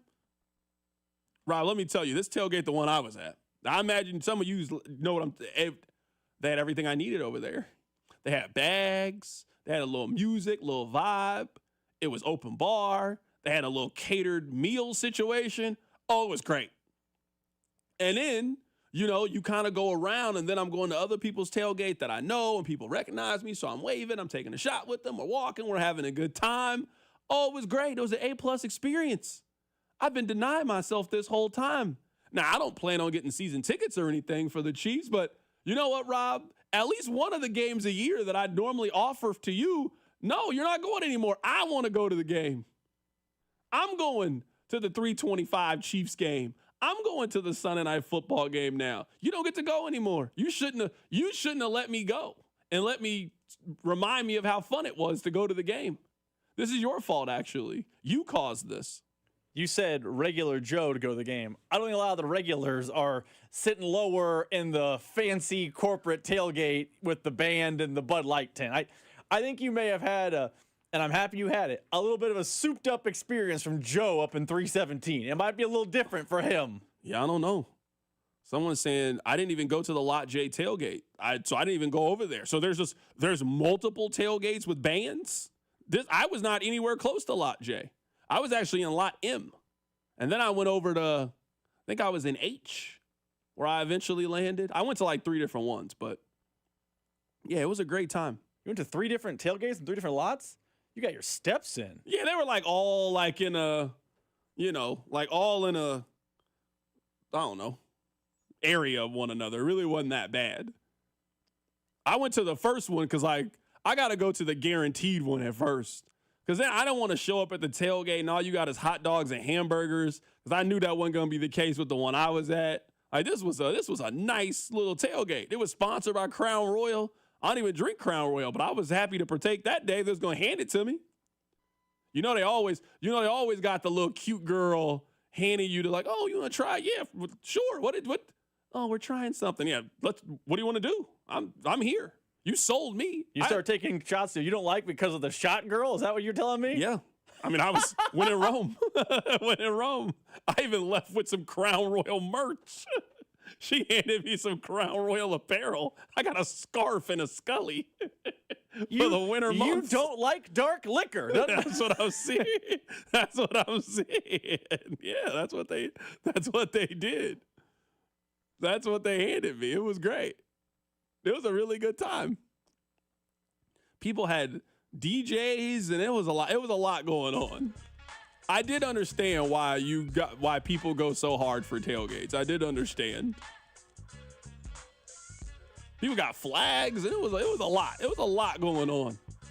It was its own vibe, as the kids would call it. You tailgate for KU games? I mean, I go to a couple restaurants and get a couple beers. Like, I don't have anything out of the car. You just got something regular? I know the spots in Lawrence I like to go before a game. Where do you go? I go to Louise's West, get a schooner. A what? We're too close on time. I don't have the time to explain. It's a 32-ounce beer. A schooner? Schooner. Oh, okay. All right. Well, got it. 32 ounces. That for like 1 ounce for every loss of the Charlie Weiss era? He didn't get 32 games. Somebody said you should have stopped by the Long John Silver tailgate. That's how I know the show is done. That's how I know we reached a completion in the show. Take care of yourself. It's The Drive.